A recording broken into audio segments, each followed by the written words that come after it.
Hello, everybody. It is Saturday in Pittsburgh, Pennsylvania. My name is Adam Bittner, assistant sports editor for multimedia at the Pittsburgh Post-Gazette, here for day 3 of our Steelers NFL Draft live stream from Aslin Beer Company in the Strip District. It's been a long couple days in the saddle, particularly from a Steelers perspective. Some controversial picks, both in the first round and yesterday on day 2 in the third round. So we're going to continue to digest what the Steelers have already done.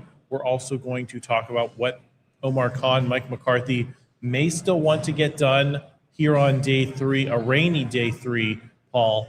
Paul Zeise is here, our Post-Gazette sports columnist.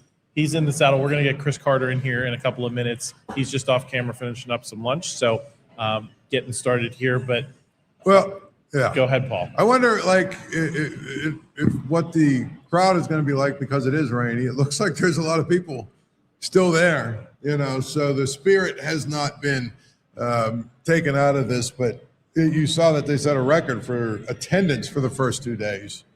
Yes, I think it was something like, I think they're already at 600,000 plus for the aggregate for the 2 days.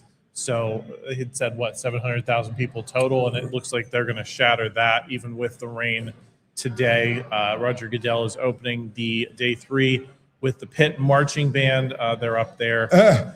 Just a reminder, if you're just joining us for the first time, if you're busy on Thursday and Friday with life responsibilities, all that, you're just settling in to take in day 3 here. We cover the draft from a Steelers perspective. We're not going to tell you who every single pick is for the other teams in the NFL. We're focused on the Steelers, what they're doing. We're focused on Pitt and Penn State and West Virginia prospects if and when they're selected. And then we're also focused on maybe the division opponents a little bit. We'll put a focus on the Ravens and Browns and Bengals because those are the teams that the Steelers see most. So if you're into that, maybe you can settle in with us for a second screen. Also, just wanted to give a shout out to Aslin Beer Company. They've had us down here for all 3 days. Great food, great beer. So we will have plenty. If you guys want to stop by and hang out with us, that'd be great. We also want to let you guys know about our giveaways. It's the final day of the draft, and we're going out strong at Aslin Beer Company. We've got 4 giveaways happening throughout today's live stream, so plenty of chances to win some awesome prizes. All you have to do is get down here, scan the QR code with Logan Robbins, and you'll be entered. It's that easy. So hang out with us, grab a beer, enjoy the draft, and take your shot at winning some nice prizes. We'll be announcing the winners live throughout the show. I think we've got some tins and posters here of Steelers championships past, front pages of the Post-Gazette that you can take home, put on your wall, and have a nice little memento from the NFL draft in Pittsburgh. And with that, Paul, I think we can get into a little bit of conversation. I think we got plenty of time to get into what the Steelers have already done. What would you like to see them do to start day 3 here? Some positions they've addressed, maybe not the ways we imagined or necessarily might have liked for them to address, but they have addressed them. So you're really looking at building depth, I think, on day 3 here. Some positions where you have some starters, but you want some guys behind them that you feel good about. Well, and I think the biggest thing is you look, they could probably still add a defensive tackle, but a lot of those guys have come off the board. Maybe another corner, to be honest. You can never have enough of those guys. Another receiver. I think they've adequately addressed their offensive line. So they can be a little bit choosy. And, they've got 3 7th-round picks. So maybe if they feel like there's somebody that they can, pair one of those together to move up a little bit to get, they can do that. But overall, I think now, what they're looking to do, as you said, is fill their depth at certain positions. I mean, obviously, they've got enough offensive linemen in this draft, I think, to address what they needed. They could use a defensive lineman. I think if there's one thing they probably have to get, it's a defensive tackle. Preferably somebody, I know obviously at this point it's going to be somebody that's a little bit of a project, but preferably somebody that's big and strong and all that other stuff and can do that. Well, this is the spot a year ago where they got Y.A. Black, Paul, and he was able to play and play decently. So I think you still have some hope, particularly with these 4th and 5th round picks, that you're going to be able to find guys who have a chance to play. Maybe they're not going to be the starter, but they might be in a rotation at some of those positions like defensive line. I'm also looking at the safety position. Steelers really haven't gone hard there, despite the fact that we've talked about that a lot in the lead up to the draft. They passed on some solid prospects, but there are still guys out there. Zakee Wheatley has shown up from Penn State in a couple of mocks. He's a guy who could go here in the fourth round. Genesis Smith, Kamari Ramsey, a couple of other names in that vein. Genesis Smith, I think he's pretty controversial for some people. He's kind of a boomer bust type of guy, but he could bring some pop. And if you put him in the right situation with the safety mix you already have, particularly this year, you signed Jaquan Brisker.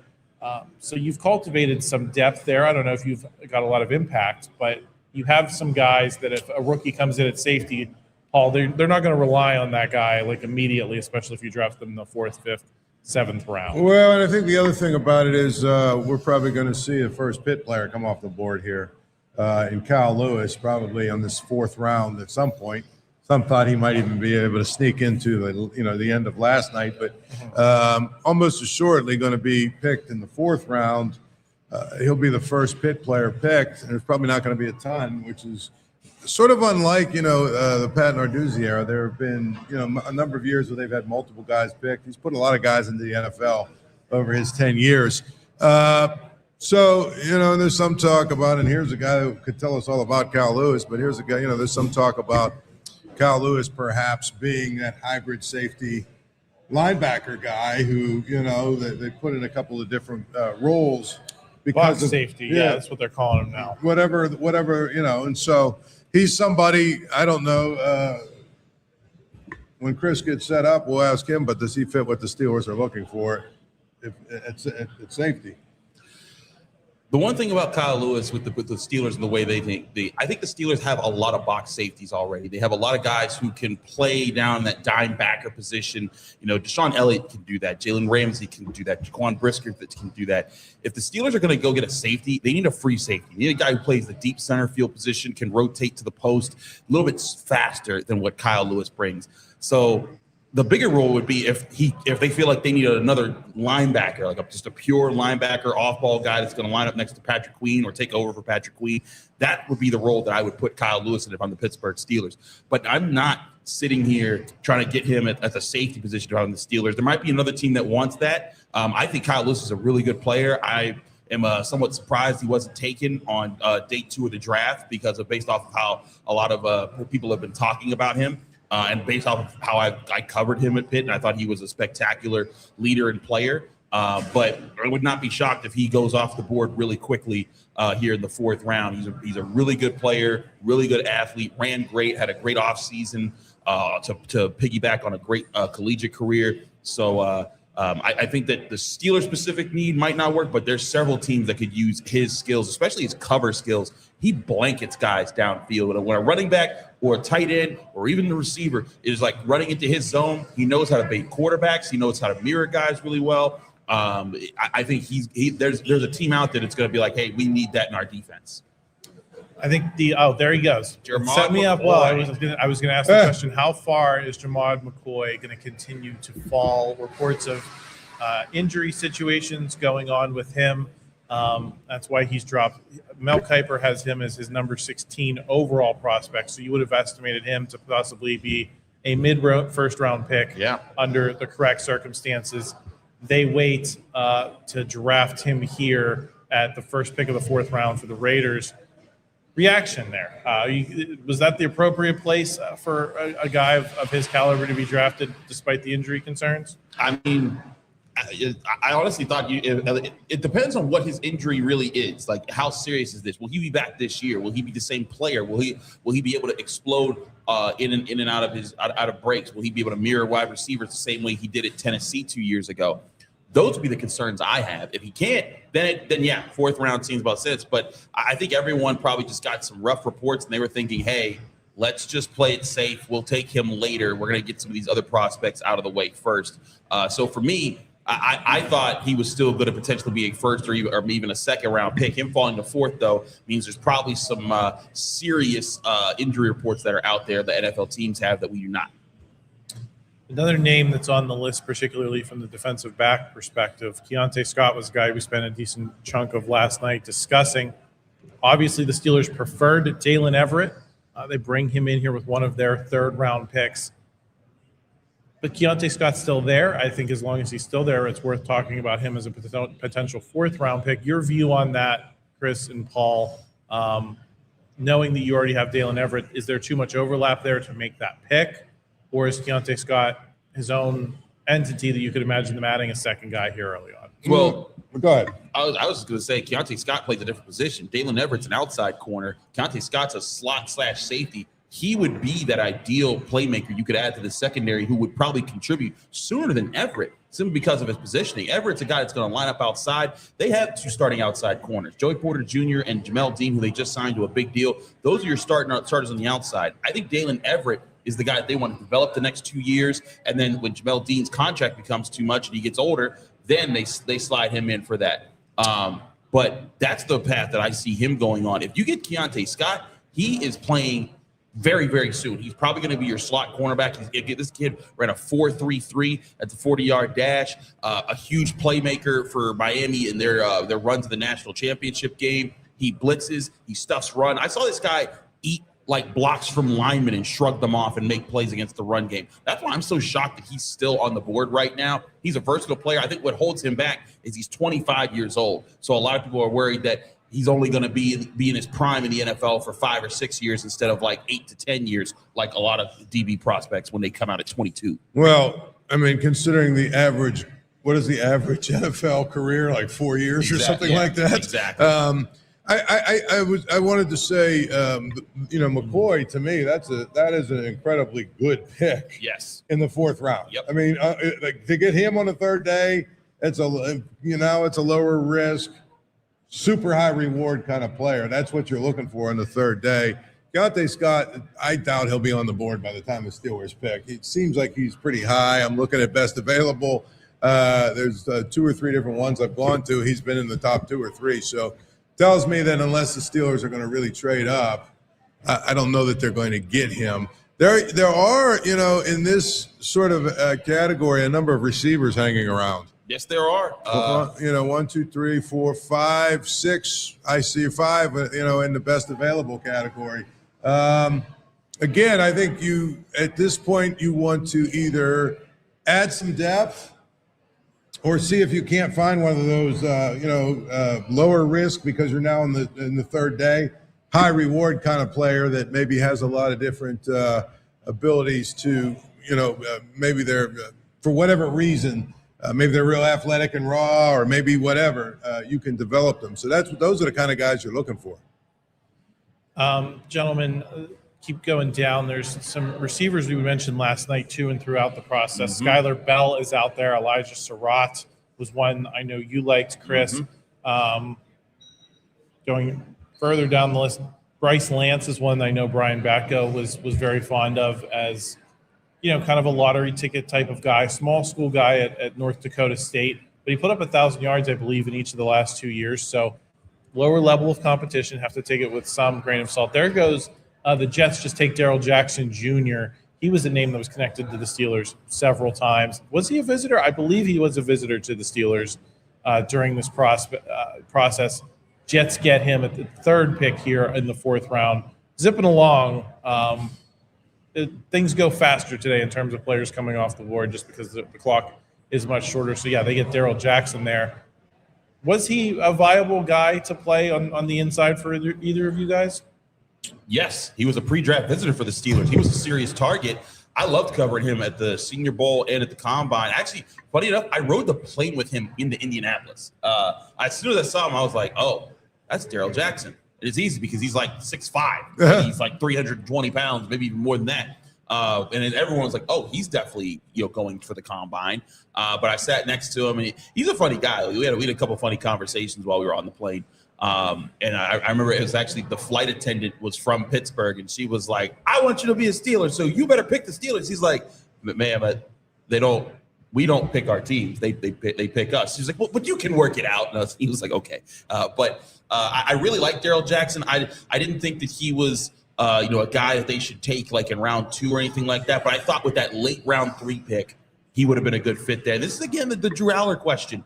when did the rest of the quarterbacks start to go? Because if Drew Allar would have been here right now, you could have gotten Dominique Orange, Daryl Jackson, one of these starting nose tackle prospects that you could plug in between Keanu Benton, Derek Harmon, Cam Hayward, have them eat blocks, and then free up your pass rushing DTs and a guy that would be contributing right away. But now all those guys are kind of off the board. Now you're starting to scrape the bottom of the barrel for that position. I got to be honest with you.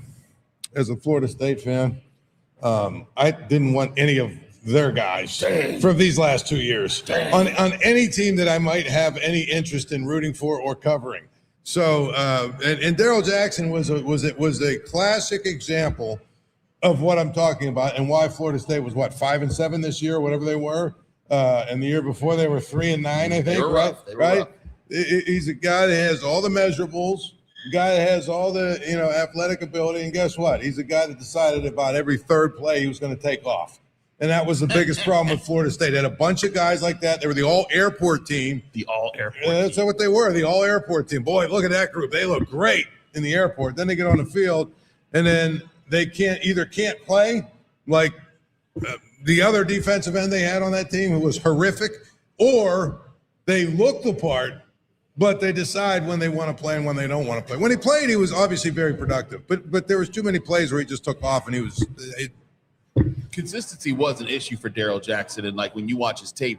But I think that that's something that he got was put across to him at the Senior Bowl, because he was consistently a presence there. And it was like one thing he said, like the coaches told him, you got to be like this every play. There cannot be a turning off of the motor.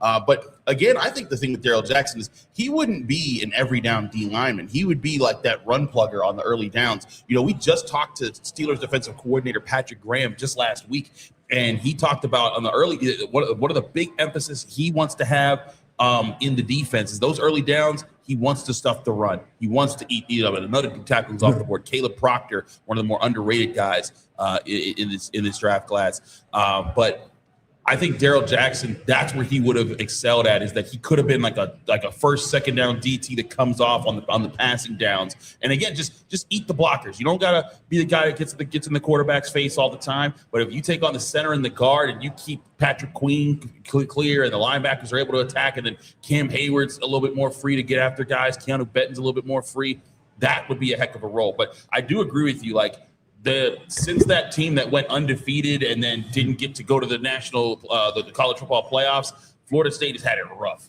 Yeah, but I mean, it's been miserable to watch. And I think one of the biggest things is, again, inconsistency with guys like Daryl Jackson. They have too many guys who looked the part, who had the ability, they took too many plays off, So, I mean, if you think about it, since they didn't get into the playoff, I mean, they are what, 4? They lost the bowl game that year. They're 3-9 and 5-7. It's 8-16. They're 8-17. Mm-hmm. Wouldn't call it great. No, it's been rough for Florida State. In a year where, I think people are down on the ACC and the Big 12 as national players, but hey, Miami makes the national championship game this year and lost to Indiana, but the second half was close enough that you wanted to keep watching that game. So those ACC teams can compete with the Big Ten and SEC teams. It's just some of them are better at it than others right now. Miami's got some things figured out that maybe Clemson, Florida State, those powers of the ACC there for a while, do not seem to have quite as figured out right now. Chris, I wanted to pull at the Drew Allar thread a little bit, not necessarily, we'll talk about him as a player, but more in terms of the opportunity cost of you take him with the first pick of the third round, and it does shift all of these other needs, as you mentioned, down a peg, and then you start to ask the question, can you get a defensive tackle, possibly a nose tackle type of guy on day 3 here that's going to allow you to maybe move Keanu Benton around a little bit, do some of those things we talked about in the lead up to the draft process. Are those types of prospects available in your eyes?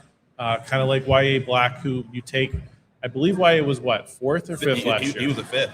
He was a 5th. So you get him in the 5th round on day 3 a year ago, and he was in your rotation, right? He wasn't like a game changer, but he allowed you to move guys around, allowed you to do some different things. Can they still get that guy with the Daryl Jackson off the board, with the Caleb Proctor off the board already here early? I think Dante Corleone is still on the board. He's one of those other guys that I thought could go day 2, but still sitting there.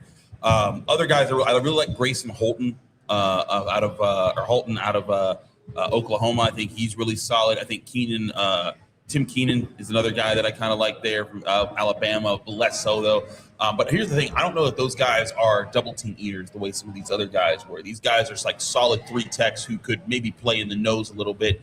But those were the guys like Darrell Jackson, Dominique Orange. Those were the guys that I've seen eat blockers and do it well at the collegiate level. And then I was interested to say if the Steelers could get one of those guys in their defensive line rotation, that would be something that's there. Like, for example, Y.A. Black is this big behemoth guy, but when he was put in the nose tackle position, he was getting blown off the ball because he doesn't know how to fire off low, keep his leverage, and keep himself from being controlled at the point of attack. Now, sometimes he got better at it. Sometimes he was able to win that. But Dominique Orange, that's who he is. Like, he's not tall. He's 6'2". He's 6'2" and stocky, and that's what I thought they could get. Now, Darrell Jackson, he's 6'5". He's a bit bigger, but he had been that guy who could take on double team blockers and use his long arms and win there. So I think you're starting to run out of those specific types of guys. They're running out because those guys have been flying a little bit, but there's still some good interior defensive linemen. If the Steelers want to get one, Grayson Halton would be someone I would have on my list. I mean, the defensive tackle, it's amazing. There was a really long run of edge rushers, right? And now the defensive tackles. And I think the Steelers have really needed to address their defensive line in this draft. I just don't know. Now I think it's probably going to be a thing where you push it back another round or two, because I don't know really the guys that are left versus the guys that are going to be left in a 20 or 80, 40 or 50 picks from now are probably not that different. Sounds like Orange is the player you're most regretting, Chris, that the Steelers chance. There you go. Another receiver goes off the board. So is Orange your name of, like, if hindsight 2020? I think Mekhi Lemon was the day one pick that obviously people regret the Steelers weren't able to close the deal on. Who's the day 2 player you think they're going to look back and regret passing on? Brennan Thompson goes off the board at 105 here to the Chargers. Brennan Thompson, my comp for him is Calvin Austin. Small, tiny, but fast, and he will hurt you in the return game. He will hurt you with his speed. But I like Brennan Thompson as a 4th round pick. I think that's a perfect fit for whoever gets him there. I didn't know if the Steelers were going to want to, because they seem to want guys that can be flexible on the outside and the inside. I think in the NFL, he's going to be more of a slot type guy. But hey, but to answer your question, to go over the guys that went round 2, certainly Dominique Orange is one of the guys I think they're going to look back and maybe want. We got to see all these guys play out, right? Like we got to see how guys will fit and where they'll be. Emmanuel Pregnon, another name that we kept going over. Talking about him last night. Yeah, the guard from Oregon. He went to the Jaguars at 88. So the Steelers, they passed on him twice, or well, I guess technically 4 times. But in the 3rd round, they passed on him for Allar and Everette. And so, and hey, the NFL let him fall to the 88th overall pick. So maybe he wasn't all that. I really liked Pregnon. I thought he would be someone that could be there for you. But he's another name. I thought some of these, if they wanted to double up at receiver, they could have done so earlier. I didn't think that they had to do that. But some of the names that I thought would be really good as like a bigger, taller presence on the outside to double up what you have with Metcalf and Pittman. Chris Brazzell, who went just 2 picks before Daylen Everette. Jacoby Lane, who went about 5 picks before Everette. Malachi Fields, who was off the board, 2 picks before Drew Allar. Caleb Douglas, who went right before Drew Allar. So I think that there's some guys there if they wanted to double up wide receiver. Now the wide receiver pool is starting to get a little bit more specific. Skylar Bell certainly is a guy that they brought in as a pre-draft visitor. He's there right now. He would be a reasonable pick if the Steelers are sitting there and he's available. I really like Elijah Surratt. You brought him up earlier. A guy who can go up and get the football. A guy who he was the leading touchdown getter for Indiana. There's other guys. Deion Burks, speed guy, but again, a guy that might be more of a slot guy in the NFL than anything else. But then there's other tall guys down the list. Cyrus Allen, J. Michael Sturdivant, Jeff Caldwell. Granted, he's a very raw prospect. I would not be shocked if he goes like round 6 or 7.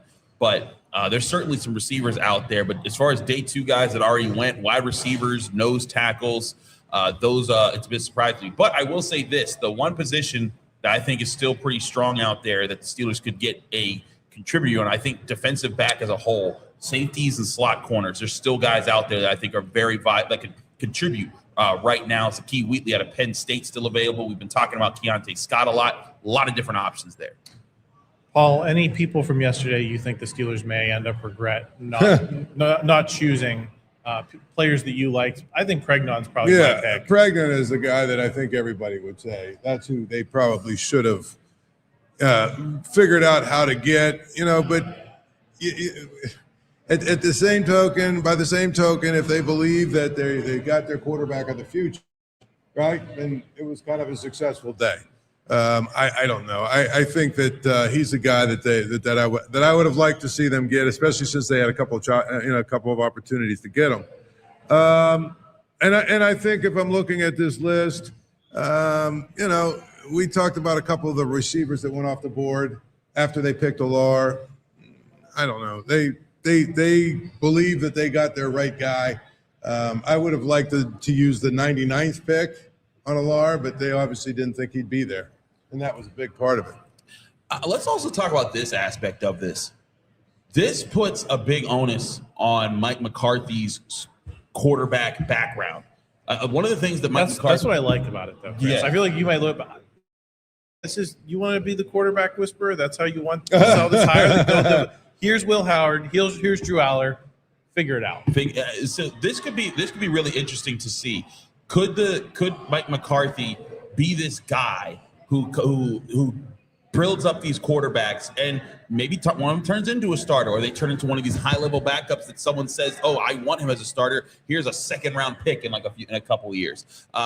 Maybe, and that's where I think things could get interesting for Mike McCarthy. But the thing that I've always brought up since they've hired him, Mike McCarthy gets this label as a quarterback whisperer because he's always had really good quarterback play.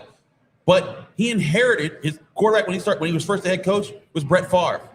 The other quarterback was Aaron Rodgers. Both of them were on the team when he got there. So it's not like he walked in and said, "You random 4th-round guy, I'm going to turn you into a superstar." Now, he did have a 4th-round quarterback in the next place he went to, the Cowboys. But he was already well established because he was Dak Prescott. He was lighting it up in the NFL by then.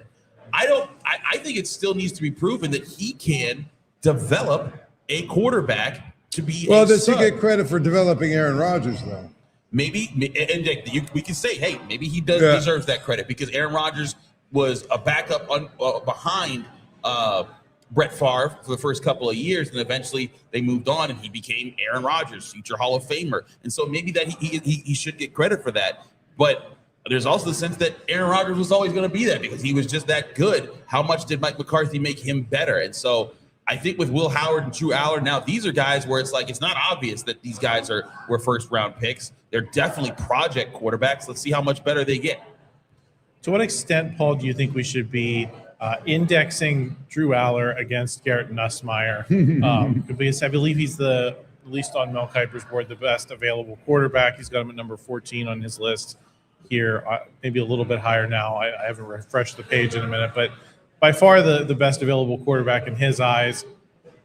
Are you waiting to see where Garrett Nussmeier gets picked, or are they different enough players that it's not a fair comparison? No, I mean, I think teams evaluate their guys and they decide which guy they want. I mean, if the Steelers evaluated Garrett Nussmeier higher, they would have drafted him. But they evaluated Drew Allar. The quarterback to me is the easiest position to go 4 or 5 years later and say, okay, who was right and who was wrong? Right. And I think the greatest example of that is the 2022 draft.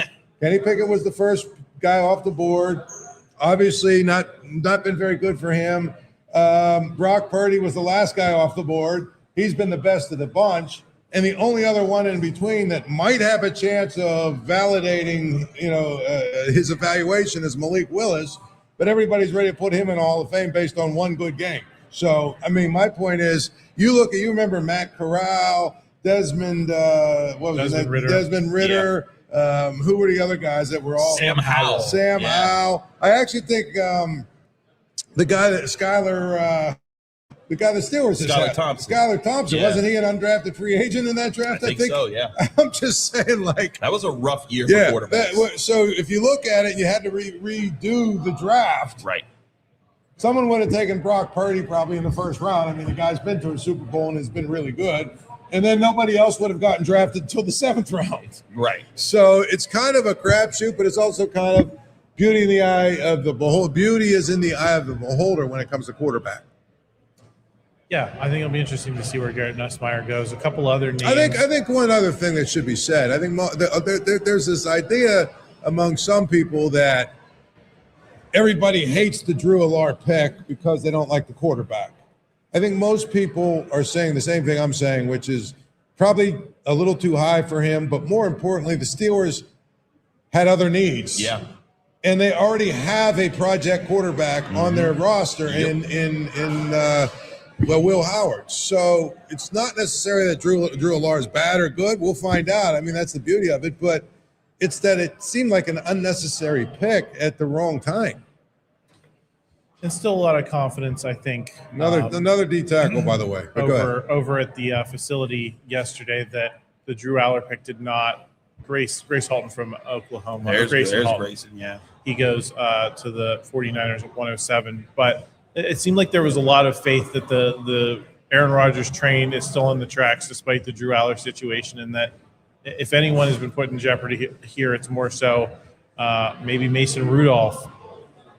Maybe let's just talk through the Mason Rudolph of it all for a moment, because obviously he was in a high-profile situation for the Steelers for a long time, leaves, takes a chance with the Titans to kind of strike out on his own and maybe see if he can get a starting job. That last 1 year, he ends up back in Pittsburgh in a pretty good situation to back up Aaron Rodgers, where his role was not necessarily questioned. I think it's definitely being questioned now. And his long-term viability. How do you interpret the future of Mason Rudolph on this roster, guys? Is he fighting for his life at this point? It ain't looking good. I'll put it that way. Especially with Aaron Rodgers, like you're not stopping Aaron Rodgers from coming in when he wants to come in, and you're not getting rid of the guy you just drafted in the 3rd round, and you're not getting rid of the guy that you've been saying all along. Oh, this guy's coming up pretty well. If I'm Mason Rudolph, I'm looking around for another team. And I think here's the thing.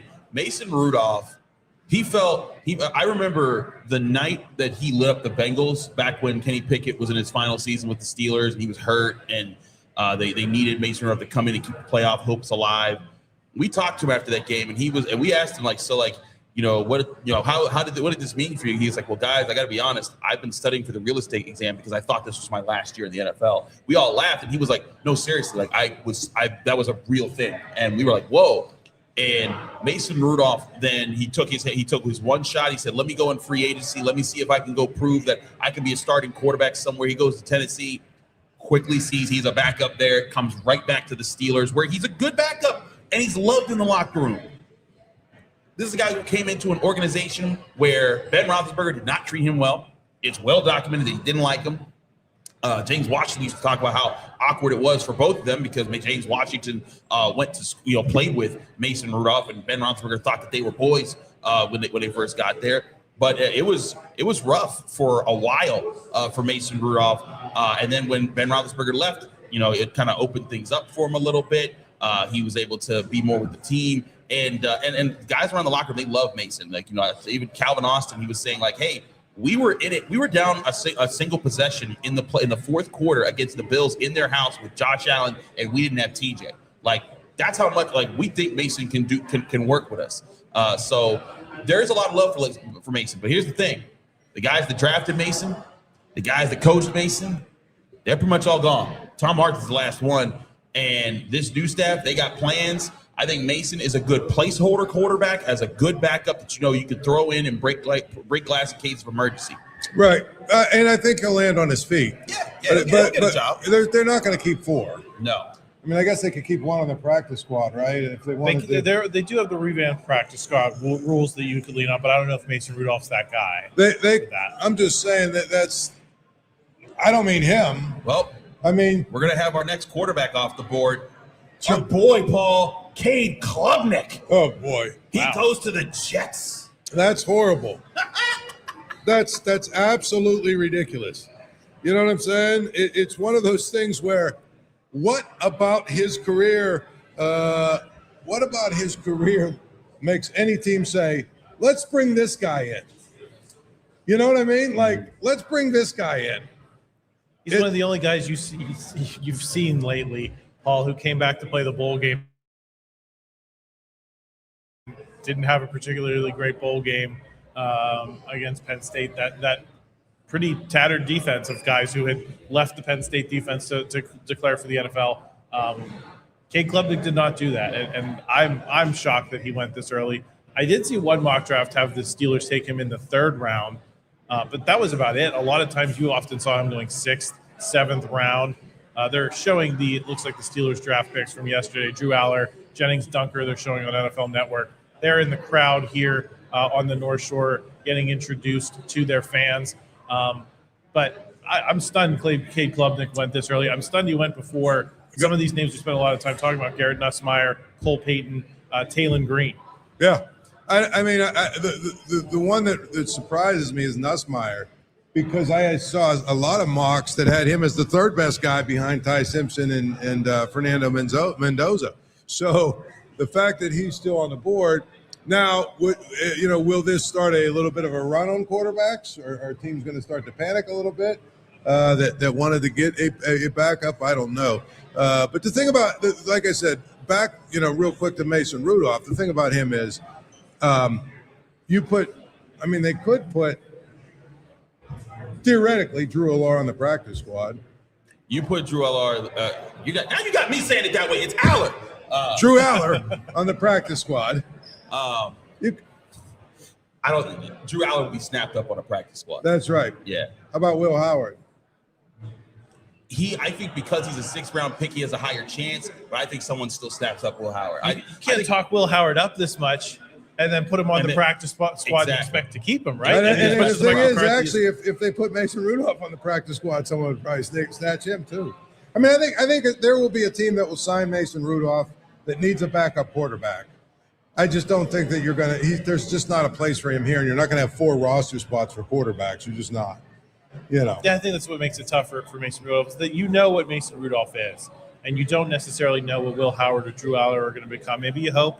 Maybe the best case scenario is they turn out like Mason Rudolph someday, but the Steelers seem to be making some level of bet on their upside, and they seem to be confident enough, Chris, in what they've seen from Will Howard that he can handle the job of backup at the very least for this year, as him and Drew Allar battle it out, to figure out who's going to be maybe the long-term number 2 or have a chance to compete for a starting job a year from now. Yeah, I think that's part of it. I think they want to have a young quarterback room that they feel like, hey, we're going to give ourselves as many bites at the apple as possible. And there's a prevailing theory out there that all NFL teams should take that approach. Just keep taking quarterbacks until you get your franchise quarterback. Just every year, just draft a quarterback, draft a quarterback, draft a quarterback. I feel that when that gets to day 3, that okay, maybe like if Allar was taken in the 4th, 5th, or 6th round, I would be sitting here saying, okay, I get the value. But the problem is when you keep taking them on day 2 and you take this year. Let's say Drew Allar, you take him, it don't work out. Next year you say, okay, well we got to take another day 2 quarterback. There, and it's not a good quarterback class. Next year, I think will be a good quarterback class. But if you keep taking quarterbacks that you know are backups, you know what you're going to have? A bunch of backups. Yeah, exactly. And the other part of it is there's some guys you almost know what their upside is. Yeah. Like I'm not a quarterback guru or quarterback whisperer or whatever, but I can tell you that Cade Klubnik is not going to be a good quarterback. You want to know how I know that? Because he wasn't a good quarterback in college. Yeah, that's the other thing is that I don't understand that. Expecting that to just turn around magically, I think is just it's a rough expectation. It's a rough thing to put on yourselves. That's why I'm just again like Drew Allar, he beat up on Florida International. But he won the games he was supposed to win. Cade Klubnik did not for the whole career. Yeah, for the whole career. But Drew Allar game log. I'm gonna look. I want to pull up his game log from college, and I want us to go over just this past year, who he played, what happened in those years. This game log is going to be rough. Nevada. Yeah. First of all, against Nevada, he only threw 1 touchdown, but 46-11 crushed Nevada. Florida International, 19 of 33 for 200 yards, 2 touchdowns, no interceptions. 34-0. You should beat them like that. Villanova, 52-6. Oh, yeah, he was 1-1 touchdown interceptions. Then he played Oregon. Went 14 of 25 for 137 passing yards. That's a joke. I know that they took him down to two overtimes, but that was because the rest of his team was full of studs. Then they were the first team to lose to UCLA. He went 19 of 26 in that game for 200 yards. Did throw for 2 touchdowns, but ultimately you lost to a terrible team that had just fired their head coach. And then you lose to Northwestern, 13 of 20 for 137, 0 touchdowns, 1 interception. I'm sorry. That's 3 Power 5 teams, Power 4 teams now, and you went 0-3, and then you beat up them all on all the little guys. That's most of his career. And the times that he beat the other teams out there was when they were teams that Penn State absolutely should dominate and mog because they just had a super dominant roster. Because I know James Franklin caught a lot of stuff about not developing Drew Allar, but guess what? He gave Drew Allar some super squads. That man was a heck of a recruiter and put together some really talented teams. And I think the biggest thing that held him back was they never had a good quarterback. And you said this last night when I brought up Kenny Pickett. You were like, whoa, wait a second. Kenny Pickett finished 3rd in the Heisman voting. Kenny Pickett carried that Pitt football team to an ACC championship. Drew Allar never carried Penn State.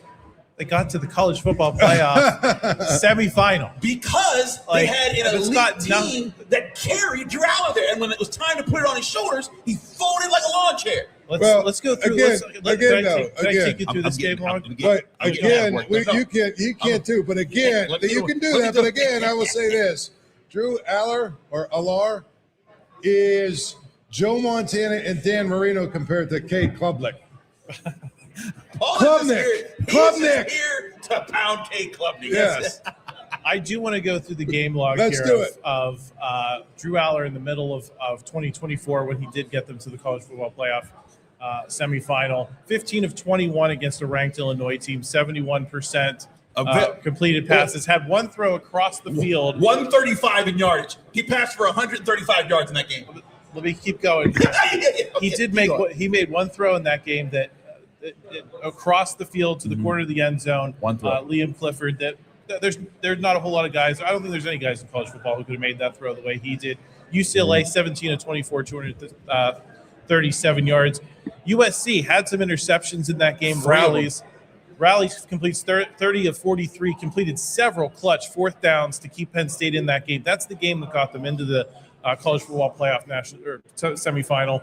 They needed that game, and he got it and was clutch in that game. And then Wisconsin a week later, 14 of 18, 148 yards before he went down with an injury. What happened to Ohio State? He was bad against Ohio State. When was the first reception by a Penn State wide receiver in that game? I think it was well into the second half after it was getting to be garbage time. Yeah, that was a rough one for Penn State. There are definitely clunkers in here. I'm not going to deny them, but I think it's also a little reductive to say, oh, he only beat up on Florida International. He played some big games against some Big Ten opponents where he was the reason that they were able to win. I think there was one game that you can say he was the reason. And in that game, he threw 3 interceptions because you go to when they played Oregon, he did throw 3 touchdowns, also threw 2 interceptions. They lost that game. In their playoff game, when they beat up on SMU, they were clearly a better team. He threw for 127 yards. I'm sorry, that's not carrying a team. Boise threw for 171. Did throw 3 touchdowns. Solid, was efficient there. Notre Dame, dud. 12 of 23, 135, 0 touchdowns, 1 interception. 0 catches by his wide receivers in that game. That sounds like a him problem. Get the ball to him. Here's the thing.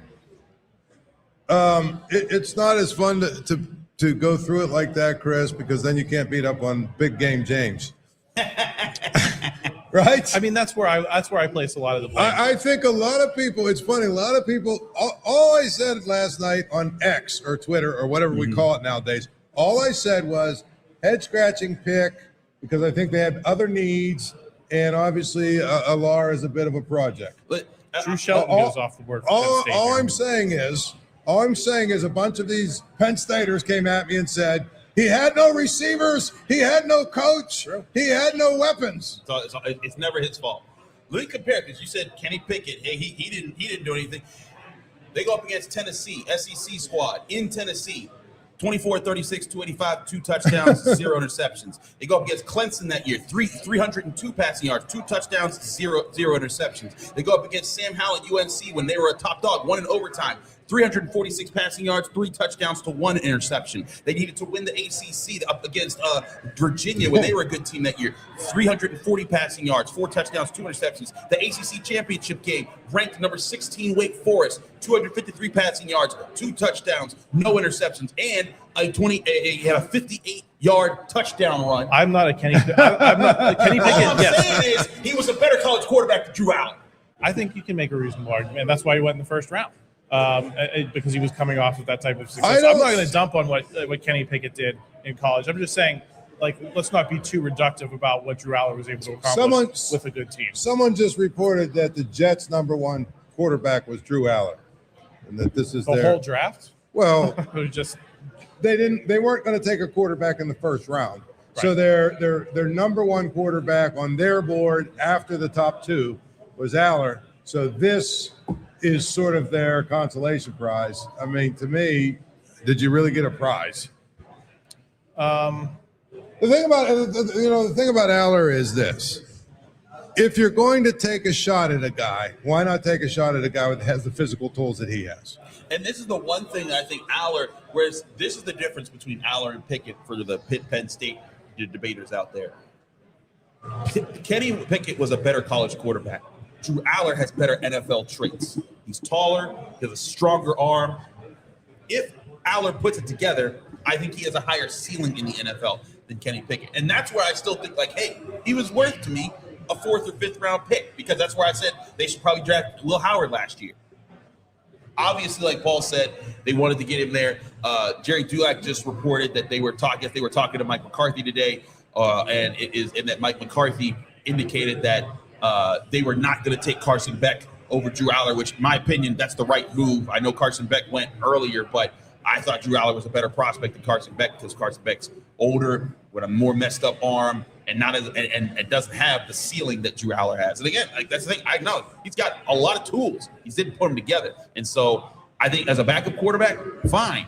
But where you got your backup quarterback is where I'm a little concerned. The last pick was one of your other knitters, Drew Shelton. What do you think of him? I was a little surprised. Denied Dennis Sutton is the big name I was looking at going into the day. He's had a lot of big performances in big games. I think there's some question for NFL teams. Was that because of the presence of Abdul Carter? I think you can make that argument. Denied Dennis Sutton was not as good this past season as he was with Abdul Carter in the lineup. A little surprised to see Drew Shelton jump ahead of him here, but I think that's partially the direction we've seen of this entire draft is teams. You said it yesterday. Teams like to get guys who protect the quarterback, and if you don't feel good about Denied Dennis Sutton and how he performed last season, Drew Shelton was solid. Ravens get Elijah Surratt, Indiana wide receiver, coming up here in a little bit. A lot of receivers coming into the AFC North. Yeah, we talk about AFC North football. Like 2 picks ahead. Yeah, that's Twitter, man. Twitter on day 3, it may be flying. So who do the Colts and the Cowboys think? Let me see if I can find those. That one just came across my alerts. Yeah. Let's. Do you guys want to try to fit in a break here before the Steelers are at 121? So they're going to be coming up here. Let's fit in a quick break. We'll get some water here. That works. And we will be back here hopefully soon. Hopefully we'll have a Steelers pick to chew on. We'll talk about some of the other day 2 picks. Germie Bernard, Jennings, Dunker. I think we gave a little short shrift to because we were tired, boss, last night. So talk a little bit of Jennings, Dunker, Daylen, Everette. Move on from the quarterback talk, at least for a little bit. Maybe get some guests in here too at some point. This is the PG Steelers live stream for the NFL draft. We're at Aslin Beer Company. Stick with us. We'll be right back. Do we know who the Colts and the Cowboys?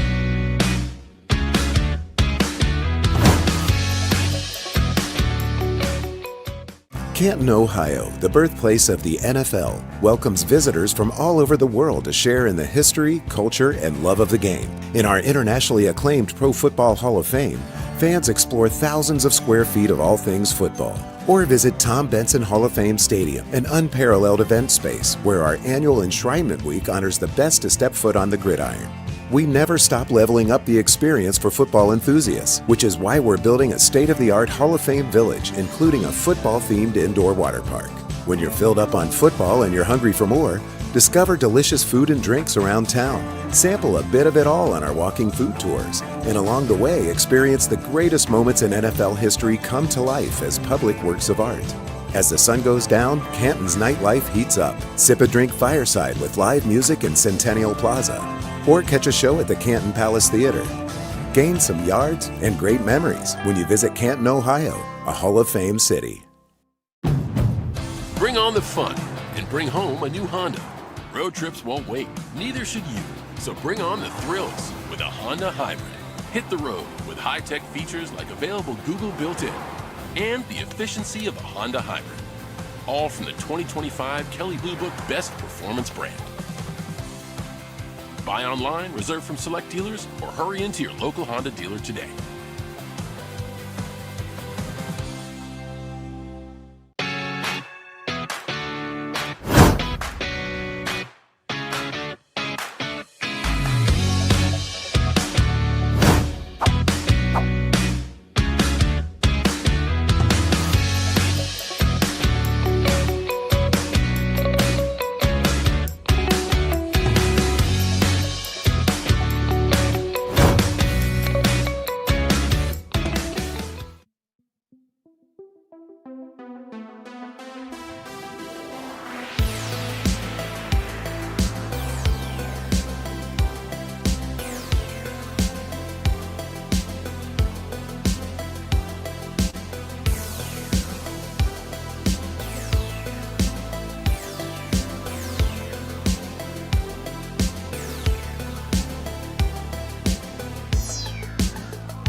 Canton, Ohio, the birthplace of the NFL, welcomes visitors from all over the world to share in the history, culture, and love of the game. In our internationally acclaimed Pro Football Hall of Fame, fans explore thousands of square feet of all things football. Or visit Tom Benson Hall of Fame Stadium, an unparalleled event space where our annual Enshrinement Week honors the best to step foot on the gridiron.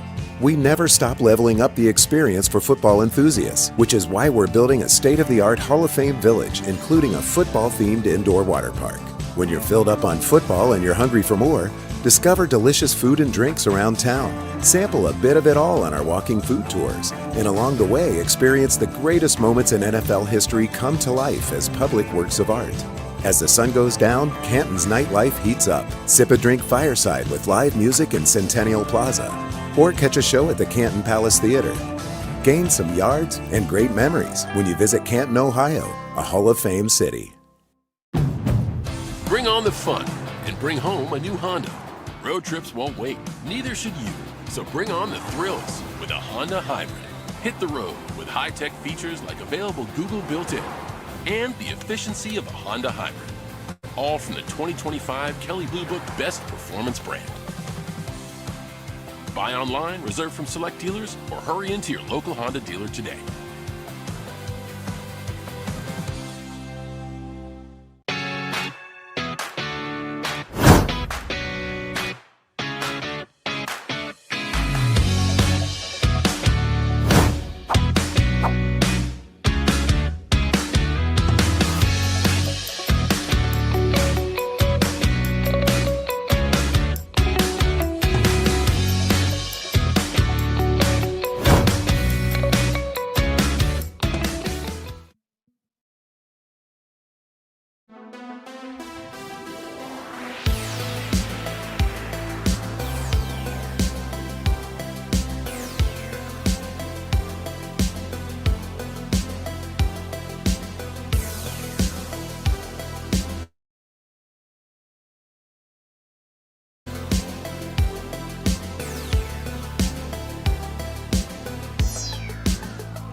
All right, we're back. We're back on the PG Steelers live stream here for the NFL Draft. We're at Aslin Beer Company in the Strip District. So if you haven't already, come check us out. It's filling up down here.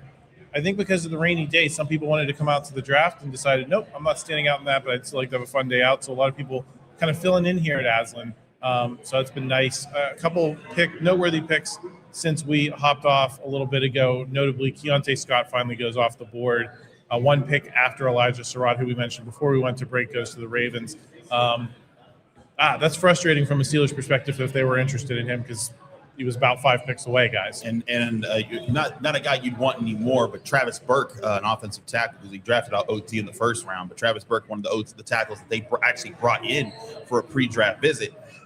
He goes off the board to the Chargers at 117. So 3 more picks, and then the Steelers are on the clock. Any thoughts on the recent picks here, Paul, specifically Keontae? Well, obviously Keontae Scott we talked about, and I didn't think he would be there when the Steelers drafted. And You said it. I also think that if he's somebody they wanted, when he started getting close like this, they might have wanted to try and move up a little bit. Yep. So they didn't. That tells me he might have been, on their board, but not really as high as maybe we thought he should be. I find it interesting. The Ravens went for a receiver, the other receiver from Indiana. So now all of a sudden, this team that was like the little engine that could has about 7 guys that have been drafted. So maybe we should rethink that narrative a little bit. As we're getting down to the nitty gritty here before pick 121 for the Steelers, who are the interesting names for you guys on this best available list, or on your best available list, Chris? I think these receivers are probably the ones that are sticking out to me. Malik Muhammad was mocked to the Steelers a few times in the multi-round mocks we saw. Skylar Bell. I think I saw Deion Burks left, but he's in the top 10 here of best players available. Who are the names you're looking most closely at? Let's see here. Genesis Smith, if they want a safety out of Arizona, I think he's a decent deep safety option that you could put him back there. Kyle Lewis, if they wanted a linebacker, he'd be my second best player overall on the board right now. Skylar Bell, if they wanted to double up a wide receiver, he's a guy that could probably be floated around a little bit. Dante Corleone, defensive tackle out of Cincinnati, big guy that they could plug in the middle. I think he's one of the last true D tackles that I think would be a great fit for what they're doing right now. So I look at those guys. What about Xavier Harris? I think he's okay. I wasn't as big on him. How about Malik Muhammad?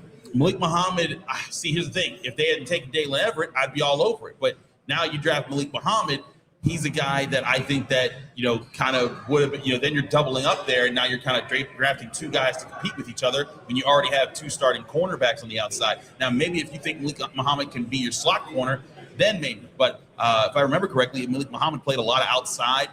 He was less of that inside shiftier guy. So, maybe if you think he's a slot, you go that direction. But I think right now, safety needs to be a concern for the Steelers, and a deep safety, not a box safety. So that's a position I'd be looking for. So this is kind of an interesting one, for Chris.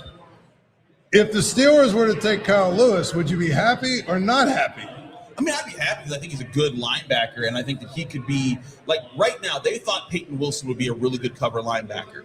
He's had a couple moments, but he got cooked a couple times this last year. You get Kyle Lewis, he's not as fast as Peyton Wilson, but his coverage skills will look a lot more natural, and he's been a leader in the middle of a defense. Maybe you say, hey, we're getting a linebacker, Patrick Queen, Peyton Wilson, you're on notice.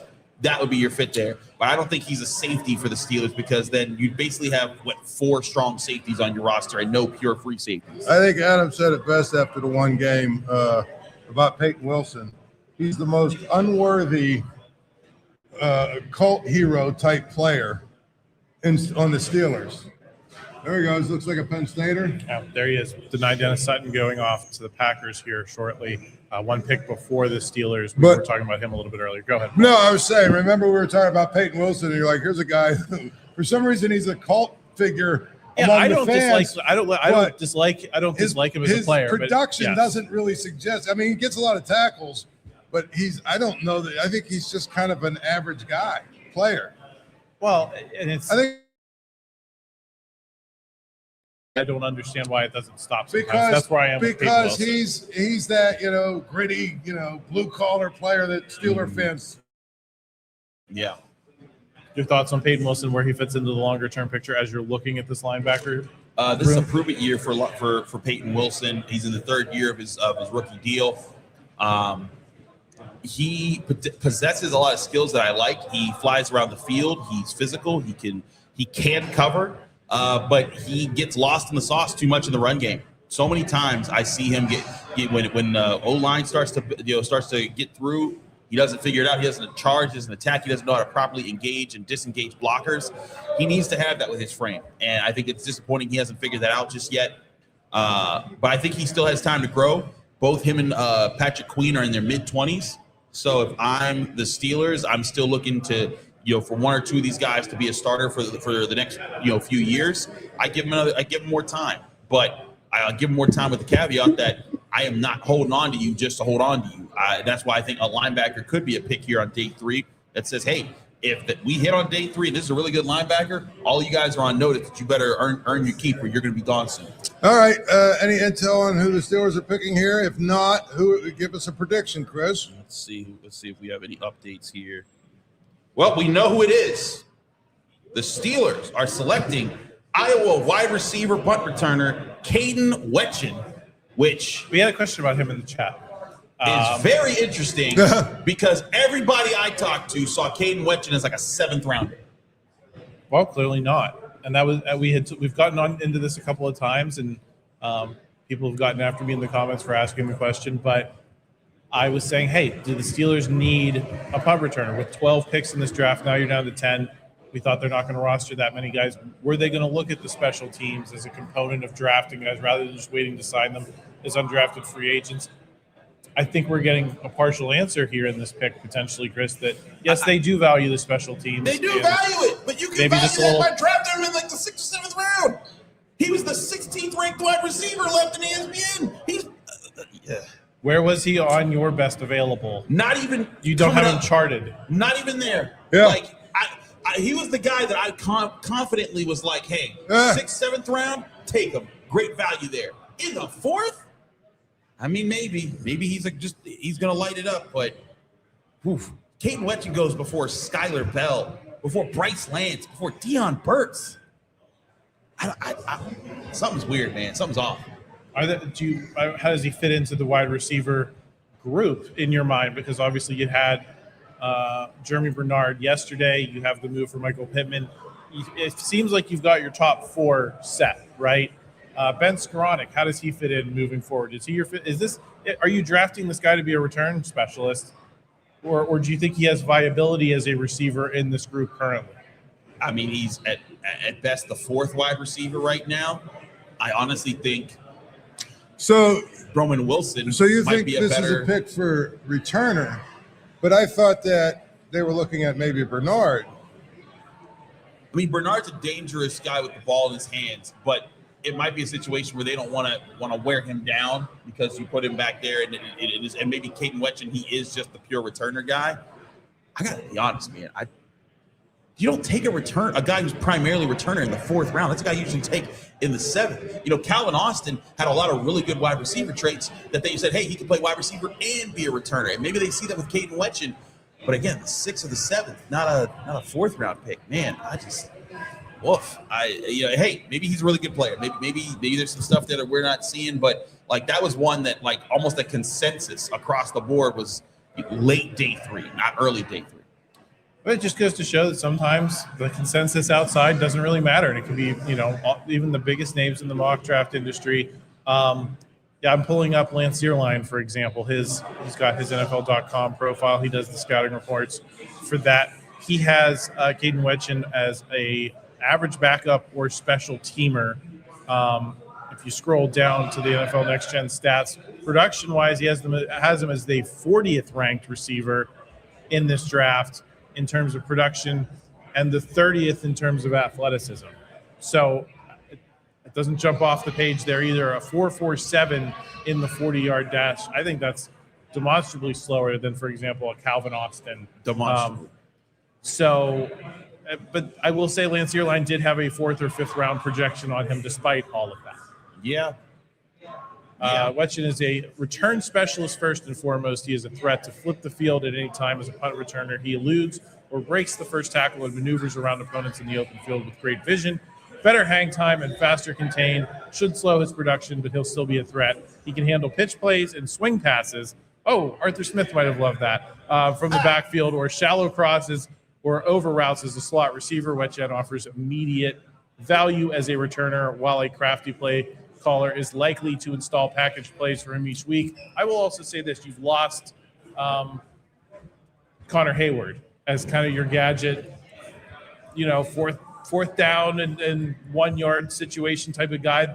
He ends up getting a decent deal from the Raiders, right? He was a 7th round pick. I don't know. I'm just trying to tie some thoughts together at this point. Chris and Paul, your thoughts, Paul? I don't. I mean, I guess, the spin is that he's a returner. And they needed a returner, and he's a returner, and he's good at that. Again, I don't think you use a 4th-round pick on a returner. I just don't think in a draft where you have 12. Unless it's what's my man's name from the Bears that is in the Hall of Fame? Devin Hester.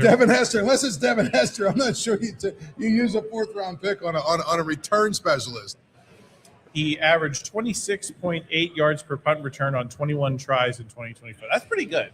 Granted, that doesn't include all the fair catches, right? It's just any kicks he attempted to return. What was his 4.47? 4.47, yes, decent in the 40. speed, nothing.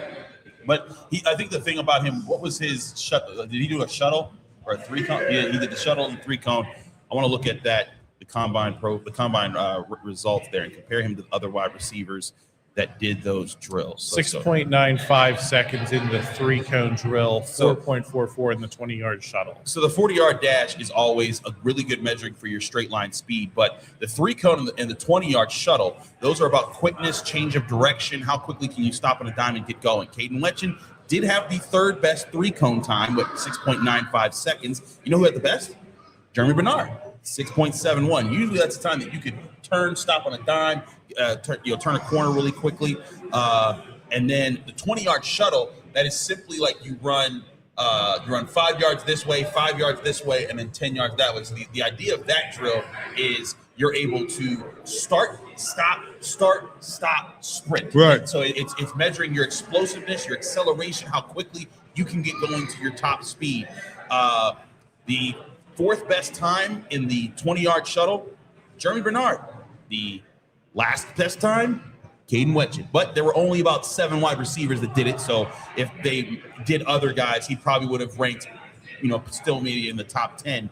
But I think that's another sign of Germie Bernard and the strengths that he has. I got a film study that I'm working on that hoping to get up later today on Germie Bernard. But his change of direction, his able to be shifty, I think that's what made him. Caden Wetchen, solid there with the 3-cone. I think that helps him as a returner when he needs to quickly turn, make a guy miss in space. 5'9" and 3/8. I mean, they really give you the measurements down to the centimeter these days. 5'9" and 3/8, 193 pounds. Paul, does the 3/8 do anything for you in his height? No, not at all. And again, I know he's a good return guy, but I just don't. I think you could have gotten someone with a similar skill set, maybe even him, a round or 2 later. This is turning into a draft where I just am becoming less and less confident that this is going to be another 10-7 season, to be honest. Yeah. You're saying you're feeling they won't even get back to being 10-7 the way they have in the last 3 years. I mean, I don't feel like they've really addressed the way they needed to address some of their biggest holes. Hey, I am not a person that likes to be the Debbie Downer or the negative Nancy in a situation, but this has not been the full, like, to your point, this does not feel like the full out draft class that I thought they could have addressed here, right? Especially with how things could have fallen. There are so many things that I think are still floating out. Like, I don't think that they have a shutdown slot corner right now. I don't think that they have a pure deep safety right now who can drop back and play center field. I don't think that they have a pure nose tackle who can play that position at a high level. I think that they've brought in a left guard candidate in Dunker, a tackle candidate in Iheanachor, a good receiver in Germie Bernard, and now a good extra slot receiver in Caden Wetchen, who can also double as a returner. But these are all important needs. They haven't addressed them yet, and I'm very curious about how they plan to move forward with some of these positions. Who's this crazy lady? I have no. These are probably super fans. This is super fan time. Oh, okay. They could have moved the mic. Yeah, I was going to say they could have moved the mic down somewhat so it's not covering her face. The kind thing to Mike do. Washington Jr. from Arkansas. That's who they take. Good running back. Really tested really well at the combine. What is he? He's only about the 4th or 5th running back, right? Off the board. haven't been a ton so far in this draft. Once you got past, Was it a Jeremiah bad draft, Chris, for running backs? Or this is a good running back class actually. Mike Washington, Jonah Coleman, Darian Price, of course Jeremiah Love. Like I had 4 running backs in the top 100, and there's other guys that like are floating around that I think will be good here. There's a name. So he's the 5th one. Yeah, I think he's the 5th. He is the 5th one off the board. Yeah, so I think this is actually a good running back class. I'll say a name that I think that Cade Wetchen might actually make the Steelers not want to get this guy anymore. But he's a guy that we've written a lot about at the Pittsburgh Post-Gazette. That's Eli Heidenreich, the Navy guy from Mount Lebo. Local guy. I thought he would be a surefire 6th or 7th round pick, but with Wetchen gone, like Heidenreich, I saw as more of a special teamer, return guy who can help as that that flexible guy to move around the formation. But now you got Wetchen. I feel like you kind of already got that kind of a player who doesn't need to play a whole lot in the whole offense. But who knows? Maybe they can still get both of these guys. I think the thing that strikes me as you read through the Caden Wetchen profiles is, yeah, you could use him as kind of that gadget player. I just don't know that does Mike McCarthy run a gadgety enough offense? It's not evocative of Arthur Smith in my experience. You'd have some of that stuff, Paul. Here's something that tells you about Caden Wetchen and where he was projected and everything else. This is from Chris Adamski. He says, Caden Wetchen is currently golfing while the draft is going on. Just found out on the course while he was selected, he had expected to meet up with his family later in the day. He didn't even think he was going to be off the board right now. He thought, I'm golfing. I'm going to go golfing, and by the time I get done. So apparently not just us that put the consensus boards together. Caden Wetchen didn't think he was going to be going anywhere. Wayne Woodaz, one of the great names in college football from Clemson, goes off the board to the Texans here at 123. We did have Amir ask us in the chat at one point, how did we feel about Omar Khan's previous drafts? And this has been jarring to me because I've kind of loved them all in the moment, and I didn't have the muscle for not loving an Omar Khan draft. And I'm having to develop it here on the fly, and I think we all are. Like, this is not this stream as we've done it. This is the 4th time we've done the live stream. This is, I think, by far the most critical we've ever been. Yeah, and let me ask you this. I mean, this is a very fair question.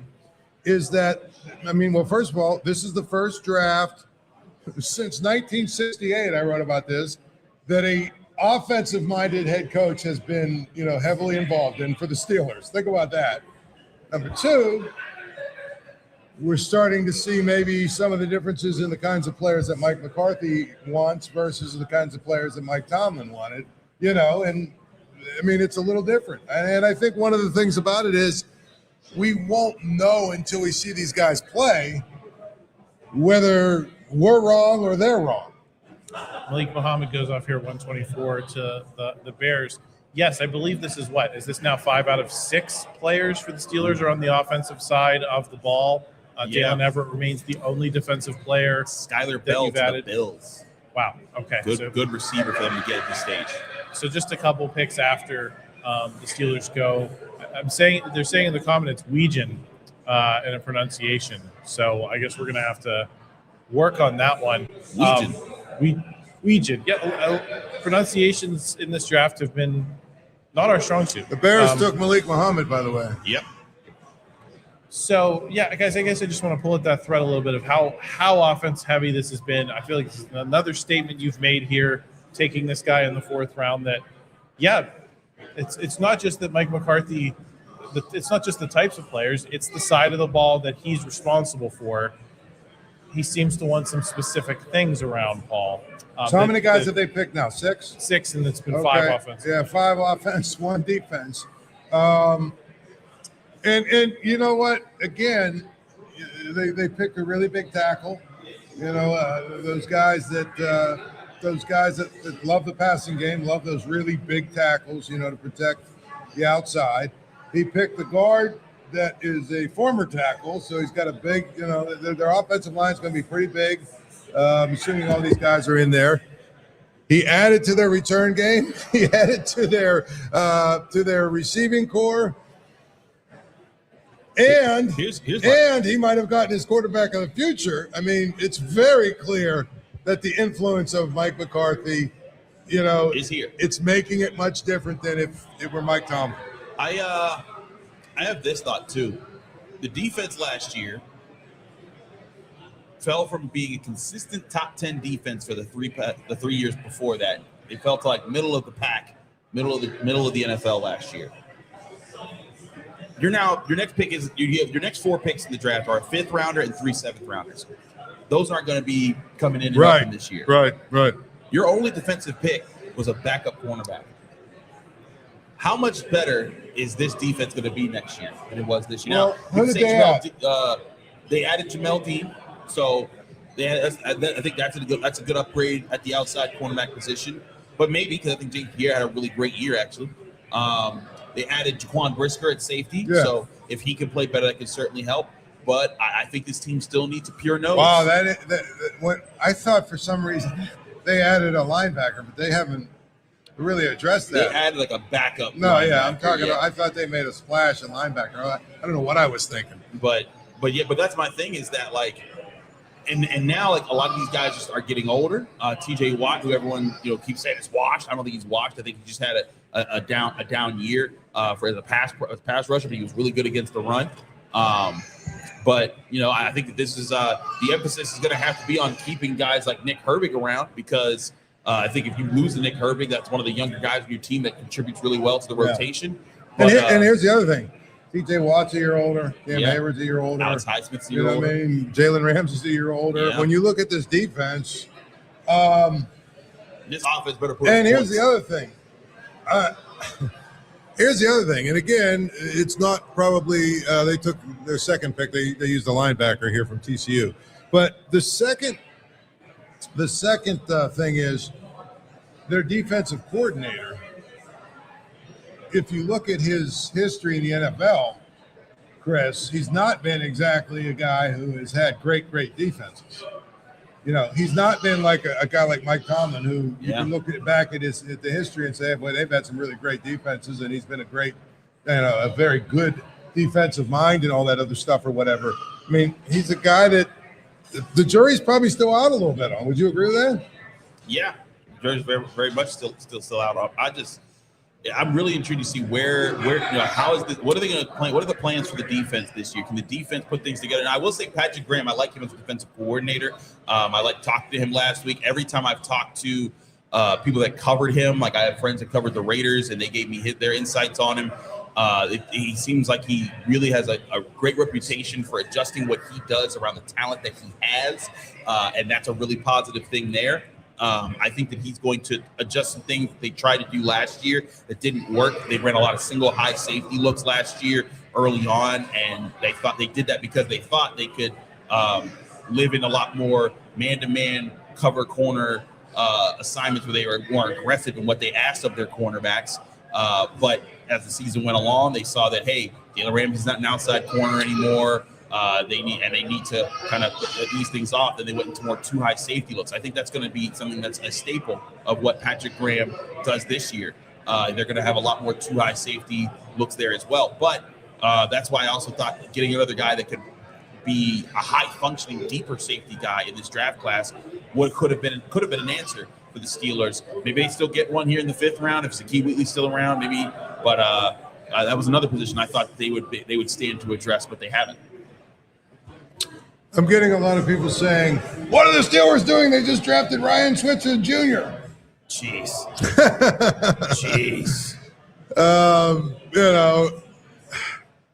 It feels this was a thought that I was going to have. We're efforting Brian Batko. I believe the Caden Legion press conference is ending on the south side, so we're hoping to get Brian in here shortly. It just does feel like we're in this. People have been saying in the chat, oh, they're tanking. They're trying to tank. They're tanking for 2027. Obviously, we've talked a lot about those quarterbacks. I don't think it's that. I think it's a case of organizational transition and what your philosophy is. And I think it's kind of a reality check for people that this is Mike McCarthy's team now. I think people kind of viewed him on some level as a caretaker coach who was going to come in here and try to just keep the Mike Tomlin train on the tracks. That doesn't seem like what this is. It seems like he wants to put his imprint on this team and get his type of players in here. And it might take you a couple of years to make that transition Right. from being so defensively focused to possibly being offensively focused. And that's what you're seeing in this draft is these picks do not seem like they're for 2026 Paul. And that doesn't mean that the Steelers are going to be bad for the next 5 years. Right. But they don't seem like they're necessarily to fill these immediate needs that we've been talking about so much on our podcast. You're a Big Ten guy. Is it a good thing or a bad thing that the Steelers now have 7 Iowa Hawkeyes on their roster? We all know they look good in black and gold, right? I mean, so 7. Are they all on offense except for Logan Lee? I forgot Logan Lee was still here. I'm trying to think. Who are all the Iowa players that are on the Steelers roster We right got now? Y.A. Black. He's another defensive Okay, player. so two defensive players. But you got Caleb Johnson. You've got Jennings Dunkert. You've got Caden Legion. So that's 5. Who are That's the 5. Who are the other 2? Are we? Let me. I'll look it up. I just saw someone. I think it was Iowa or somebody just tweeted that there's 7. There are now 7 former Hawkeyes that are on the Steelers. I'm pulling up the roster. We actually, because the Steelers had Caleb Johnson and Y.A. Black last year, we actually were able to get Kirk Ferentz on the Chip Jam Football podcast with Brian Batko. Sebastian Castro. Sebastian Castro is the other one. Yeah, he was. I don't believe he was a draft pick. He was undrafted free agent. So I need one more. Jennings Dunker, Caleb Johnson, Logan Lee, Brandon Smith, a practice squad wide receiver. So, 7 Hawkeyes. This is two drafted. So I would be curious to see if we can get Kirk Ferentz back on the program. The Upper St. Clair native, coach of the Iowa Hawkeyes. It was nice to spend time with him, get the scoop on those guys. Speaking of Upper St. Clair, did you see that your Nits landed one of the top-rated linemen in the state by a kid from Upper St. Clair, 6'7", looks like a monster. I did. I saw that they got a commitment today, but I didn't get to click on it. Yeah, there you have it. He's here. a tackle. He's bigger than some of these tackles that are being drafted today. The next Sean Lee, some have been saying. Yeah, but he's a tackle. I'm just joking. Yeah. So also we got to look at Penn Staters on the team. You got Drew Allar, who they just drafted. Jaquan Brisker, they just signed. Pat Frymuth, of course, fan favorite. Daquan Hardy, he's there. And then, of course, Joey Porter Jr., who should be signing a big contract this year. 5 Penn State guys on the Steelers roster. A lot. So, a prominent guy in town has been tweeting out the rankings, the pre-draft rankings of Caden Wedgton here, right? And he started out saying, I love this pick. It's a great return. And then he's like, this guy had him rated as the 300th best prospect. This guy had him rated as the 225th best prospect. This guy had him rated as the 224th best prospect. He's a 6th rounder at best. Well, that's what we've been saying. And again, it's the same thing with the Drew Allar thing. It's not necessarily that he's a bad player. It's that you picked a guy before you probably needed to, when you had other needs. And so I'm looking at this draft and I'm saying, I hope it works out for the Steelers, but it seems like it's counter to what they're trying to accomplish. Unless Mike McCarthy convinced them, hey, listen, you guys have been doing it for the last 3 or 4 years, this middling thing, right? Just trying to slop your way into the playoffs. Why don't we try and get some picks for the future and, rebuild? We'll go 1 more year with Aaron Rodgers, and by that point, we'll have the roster rebuilt. I don't know. But I'm not loving everything that I've seen here. Yeah, Tommy in the chat saying, hilarious, the media can't figure this out. This has changed. I trust the Roonies. Apparently you think you were smarter than them. Hilarious. If you ever run a company, this is it.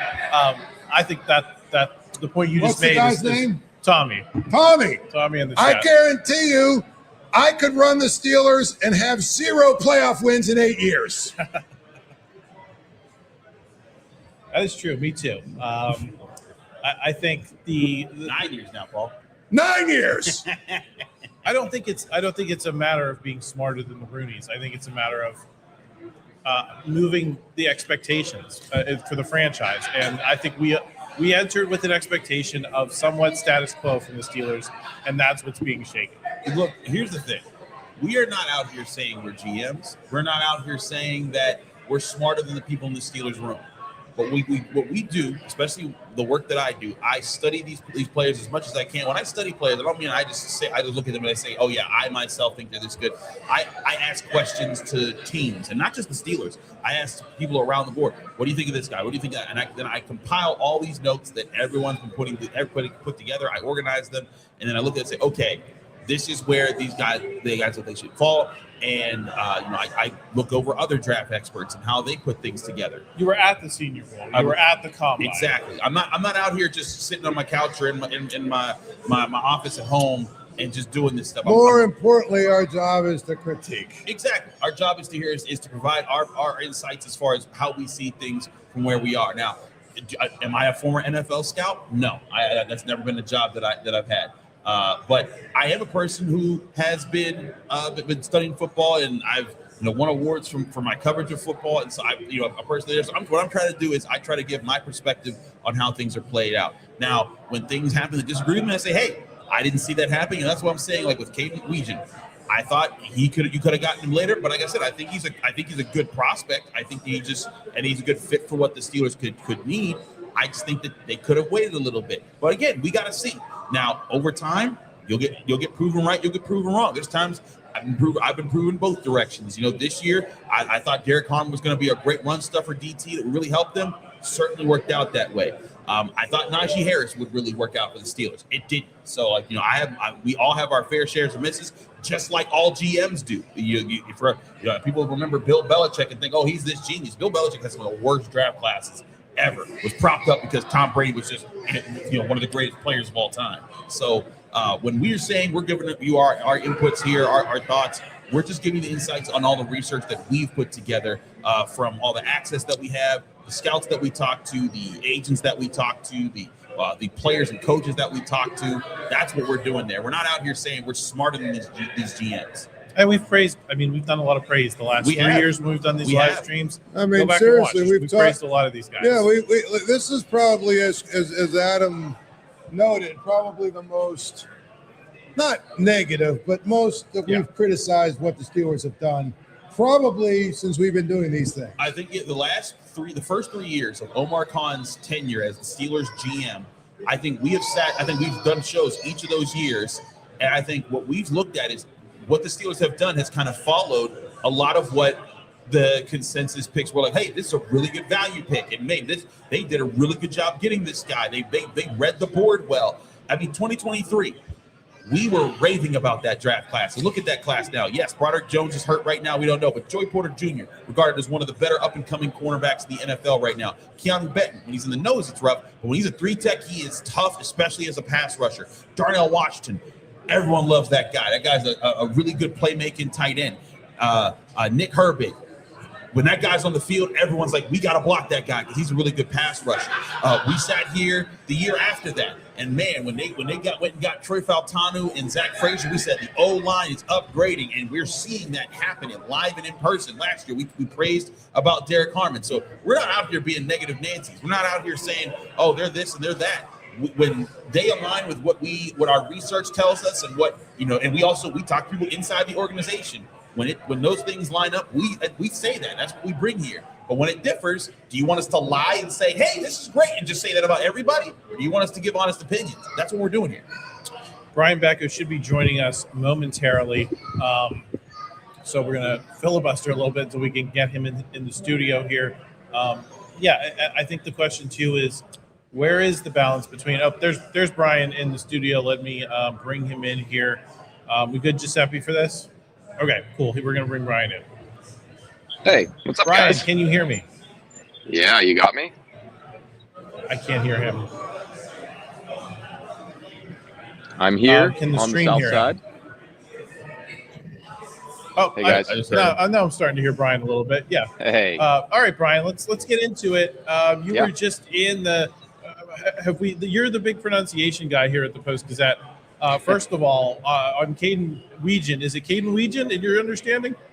It is Weegan. We had him say it for us. It is Weegan, despite what it looks like. There's at least one silent letter in that last name, and there's only 6 letters, so that's kind of remarkable. But yeah, Caden Weegan.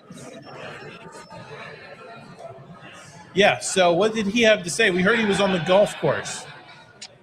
Yeah, well, I was on the phone. They got him on the conference call right away, so I haven't even heard how you guys have framed this yet on the show. Seems like the debate that we were having in the media room, a little of what I've seen on social media, and even just texting someone in the league about it is, okay, best returner in the draft, but how high is too high to take that guy? And if you're on the side of it's way too early for this, Caden Weegan himself might back you up, because he said he's golfing. He's not with his parents. They're with his brother at a track meet. He thought he was going to be a late round guy. He was on the side of being realistic. And, I feel like all too often you hear on these draft weekends, some guy who was a fringe 7th rounder is throwing a party on the second night of the draft, and then he's going home sad after being with his family. Weegan's on the opposite end of the spectrum. He's like, I'm going to go play 9, maybe even get in 18, and we'll see what happens come Saturday evening. But instead, the Steelers take him with their first pick of day 3. It's sure to be a polarizing one. Brian, the chat is pretty critical of this pick in particular as well, and I think there's still a fair amount of crashing out about this draft as a whole. I don't think we got. You're going to crash out. You might as well break a backboard, right? Right. So, I guess give me your thoughts on where we stand here at the middle of day 3. Still some picks to go, but really only one that might have a chance to play this year. Then you're going to have a bunch of 7th rounders here. It's a pretty unpopular draft class as a whole. I don't think it's just one pick. I think the first pick was unpopular. I think the third pick was unpopular. This pick seems to be unpopular with folks. What do you make of the criticism that's coming in from the outside? I think it's fair. I don't even necessarily agree, but I understand all of the arguments for the people who are unhappy and, frankly, unsure what the Steelers are doing in this new regime with Mike McCarthy. But allow me to play devil's advocate for a second, at least on the Weegan pick. Now I'm pronouncing the T. Weegan, no T. Let me at least kind of give what I would think their logic is on it, and we'll hear from Omar Khan and Mike McCarthy at the end of all 7 rounds today. The only Steelers staffer who came in to discuss Weegan is the special teams coordinator, Danny Crossman. And in case you don't know how these things work, he's not telling them when they should take a guy. It's not up to him. He's just giving us the insight on why they like Weegan so much and what they see in him to grab him here. Clearly, the Steelers front office and coaching staff feel pretty good about all the boxes that they've checked on this roster, the 22 starting positions on both sides of the ball, or else they wouldn't be burning one on someone who's essentially a returner in the 4th round. The other part of it, too, seems like there was a pretty big gap between him and the next best return men in this draft. He does both kicks and punts, so that saves you a roster spot. And then I guess the last thing I would say on Weegan is, okay, if this is a guy who is a slam dunk contributor for you, albeit only in the 3rd phase of the game, at some point is the juice worth the squeeze on him more than a developmental defensive lineman who has traits and has some upside, but never puts it all together and is just kind of here taking up space for 4 years. You know what I mean?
Canton, Ohio, the birthplace of the NFL, welcomes visitors from all over the world to share in the history, culture, and love of the game. In our internationally acclaimed Pro Football Hall of Fame, fans explore thousands of square feet of all things football.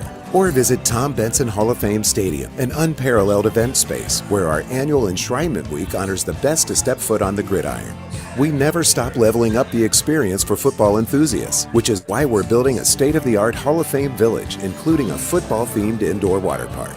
When you're filled up on football and you're hungry for more, discover delicious food and drinks around town. Sample a bit of it all on our walking food tours. And along the way, experience the greatest moments in NFL history come to life as public works of art.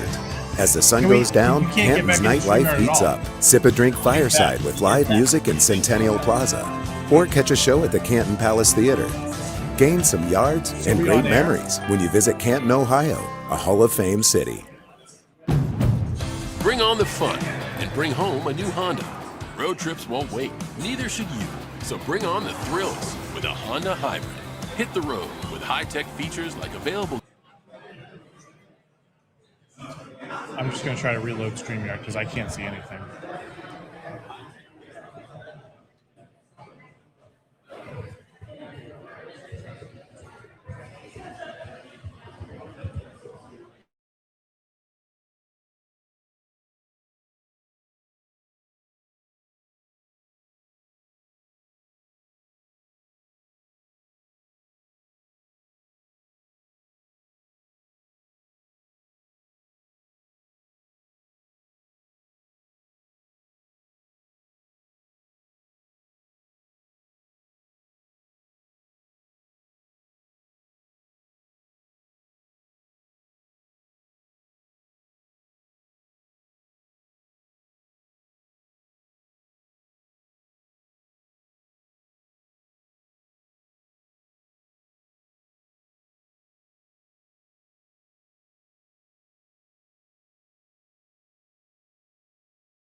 I'll start talking and set you guys up. Okay, unmute us. Can you see us? Is that? Yeah. Okay. Apologies. We've had some technical issues here. The internet is kind of glitching here at Aslin Beer Company, so I'm kind of locked out of the studio. I can't really see anything or hear anything. So let's just keep going here on the Steelers draft. Chris, a couple more picks. What are your thoughts at the moment on how this fourth round is proceeding? We're getting toward the end here. I'm trying to pull up the rounds right now as we're talking. The thing is the Steelers don't have another pick until the 5th and then 3 7th-round picks. So the question is... The Ravens just took a tight end. Max Iheanachor. From SMU. Genesis Smith off the board. That's a big name. Safety out of Arizona. I thought he would be a really good deep safety option for the Steelers. Other good names to come off the board. Will Lee III. He was like in my 120 range. So kind of goes where I thought he would go. Texas A&M cornerback. He goes to the Panthers. Connor Lew out of Auburn. Decent safety prospect, safety center prospect who's very young. I think he's like 20 years old, so that's pretty solid there. But interesting to see things continue to play out. I think that the Bills got great value for Skylar Bell. I'll say that. I think he's going to be a slot wide receiver that gets in active for them right away. Josh Allen's going to probably give him some chances to really light some teams up right now. So switching back to guys that are still available and looking at where they sit right now, I think it's going to be interesting to see who the Steelers want to prioritize in the 5th and if they want to use one of these 7th-round picks to move up and get somebody, because you got 3 picks in the 7th round. I don't know if you need 3 7th-rounders, especially now that you've gotten your returner in the 4th round. So, why not try to get an improved 5th-rounder or an extra 4th-rounder in this mix here right now? Some of the big names still available is Key Wheatley. He's a guy that I really like. Another Penn Stater still sitting there. Kyle Lewis still sitting there. But I think safety is a decent need for the Steelers. If I'm looking at safety still available, Key Wheatley's probably my best one. I like Kamari Ramsey out of USC. A sneaky good pick, VJ Payne out of Kansas State. Loved him at the Senior Bowl. I watched him break up so many passes, break on the ball, be quick. I liked him at the Senior Bowl. His tape is not the best. He's very rough. That's why he's still sitting here. But I thought he would be an interesting guy to keep tabs on. Michael Toth, I believe that's how you say his name, from Texas. But one name, a pre-draft visitor for the Steelers, Bishop Fitzgerald for USC. Another guy I think that could fit there. So interesting day 3 availabilities. I would look at this safety position if I'm the Steelers as far as guys who could be available in the 5th round. How about a defensive tackle, DeMonte Capehart from Clemson? Because he's going to be around right about the time that they pick, probably. Look, I'm just trying to look at guys that are projected right around where the Steelers are going to pick. There's a running back. They don't need a running back. Chandler Rivers, a corner from Duke. I mean, could they take a tight end? They need a tight end. They need a third tight end. Hayward's not around How about anymore. Joe Royer? But here's my question here. How about Joe Royer? Maybe I'm not a. I think you're now in the weeds with a lot of these tight ends. And here's the other thing. There's been a run on tight ends. I might be willing to wait until the 7th round and just scoop up my third tight end and hope for the best there. I'm looking at the positions that haven't flown off the board, where there's some guys still around that people didn't expect. D tackles, I think, could be one of those positions. Tim Keenan from Alabama, Dante Corleone of Cincinnati. Looking at those types of players. Again, safety. I think there's some really good safety on the one. John Kilgore, not a guy that I was looking at early because I didn't think that he would be a good fit in the 2nd or 3rd round, which is where a lot of people were putting him early on in the draft process. But now I'm considering him. I think he'd be an interesting spot there. So if I'm the Steelers, if I'm looking at a position that hasn't flown off the board and still has some higher guys available than I think that should be, safety is where I'm looking at, and that's also, in my opinion, a need this team needs for a young, athletic safety. Well, I mean, you've named a bunch of the safeties that they could take. I still think that they need a defensive tackle. I still think they need a defensive tackle. Nose tackle. And, I'm of the belief that you can never have enough corners. Like, there's a lot of different things you can use corners. If you've got guys that have a little versatility, can play outside, inside. Nowadays, with all the, and I know that every team has their own names for these, but let's just go football 101, nickel and dime packages. You know what I'm saying? Sub packages. A lot of teams play a lot of sub package football. To quote Mike Tomlin, sub package football. So you need extra corners. You need extra safeties. You need extra, those hybrid guys, which that brings a guy like Kyle Lewis in, which, by the way, he's still hanging around on the board, if I'm not mistaken. Yes, Bryce Fetcher goes off to the Colts here at 135. I think he's a name that Brian Batko liked a lot. So, it's interesting to see where they go here. But my belief is, so they have, what do they have, a 5th and then 3/3, or a 6th and 3/3? A 5th and 3/7. Or 7. 3/3. 3/7, yeah. So they have 3/7 and a 5th. Your 3/7, they're not throwaways, but you're looking for guys that you're basically trying to pull a diamond in the rough out of, right? That's where you maybe try and take another corner that, has a different kind of skill set than maybe the guy that you took already. You could always use maybe, but I think that 6th round or 5th round or whatever it is, they've got to get a defensive tackle, if you ask me. That's got to be where they go. Yeah, I think it needs to be somewhere that they need to get one, period. And listen, there's been some guys. One guy that I think isn't on a lot of lists right now, but I've had as a 7th round get for the Steelers throughout the entire draft process since the Senior Bowl. Devin Eastern, a big guy out of Minnesota. He's been one of those late seventh rounder guys. I think he could be a guy that you plug in. You can say, hey, eat gaps, eat blocks, be a good run stuffer, help against the pass. I think that he could be one of those guys that you say, hey, he makes the roster. He's a depth guy and helps things out. Because this stage, you're not looking, if you can get a starter, great, but you're not looking for immediate starters right now. These are the depth guys that you're hoping to turn into playmakers. So I'm right with you, Paul. D tackle, safety, those are two positions that they haven't addressed. They could address now. I'd also look at slot corners. I know they got Brandon Eccles, but I think that now you might have the guys that could really challenge Brandon Eccles might be off the board. But Chandler Rivers, I think he was one of the bottom of my top 100 when it came to slot cornerbacks who are still available, and I believe he's still out there. They don't need a punter or a kicker. No, yeah. But they usually are going to sign those guys undrafted free agents. I mean, I'm just trying to go around and say, okay, your 7th round picks, you got 3 of them. What are you going to use them for? I was just making sure we were bouncing back from our technical issues here. Did we talk about Harold Perkins? Because I believe he was a visitor and he's showing up on the best available lists. Do we have any thoughts on Harold Perkins as a linebacker option? Really good, really fast linebacker, really good athletic athlete. He was brought in based because he ran like a 4.3 40 or something like that. He was really lightning fast. Big project though, really raw. Still has a lot of, not a green dot guy, not a leader, but like, hey, as a special teamer that I take, if he's around there in the 7th round, Yeah, take a guy like that because I think he's a guy that you could bring in, kind of like you brought in Carson Bruner last year. Now Bruner doesn't have the speed of Harold Perkins, but when you're bringing in linebackers at that stage, you're saying, hey, you better, if you want to make the team, you better be good on kickoffs, punts, punt returns, kickoff returns, and then eventually we'll work you in at linebacker. Carson Bruner did that well last year. Here's a question for you, Chris. Does Kyle Lewis have special teams ability? He does, yeah. He's quick. He's fast. He's very technical. He has a high motor, a very high motor, to be honest. I think that Kyle Lewis, if he's put there, I think he's probably sitting here a little disappointed because a lot of us thought he was going to be a day 2 player, and he's still sitting here towards the end of the 4th round.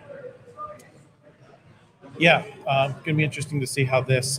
Obviously, you're starting to get into the compensatory picks here at the end of the 4th round. That's why these rounds get a little bit longer. It's more than just everyone gets one pick. You can start sorting out. I think there were 40 picks in the 4th round. So some extra ones to get through here, and then we'll be into the 5th, and the Steelers are right in the middle of that as well. 161 is the number, and we're currently sitting at 136. So a ways to go, but things will, once the clock gets shorter, right, even between the 4th and the 5th round, and they start coming off the board even faster. They do a little less spectacle in terms of the announcing the picks. Sometimes it's just a little more straightforward in the later rounds. A lot going on with the Browns in the 5th round. I think they've got, 146, 148, 149, 152. So we'll have something to react to there in terms of their hauls. Should we talk about some of the division teams here while we're waiting to get to the – we've got a ways to go. Baltimore, let's get into their draft a little bit. They take Venga Ioane from Penn State in number 14. Zion Young was their pick, the 13th pick of the 2nd round. Jacoby Lane, Elijah Surratt, so a couple receivers there, and then tight end Matthew Hibner from SMU. A lot. I think that the big dominant theme seems to be a lot of receivers around the division because the Browns get Casey Concepcion and Denzel Boston as well. Yeah. Steelers get Germie Bernard. There seems to be, for as much as we talked about AFC North quarterbacks and AFC play in cold weather. That's a great point. All 3 of those teams have taken 2 wide receivers now. Yes. I guess because Weegan technically counts as a receiver as well, even though we're thinking about him as a return guy. So, 3 of those teams. What have the Bengals done? I believe they've gotten at least not one. Not much. No, they've only had 3 picks, so they have not gotten. They traded away that 10th overall pick for Dexter Lawrence. So and really, they basically had a meat and potatoes kind of draft: a corner, an edge, and a center. Look, they need meat and potatoes because they've had the firepower for about 7 years, and they haven't made the playoffs in 4. Have they signed anybody to make their defense better? They signed Boye Mafe, Jonathan Allen. They've signed guys up front that I think could help them if they put it together. Problem is, the Bengals have had a roster that should be putting it together for about 7 years, and I think they haven't made the playoffs since like 2022. So it's 2021, I think, in fact. So it's just been kind of rough for them. So what do we think, Paul, of this kind of seeming pivot in the AFC North here toward not just the offensive side of the ball, but a lot of focus on skill? Well, I mean, I think the Ravens are a team that probably needed to add some skill. The Browns, obviously, they had an offensive-minded coach last year, but they went out and got another offensive coordinator, so he's obviously influencing things. And the Steelers went from a defensive-minded coach to an offensive-minded coach. So it's not surprising, really. The Ravens have a defensive-minded coach or whatever, but it's pretty clear that the window with Lamar Jackson is probably only open for another 3 or 4 years, so they better get him some help. And I think that's sort of the theme of things. The biggest change, obviously, has been with the Steelers, though, and that's because you went from Mike Tomlin to Mike McCarthy. You went from, like Mike Tomlin liked to draft those guys that were, rangy, athletic, maybe a little bit raw, guys that basically he felt they had the measurables and you could teach them how to play football. Right. And so those were the guys that he picked. I wanted to see sort of what Mike McCarthy, 5 out of 6 offensive players, tells you a lot about what Mike McCarthy's influences on this draft and how it's a little bit different than what we've seen. And look, Mike McCarthy talked about this earlier. He said, it was asked like, hey, are you a guy that believes in, bleep them picks? Some people will say. And he's like, no, I believe in drafting and developing players. And that's what he said this. And I think he said this in somewhat of a sarcastic tone. He's like, I want 14 draft picks. I want to draft all these guys, bring them up, and develop them and see who we get, and then have that build out our roster. The Steelers still very much believe in building through the draft because I think that generally is the way to win in the NFL for the most part.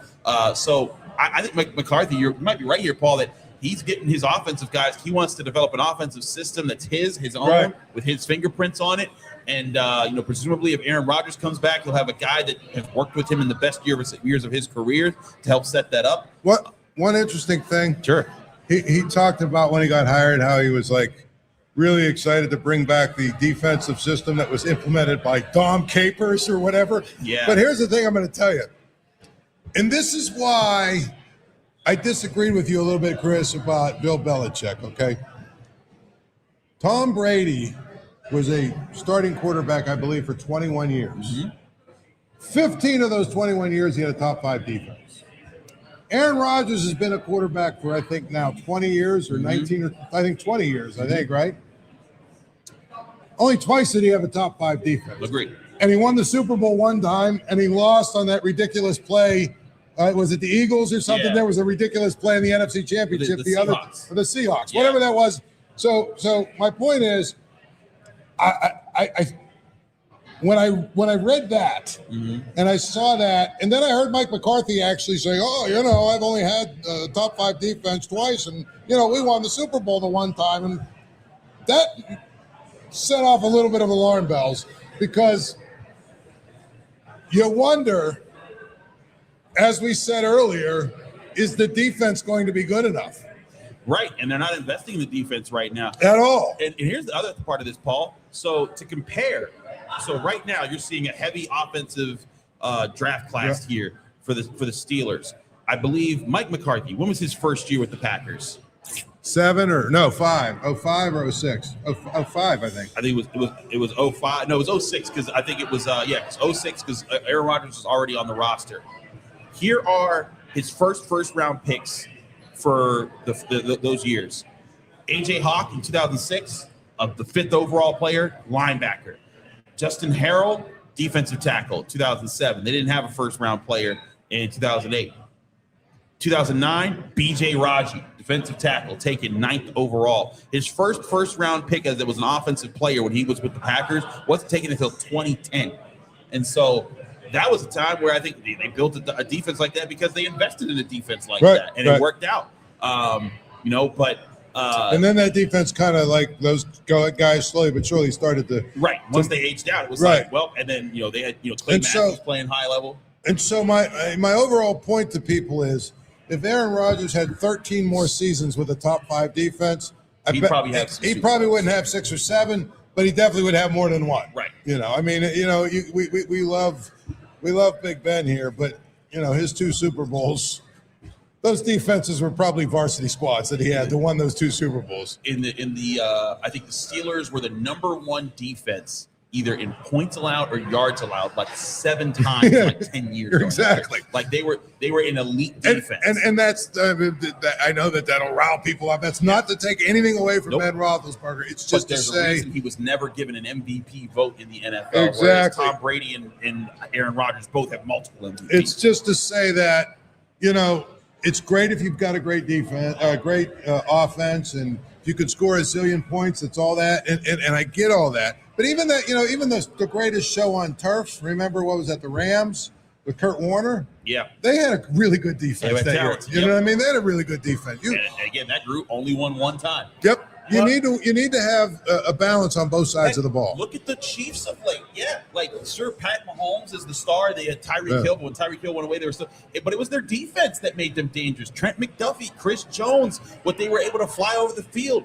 I forget the edge rusher's name, Karlaftis. Yeah, but defense is still very important. Defense still wins championships, man. I mean, look, the Seahawks. They just won the Super Bowl. Why? Because their defense was nasty and beat the tar out of everybody. So and to that point, the last 2 years, really, the Eagles, the and Eagles the defense. Seahawks. I mean, Sam Darnold was a nice player this year. Yeah, he was not an elite quarterback. If you look at his numbers, you know what? He was good enough to make plays when they needed it. The year before, Jalen Hurts was really good at running the football and giving the ball to Saquon Barkley and making it some plays down the field, but he wasn't an elite quarterback. Right. But that defense was ridiculous. That front seven they had was absurd. So that's, to me, if you're the Steelers, the model you should be, these last 3 or 4 years chasing as opposed to trying to find your elite quarterback. Yeah, and the thing I will say about Mike McCarthy's first few years, though, we mentioned all those defensive picks. I think it's clear he's at the point in his career where he gets to do his stuff a little bit more. Oh, here we go. Kyle Lewis to the Dolphins. And there's that. There you go.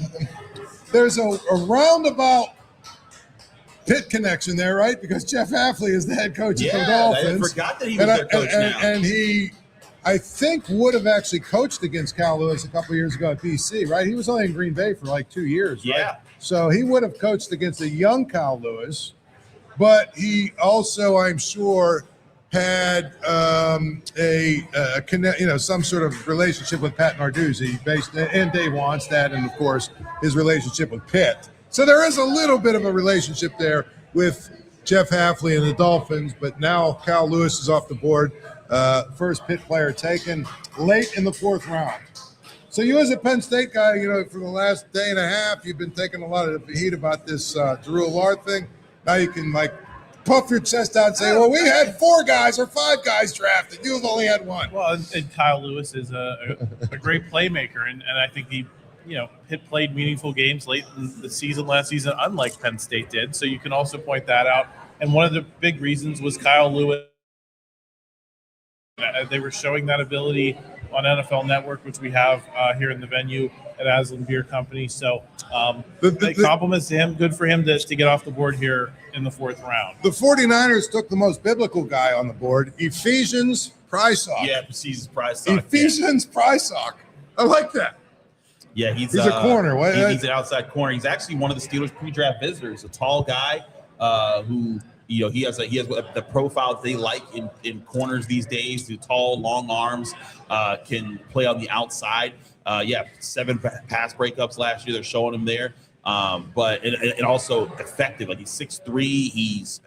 He doesn't get injured. Was a guy that I thought that if they waited on outside corner, this could have been their backup outside corner that they took. So again, there's some positions as far as if they could have gotten, if I could have gotten my safety earlier who would contribute right now, I would have gotten him where I got Daylen Everette. If I could have gotten a nose tackle, it's the same thing there. Whereas, backup corner, if I know that this outside cornerback is going to be our 3rd or 4th guy out there, I would have taken him here. But again, this is the late 4th, so they didn't have a late 4th because they traded one of those away earlier. But yeah, good for Ephesians Prysock. I thought he was a good prospect. We're at about the 2-hour mark here, so we're going to get to a break for a little bit. We might as well wait to see the Bengals pick here. Oh, yeah, I guess we can see the Bengals pick. The pick is in on the Bengals, so we'll update you on that, have a quick reaction. I think the weather – how's the weather? It's going to be a defensive tackle. The weather seems to have gotten a little bit better since this morning when it was pure rain. I don't know, the window's behind me. Giuseppe, is it looking better out there? Has it been nicer? Yeah, so hopefully people are defensive tackle. Out there. Look at this guy. He's doing the dance. Come on. This is what day 4 is about. It's more of a carnival celebration of football in a lot of ways. You don't get as many of the former NFL guys. This guy's from Australia. Oh, God. How did you end up a Bengals fan? Oh, international fan of the year from Australia. He's just their international fan. Every team has an international fan. That's who's been announcing the picks. That's my point. Here's my point. Imagine being an Australian deciding, the team I'm going to root for is the Bengals. The NFL marketing works in mysterious ways, Paul. I don't know who declared, other than the Roonies, who are Irish, that Ireland was going to be Steelers territory, but now we know that they went over there, had a very successful event in Dublin. Come on, man, just get to the pick. Colby Young of Georgia. There we go. Another receiver for the Bengals. Wow. So that's another receiver for the AFC North. That is the first receiver for the Bengals. Right. So between the 4 teams, I believe you've got, 7 receivers now through the first 4 rounds of this draft. So we're going to talk through the implications of what the AFC North is doing. We're going to talk about some of the continuing picks here. Make sure you stay tuned to the PG Steelers live stream. We're at Aslin Beer Company in the Strip District.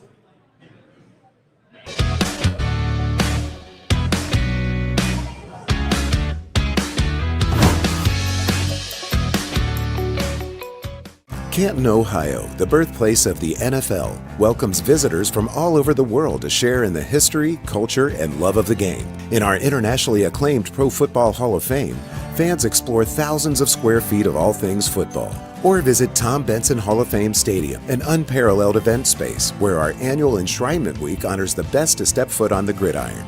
We never stop leveling up the experience for football enthusiasts, which is why we're building a state-of-the-art Hall of Fame village, including a football-themed indoor water park. When you're filled up on football and you're hungry for more, discover delicious food and drinks around town. Sample a bit of it all on our walking food tours. And along the way, experience the greatest moments in NFL history come to life as public works of art. As the sun goes down, Canton's nightlife heats up. Sip a drink fireside with live music in Centennial Plaza. Or catch a show at the Canton Palace Theater. Gain some yards and great memories when you visit Canton, Ohio, a Hall of Fame city.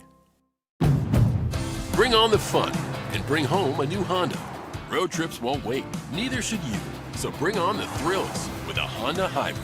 Hit the road with high-tech features like available Google built-in and the efficiency of a Honda Hybrid. All from the 2025 Kelley Blue Book Best Performance brand.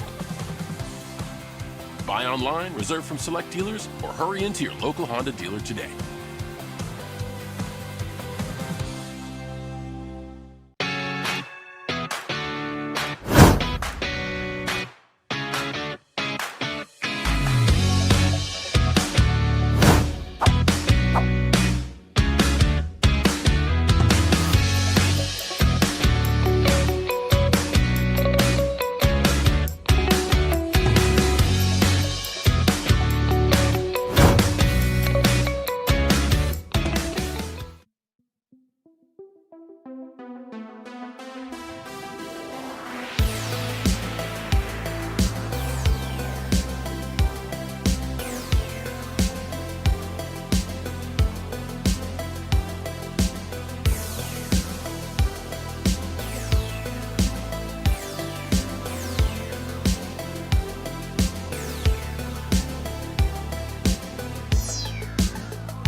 Canton, Ohio, the birthplace of the NFL, welcomes visitors from all over the world to share in the history, culture, and love of the game. In our internationally acclaimed Pro Football Hall of Fame, fans explore thousands of square feet of all things football.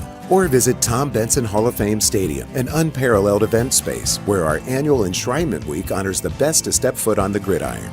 We never stop leveling up the experience for football enthusiasts, which is why we're building a state-of-the-art Hall of Fame village, including a football-themed indoor water park.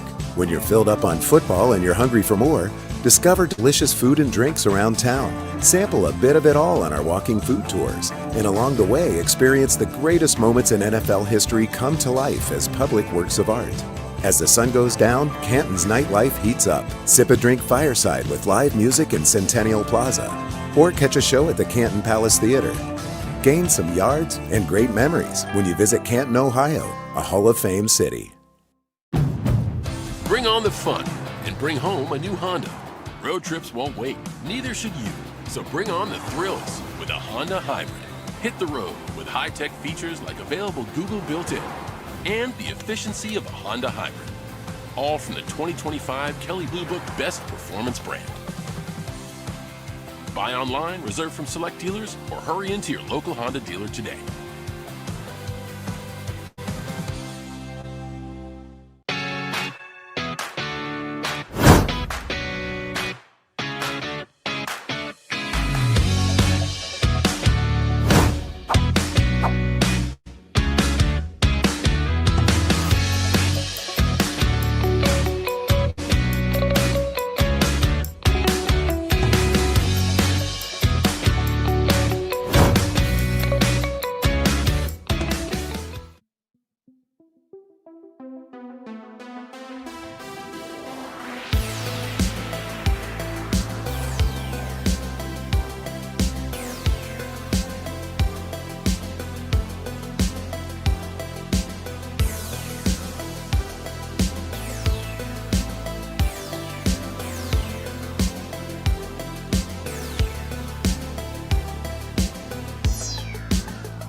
All right, we're back here on the stream.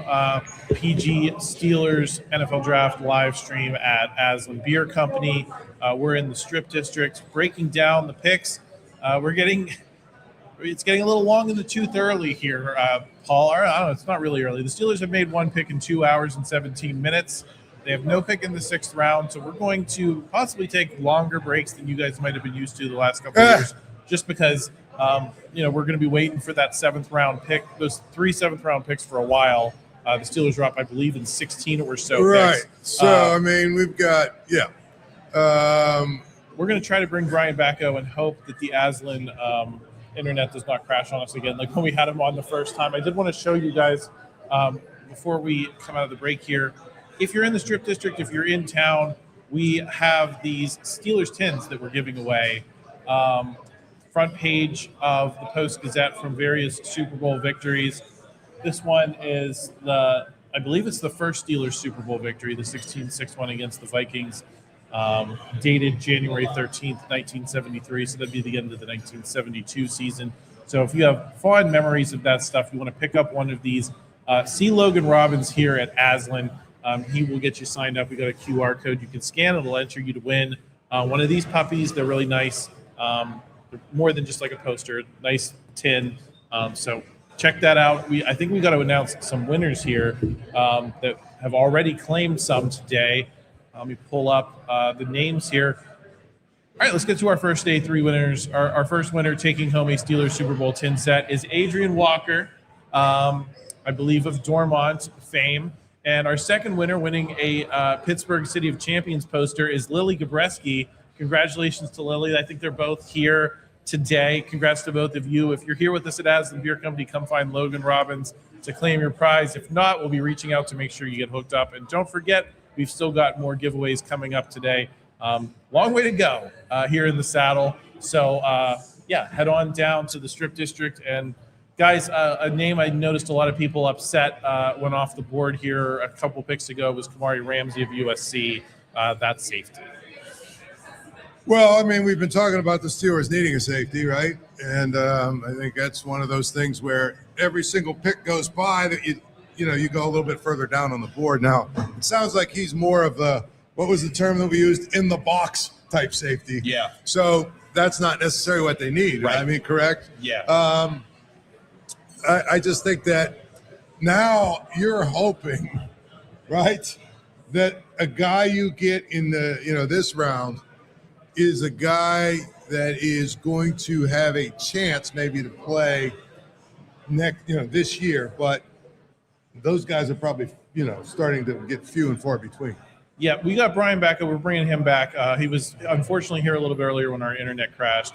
Brian, welcome back into the show. Giuseppe's going to point at me, my producer, if I can't hear you in my ear very well. One of the things we've been talking about, Brian, is the impact of Mike McCarthy that he may be making. Ray noted it. I think he did his short video over on YouTube. Ton of offensive picks here, not a ton of defense. How do you view the ratio that we've seen so far and Mike McCarthy, the imprint Mike McCarthy's making as a coach known for his offensive acumen? Yeah, I'm not too surprised, although in that ratio, guys, I almost hesitate to even put Caden Weegan as an offensive player because I think he's going to be pretty much third phase of the game exclusively.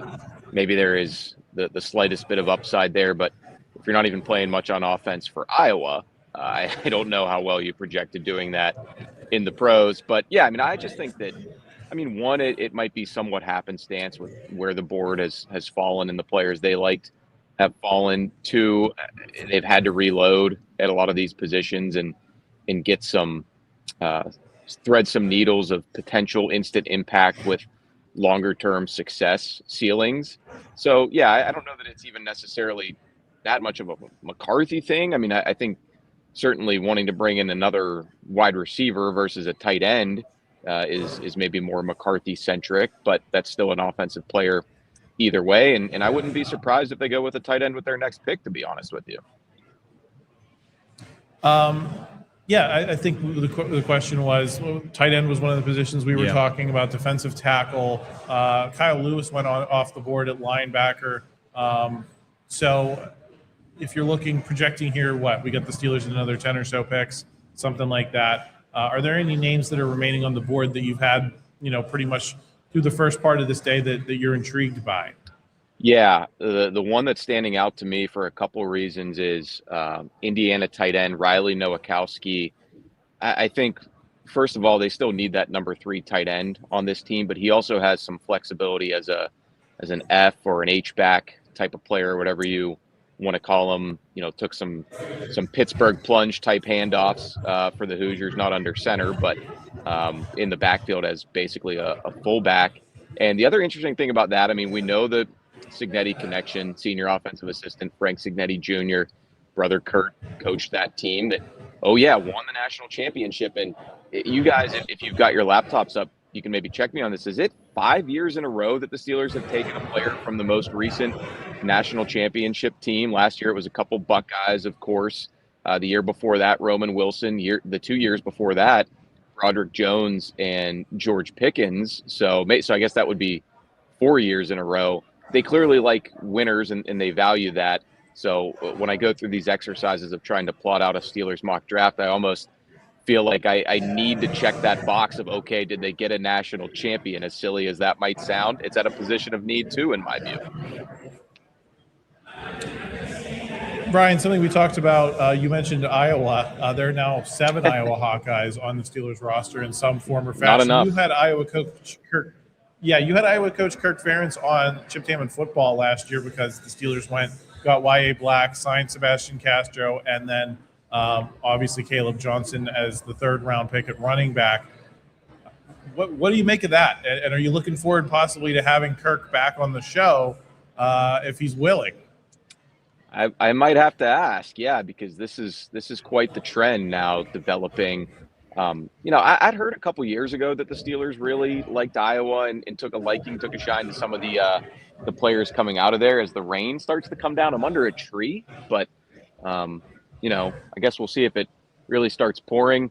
Make of this what you will in terms of signals about how this draft is going for the Steelers or symbolism there. But I think that the scheme that Iowa plays defensively makes a lot of sense for readying guys for the Steelers. They've always said that about Wisconsin players too. Probably no coincidence. They're both in the B1G.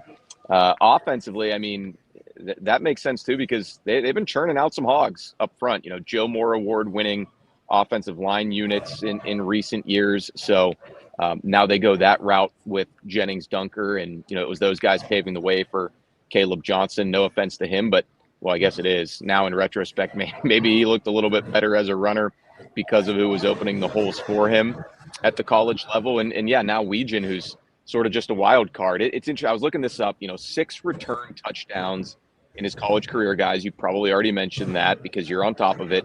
2 kick return touchdowns, 4 punt return touchdowns. But the teams that they came against, I was curious. It was Missouri in a bowl game, UMass in a non-conference game, and then honestly kind of the dregs of that conference: Northwestern, Rutgers, Minnesota, and Michigan State. So for as electric as Weegan has been, it's not like he was housing them against the Penn States and Ohio States of the world. Guys, do you have anything for Brian before we let him get back in there? I have one more thing, but I wanted to give you guys a chance if you've been hearing what he's been saying. Yeah, Brian, just from the perspective of the needs that we all talked about, where do you think the Steelers stand as far as, especially like guys on defense that they needed to, that they could have brought in to fill certain spots, considering they finished as a middle of the pack defense for the first time in a few years, and they only drafted 1 defensive player, and he's a backup outside cornerback and not like a slot corner or a safety or a nose tackle or any of these positions that we thought that maybe they could add there. Yeah, I think Daylen Everette probably could play nickel at some point in his career. I think he has that potential, but he's a backup now for sure, but who knows what's going to happen with Jamel Dean down the road? Who knows what's going to happen with Joey Porter Jr. down the road, Chris? I know that Kevin Colbert's philosophy in drafting was always, hey, if you're a 3rd rounder or higher, that means we expect you to develop into a starter someday.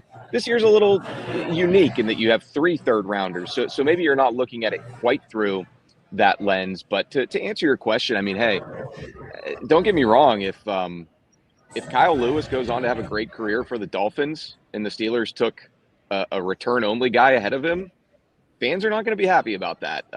Or who are some other ones who've gone recently? Was it Bryce Betcher?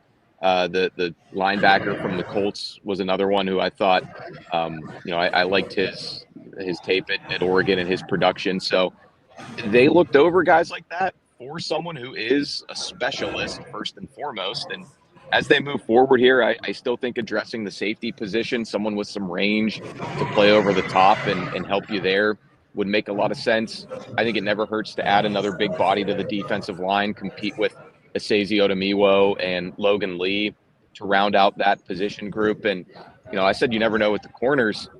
You never really know with inside linebackers anymore either in the attrition that goes on at that position. And we know that the edge situation for the Steelers, it's really positive now, and it's crowded and there's a surplus of good players.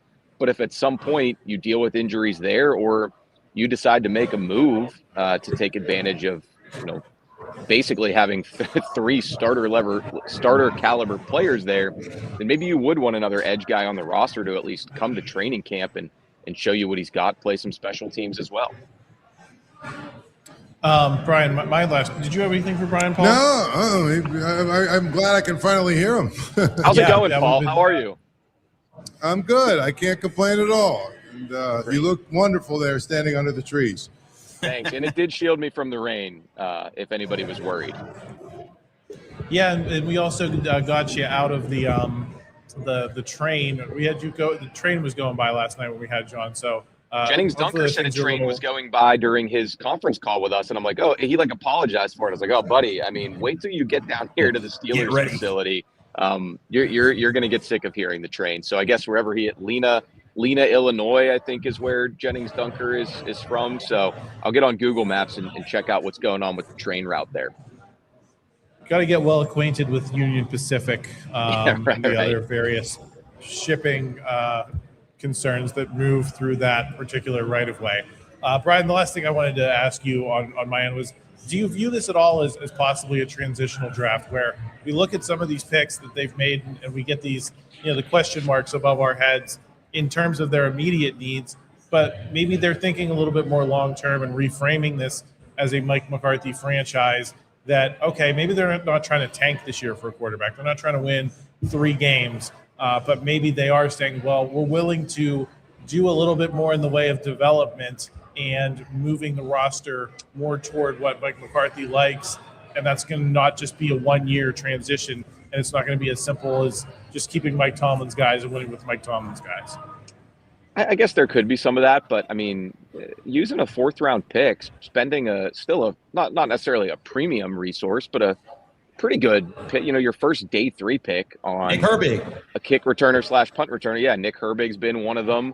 Jack Sawyer was one last year. You can Mason McCormick. You get good players in that spot. Using that on a return man only, essentially, that's almost like feeling we're a Super Bowl contender and put one more piece in here to get us over the top and we'll like where we're at. So I don't know, Adam. I guess I still feel like this franchise always views itself as they are a contender. They're gunning for the Lombardi Trophy. That's the ultimate mission. Still the ultimate goal at the end of the ultimate mission, Lombardi Trophy. But the realistic goal, I guess, is the best way to phrase it, is get over that hump and win a game in the postseason. Maybe Caden Wheaton helps you do that better than a 6'6", 340-pound defensive lineman who's a year away from being a year away, to quote the famous was it Fran Fraschilla analyzing the NBA draft a while back and said that about one of the European prospects who was taken high in the first round. So it's been an interesting draft so far, polarizing draft so far.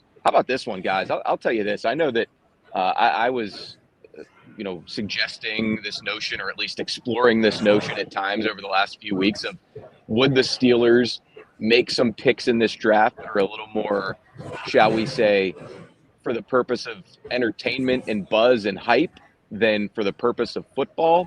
Well, you can take off that tinfoil hat, because between Max Iheanachor in the first round and then the very polarizing Drew Allar pick, and then opening today with a 5'9" Iowa return man that most people, even the draft sickos who went down for day 3, have probably never heard of, are Insulated decisions, blinders on decisions, to say the least, from this front office. Yeah. Yeah, you got anything more for Brian, Chris? Otherwise, we can let him get back into the room. The picks coming up here in 10 picks. Chris, how are you doing this weekend? I'm doing great. I'm sipping on Coca-Cola here, trying to stay awake after we have been just pulling these late nights. It's fun during the day. I will say, Aslin Brewing Company is bumping. We got people here. We've got people coming to say hi. We got prizes we're giving out. Yeah, wish you could be here, Brian. You'd be having a blast over here. I might come down later and rip up the claw machine. I was scoping it out last week during our show. I think there were some easy pickings in there, unless all the draft rounds have wiped them out. Well, we'll look for you, Brian, because we're going to be here for a while still. So enjoy the rest of the day over there at the South Side. We might hear from Ray a little bit later. Tell him we said hi, and thanks for stopping by, Brian. All right. See you, fellas. Thanks, everybody, for watching. Peace. Well, Adam, your Penn State guy just got taken again. Key Wheatley goes off the board. I think that's kind of back-to-back safeties, by the way. Dalton Johnson's a key. Wheatley catching people up. Let's see. Anybody else that the Steelers who might have interest in? Well, the Browns took Justin Jefferson, linebacker from Alabama, and they also took a center from Alabama, Parker Brailsford. And, of course, the Chargers are having basically they're another team with a meat and potatoes draft. I think they've gotten 2 defensive linemen, 2 offensive linemen, and like maybe a corner and a receiver. I do want to talk about the Jennings Dunker of it all a little bit, because I mentioned earlier I think he got a little bit of short shrift just because it was late in the evening. We had some laptops dying, so we ended the stream a little bit before I think we could get the full reaction there. One of the things I thought was interesting was that Lance Zierlein of NFL.com, he made his top NFL comp for Jennings Dunker, Mason McCormick, who obviously is the Steelers' one of their current starting guards, a guy they were able to get in the 4th round a couple of years ago. But we know that he didn't start immediately, right? So I think it's going to be an interesting competition here. You brought in Brock Hoffman in the offseason. Yep. You still have Spencer Anderson, and you still have Jennings Dunker. Who starts the season as that left guard, and how do you see that competition unfolding? Because I do think it's going to be interesting to see. Okay, they clearly want to go in the direction of Jennings Dunker because you spent a 3rd round pick on him, but it's probably not going to be an immediate thing either. There's going to be some level of development there, and you have some guys who have question marks attached to them as well. Spencer Anderson, former 7th round pick, a guy who's been around, who's known the system. They found some use for him within Arthur Smith's offense last year as kind of that 6th offensive lineman. And then Brock Hoffman's a guy they brought in free agency. How do you guys see that unfolding? I think that Spencer Anderson might have a leg up. Granted, he might not have as much of a leg up as he used to because his old coaching staff is gone. The front office, I think, likes Spencer Anderson, but Brock Hoffman brought in Mike McCarthy, familiar from him. He's a Cowboy, so some connection there. I think Jennings Dunker. The interesting question about him: the last time he played guard in college football, 2022. So it's not like he's a guy who flipped all around all the time. He's been a right tackle exclusively for the last 3 years in college football. So right tackle, usually the better run blocking tackle right on the offensive line. But if you're moving in the left guard, he's going to have to make some adjustments. He's going to have to improve a little bit. And he's a mauler. He's a physical guy. So I get the idea and why people, and I said along, like, hey, he's a guy that I think is listed as a tackle, could play as a guard. So that's a thing. But I think it's not a given that he's just going to plug, play, be amazing, be elite, and just solve everything at the left guard position. So it's going to be a battle. It's going to be one of the many camp battles that we take a hard look at when we get to training camp in St. Vincent College. Well, I think, we talked about it yesterday. It seems like they are going to move Troy Fautanu. Did I say that right, Chris? Yeah, Fautanu. Good they're going to move him to left tackle. Probably. And then I think that says a lot about what they're going to do with respect to Broderick Jones. We talked about that. So, I actually think there's going to be 2 rookies starting on the offensive line for the Steelers this year. Right tackle and left guard. And I think How about this though? And I think that if you look at Fautanu, what's he in his second year, third year, whatever? Well, it'll only be his second year. Year playing. Yeah. Frazier and McCormick are going to be in their second year or third year, right? Yeah. Here's another thought here, guys. What if Broderick Jones isn't out for the count? What if he has a good he comes back healthy, has a good training camp, and you're like, he's the better tackle, and we got to play him right now. And Iheanachor, you'll have time to prove yourself. And then all of a sudden, you still have this lineup where he's in the left, Troy's on the right, and maybe you put Iheanachor at left guard. Now that's the thought here, because he has really great footwork, and Mike McCarthy said he's going to be a tackle for the team, but maybe they're lying. Maybe they wanted to throw the cent off there. But then again, if that's the case, why would you draft Jennings Duncan? So, like, there's a lot of mystery that can be with this offensive line. I think that this is adding to the frustration for Steelers fans, because ever since they drafted Broderick Jones, remember, he was drafted to be the team's left tackle, but right. Dan Moore would not move off the left tackle position. They kept trying to put him at right tackle in practice, and he would be terrible during training camp. So they said, we have to keep him at left tackle, but it worked out in the long run, because when he played 4 years as a left tackle for the Steelers, he got huge money, and so the Steelers got a third-round comp pick off of Dan Moore Jr. hitting the market last year, which led to the 99th overall pick that they traded up and got Jennings Duncan. Right. So, like, I got that strategy. So finally, this past year, Broderick Jones is at left tackle, Troy Fautanu is at right tackle. Everyone's happy. Now you take another tackle, and you're risking jumbling it all over again. So I think that's another thing that Steelers fans are frustrated. They're like, I thought we were finally done with the shuffle drill on offensive line. We just want these guys to just play their 5 positions and be there. Jaden Duggar, a local guy, just was selected by very nice. San Francisco. So congrats to him. I think that was Steelers pre-draft visitor. Another Steelers pre-draft visitor, because you get to bring in the locals. Yes. Another tackle off the board, by the way. Our guy, Capehart from Clemson, is going right here to Tampa.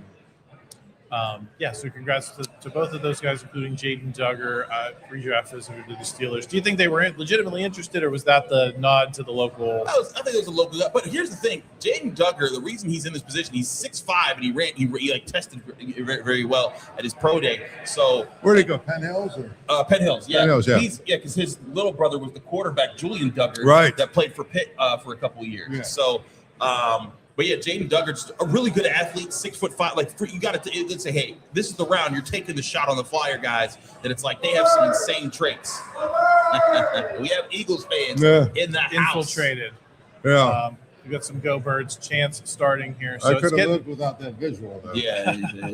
Usually when you have your shirt off, you have a reason to have your shirt off. But hey, Steelers fans can't say that about that. They got Big Vega out there. And, he's been proudly showing off his chest. Right. I think, it's always cool when a Whitfield guy gets drafted. Yes. Yeah. Even if it's not with the Steelers. The Steelers, they generally try and find a way to get some guys into their local. They really haven't done that. That's why I kind of felt like maybe Kyle Lewis was going to be their guy, but then he got picked. Are there any other guys hanging out there that are 7th rounder types? I mean, there's plenty of guys that I think are straggling right now that could be really good picks. I'm looking at BJ Payne right now, the safety out of Kansas State. I think he'd be an interesting shot. Chandler Rivers, if he's still around, a slot corner out of Duke, would be really interesting for what the Steelers had. Deion Burks, granted, they took Cade Wetchen, but to Brian's point, what if Cade Wetchen is just a returner and not a receiver? And they're still actually going to maybe look at getting a third technical wide receiver on the board here. That could be interesting. Burks is a faster sort of slot wide receiver. Jeff Caldwell, one of their pre-draft visitors, a tall guy, 6'5", who ran like a 4.31 40-yard dash. But man, his hands are not great, which is why he's still sitting here with 6'5" and a 4.3 40. Josh Cameron, I saw him at the Senior Bowl go up and get the football pretty well. J. Michael Sturdivant, a 6'3" wide receiver. Like, I still think the Steelers could use a tall backup wide receiver to fill in, because if Metcalf or Pittman go down, then all of a sudden, like, those two guys that you wanted to line up along with Bernard, you're running out of those guys. So I think the Steelers, especially if Cade Wetchen is purely a returner, they could still use one more wideout in this draft class. I did want to circle back to the offensive line conversation. Sure. We've been poking around the Troy Fautanu conversation of where does he belong here long term, and something we pointed out a lot in the podcast lead up to the NFL draft was he never played the blind side at Washington because his quarterback was a lefty himself, Michael Penix Jr. So even though he was a left tackle, he was not a blind side blocker. Chris, how much stock do you put into the difference between right and left tackle and the subtleties? And do you think that Troy Fautanu can learn that spot as compared to where he's been comfortable as not the blind side tackle in both college and with the Steelers? I think he can. I just don't think you needed him to. Like, I think that he is a really good to potentially future all-pro right tackle. Why mess that up? Yeah. Like, why throw that in jeopardy? You know? And so, you know, it's just, I think that what you're looking at there is you could move the left tackle. And if he takes on, like, here's the thing. Troy Fautanu is a technical guy. He's a really well-coached guy. He takes coaching well. He adjusts well. He pays attention to his craft. Maybe you're thinking we can move him there because we can move him there. He'll still be that all-pro guy. But there is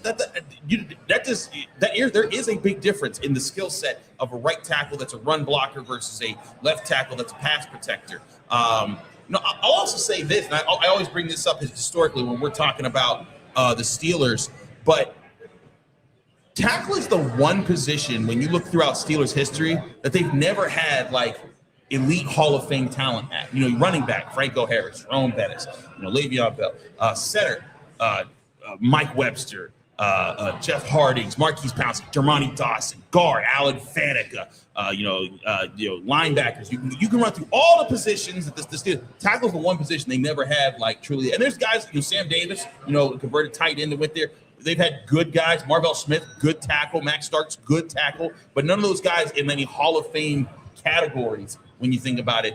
And I'm not saying Troy Fautanu was ever in the Hall of Fame conversation, but he was the guy that I thought could be a stout offensive tackle for this group right now that could end up even being maybe even their best offensive lineman. And if you move him off of the position that you drafted him to be, and he played very well out this past year, and you flip him to the other side, I think you're putting yourself in a hard spot. I mean, look at Broderick Jones. Broderick Jones was a right tackle for 2 years while he was waiting to be a left tackle. Now he's a left tackle, and he was having a decent season up and down.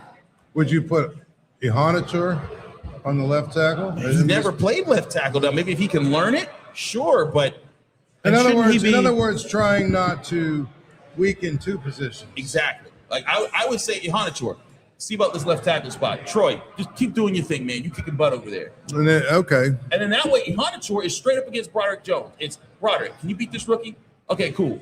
And if you beat this rookie, can you beat him by a lot? Like if Broderick plays you would hope. Right. If Broderick plays his butt off, then you're like, okay, we can offer this guy a contract and keep him around. But if he doesn't, we got his replacement. I think the one thing we can all agree on is the left guard will be Dunker. I think so. And here's my thing, Paul. You would think that Iheanachor could be a little bit more moldable into a left tackle because, as we pointed out on the show last night, he's got like 4 years of football experience, period. Not like just at the college level like a lot of these guys do. He's a relatively recent addition to the sport, which would mean even though he's, played a lot of right tackle in his college career to this point, you would think that, okay, how old is Troy Fautanu? He was a very veteran guy. How long was he at Washington for 5 or 6 years? I think it was at least 5 that Troy Fautanu was there. So he's kind of maybe more set in his ways than a guy who hasn't played a ton of football at all, and that you may be able to teach things to him a little easier than you could to Troy Fautanu. Another safety off the board, by the way, Michael Taft from Texas. Yeah, good safety from Texas. Was a good player from them. Was a guy that was a lot of people were hyped about at the Senior Bowl. I thought he had not as impressive of a Senior Bowl week as he could have had, and that's kind of why he fell down this far. But yeah, safety position. He's one that I thought the Steelers could pass on and be fine. I'll be intrigued to see. VJ Payne is a safety that I'd be looking at if I'm the Steelers right now. Just going through some Steelers draft picks so far that we haven't gotten to talk a ton about, just because of the action last night. I think Daylen Everette also got a little bit lost in the sauce. He's a cornerback from the 3rd round. a little bit of a surprise considering some of the names that were available to me, at least. I don't think that means it was necessarily a bad pick in this draft. I think it's maybe one of the more understandable picks that they've made. Where does he fit into the long-term picture here? Obviously, you just signed Jamel Dean. You have Joey Porter Jr. I asked this question about Germie Bernard last night, so I think it's worth asking about Daylen Everette. How soon could he be a starter potentially? How soon could he supplant a guy like Jamel Dean in particular? Because we mentioned that Jamel Dean, he's north of 30, I think, already. So he's played a lot of football and may find himself pretty quickly in some of those veteran roles that they've had guys kind of not work out over the last handful of years. Patrick Peterson's on that list. Last year, it was Darius Slay. Granted, I think those were one-year deals in a lot of circumstances. You brought in Dean to be here a little bit longer. However, if you're drafting a corner in the third round, I think you're at least going to give him a chance in the next 2 or 3 years to play his way onto the field against an older veteran. Yeah, I think he's a backup quarterback right now that maybe works his way to being a starter, whatever Dean, you pointed out Dean's age. He's 29. He'll be 30 in October. So certainly not a guy that you probably don't want to have keep more than 2 or 3 years. Joey Porter Jr., obviously a guy that you want to keep long term. And I think they want to find a guy who can be a really good partner for Joey Porter Jr. Now, Daylen Everette, he moved around a little bit in college, but primarily he was an outside corner, good run stuffer, good tackler, played zone kind of well, but not the kind of prototype cornerback that they have been trying to get with Joey Porter Jr. a lot. Press man, will beat you up at the line of scrimmage, not let you off. Let me ask you this: How much will the defense and the defensive scheme change now? You know what I mean? Going from Tomlin and Terrell Austin to Patrick Graham. I mean, will there be different kinds of players that they're looking for? Will there be different roles? Will a guy like Joey Porter be what they want at corner, or will they want, a more of a cover guy? I mean, there's a lot of variables to me based on the fact that we have a brand new coaching staff, especially on that side of the ball. One thing that we talked to Patrick Graham about, we asked him, because we've been trying to ascertain what kind of defense does he want to have. He made it clear, I'm not here to change the culture of the Steelers defense. He's like, this system works. Like, you using this. I think what he might do is modernize some of the concepts that they deploy and how often they deploy them. Like, maybe some more sub-package football, which is basically just football these days because nickel and dime is basically what people come out in all the time. Maybe he'll use some more too-high safety looks. I think that's definitely something to expect this time around because a lot more teams are doing that these days. But, he's not changing the 3-4. The 3-4 actually is working right now a lot in the NFL. Both the teams in the Super Bowl use the 3-4. But I think the thing that you're going to see is they're going to embrace still the old school ideologies that the Steelers have had on defense. He even said this. He's like, I want to stuff the run on the first 2 downs, and I want to blitz the quarterback and get aggressive on the 3rd down. That's Dick LeBeau all over it, trying to play that way.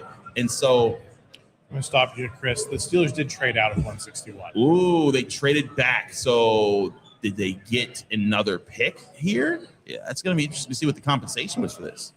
Yeah, we'll effort that. I'm reloading my rounds. So you can continue with your point. I just wanted to let everyone know that, yes, the Steelers did trade out here in the 5th round. So we'll be continuing to see maybe I'm scrolling down here. They've moved to 169. So move back 8 spots. Possibly think they're going to get their guy. They added a 6th. My producer Cameron is telling me. Guys, they have 5. So that's great. So they added a 6th. That's great for us because that means we get someone to talk about in the 6th round. Oh boy, we were going to be into the rain delay theater here. I think otherwise. Sorry, we're moving our shot here. We've been sitting here. Yes, here we go. Loading up for the rest of the way. So we're back up to 11 picks total. They're going to draft 11 guys. If you've added a pick, they were down. They started at 12. I think they entered the day you were on track for 10, and now you're back right at 11. At 11, right? So what do we make of that? And it is the Legion theory of yes, maybe they're just going to get some specialists, and that's how these guys are going to stick on the roster. It's not that they're all going to be, looking to be in the regular lineup. Maybe. Okay, so here's my thing. When you're a specialist, you gotta have you can't just play special teams unless you're a kicker or a punter. You have to be able to contribute somewhere in the depth chart. They gave up a seventh to the Chiefs as well. So I guess we're saying 10 picks. Okay, that makes me feel a little bit better. Some pick swapping here. Yeah, some pick swapping. Okay. But like right now, the Steelers have let's say they keep 3 quarterbacks, 3 running backs, that's 6 players right there, 5 wide receivers at least. Maybe 6 now because you drafted Caden Wetchen. He's purely a returner. 3 tight ends you're thinking, at least 10 offensive linemen. Like you're gonna get through that, and you can't just have like 6 guys dedicated to being specialists. That's not how this works. You better find a way to contribute multiple ways to a team. So like, I just think a lot of these day 3 picks, this is where they could have used these to trade up and protect, their first round pick if they really wanted to get Mekhi Lemon. Or get a little bit higher. Make sure that you got the guys on day 2 that would all kind of solidify your needs and get those positions out the way. And this is where I differ from how they've managed this draft. Because again, in previous years, when they trade, they met 2023 in the 3rd round, when we knew they wanted Darnell Washington and we all thought he'd be a great fit, and they sat there and they traded back. And it was like, wait a second, why are they trading back? That now they're going to miss out on Darnell Washington, but then they still got Darnell Washington, and then they used the pick that they traded back with to get Nick Herbig. That was like, okay, masterful moves, and we gave them a lot of praise on this show, on our way. We do often for that. We haven't seen those types of moves this year. We haven't seen the anticipation that was correct from the Steelers of how other teams would operate. I think we've seen them kind of reach to say, like, we're going to try to get ahead of the curve here and then not get ahead of any real curve. Or, we're going to stand pat here, and then the guy that you want to gets taken right in front of you. So, right. Which I'm sure happens a lot because at this point, yeah, I think if we go back, let's start in 2024, right? 2024, they got Mason McCormick on the 3rd day. Logan Lee and Ryan Watts. That's not as exciting. They got in 2023 on the 3rd day. Let's see what they got. Nick Herbig, like you said, Corey Trice, Spencer Anderson. Yeah. On the 3rd day of 2022, they got Calvin Austin the 3rd, Connor Hayward, Mark Robinson, and Chris Olawadukin. Sore subject there. Mark Robinson, I believe, is still with them, right? Or is he gone too? I'm not sure. I think he was close to getting Mark Robinson's gone. So he's gone. Yeah. So from 2022, Pickett is gone. Pickens is gone. Is DeMarvin Leal? I know he's been bounced in and out a little bit. Is he gone, or is he still around? Marvin Leal is gone. He did not make it. He's gone. Austin is with the Giants. Connor Hayward signed with who? The Raiders. The Raiders. Yeah. The last draft of Kevin Colbert is pretty much out. They're all gone. Mark Robinson, Chris Olawadukin is with the Chiefs or whatever. 2021, on the last day, you had Dan Moore, Buddy Johnson, Isaiah Loudermilk, Quincy Roche, Trey Norwood, Presley Harvin III. Just go like one more draft back, like 20. Forget about 2020. Let's go 2019. Benny Snell Jr., Zach Gentry, Sutton Smith, Isaiah Buggs, Ulysses Gilbert, Derwin Gray. So you're basically almost throwing darts at a dartboard and hoping on the by the time you get to this point in the, in and the that's draft. natural, right? Like at this point, like I think you're at the stage where you are taking your flyer picks. It just feels like they've already taken their flyer picks with Cade Wetchen and Drew Allar, and I'd say some of the other guys are solid, but I feel like that you wanted guys that you solidified. You knew that when you drafted them, that guy's starting this year, or he better start this year, or he's going to be in great competition to start this year. Iheanachor, maybe. Germie Bernard, definitely. Allar, not. Everette, no. Dunker, maybe. So, like, that's the thing is that we're now getting to this point where you're still taking flyers. There's only one guy here that you definitely are saying is starting this year. The Ravens just took your guy from Duke, the corner from Chandler Rivers. Yeah. Good slot corner. So, the Ravens, I think, are having a reasonably good draft. it's not an exciting like draft full of all kinds of but it's addressing some of their needs. Indeed, and they're another team that's in transition here compared to the Steelers. So they, let's go back through their picks. Venga Ioane in the first round, Zion Young, Jacoby Lane, Elijah Surratt, Matthew Hibner, and now Chandler Rivers. Yeah, He was a name that I had really liked too for the Steelers' purposes. I think they've done a pretty good job, to be honest. Yeah. I think the Browns have actually had a pretty reasonably good, Here's one of the things that's interesting to me about the division. John Harbaugh, Mike Tomlin, Kevin Stefanski, Zach Taylor. Who's the worst coach out of those four? You mean Jesse Minter? No. Last year, the Zach four Taylor, coaches. Yeah. Zach Taylor, and he's the only one that survived. I get what you're saying now. That's what's incredible. Yeah. Now obviously Tomlin, could have come back, but it just felt like it was probably time. Both parties were kind of ready to move on. So, but my point is, the guy that survived is the guy that probably should have been fired a year ago. At least. The Bengals, when they drafted Joe Burrow, the Bengals thought that this was the start of their Super Bowl window. This was going to be it. They drafted him in 2020. He gets hurt that year. All right, fine. Stuff happens. 2021, 2022, it looks like they're making it. They make the wild card. They win the division those 2 years, 10-7, 12-4. Since then, 2023, 9-8, last in the division. 2024, 9-8, third in the division. 2025, 6-11, third in the division. They haven't made the playoffs since 2022. They've looked like a joke. The Steelers have been better than them in each of the last 3 years. It's funny. We call, everyone says Mike Tomlin's Mr. 9-8. Zach Taylor's got more 9-8s than Mike Tomlin. And yeah, he's keeping his job despite having the superstar quarterback.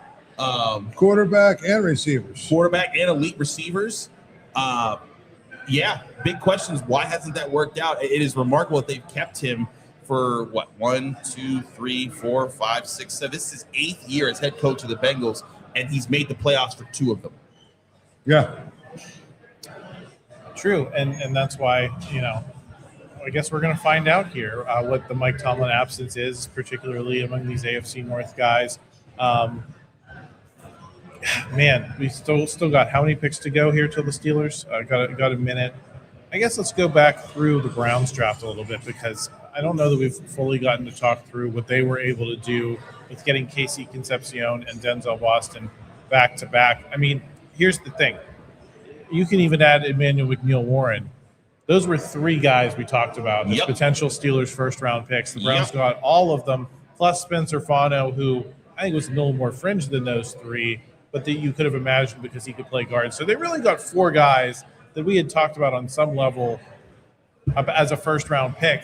I mean, are the Browns one of the biggest winners, not just in the AFC North, but in the entire NFL with the draft that they've had? In the same way that I am when I talk about the Steelers, I'm saying, hey, I don't agree with their path. I'm not going to say that they're having a bad draft, because we don't know. These might turn out to be all great players. These are all projections that we had, right? We are not saying we know more than everyone else.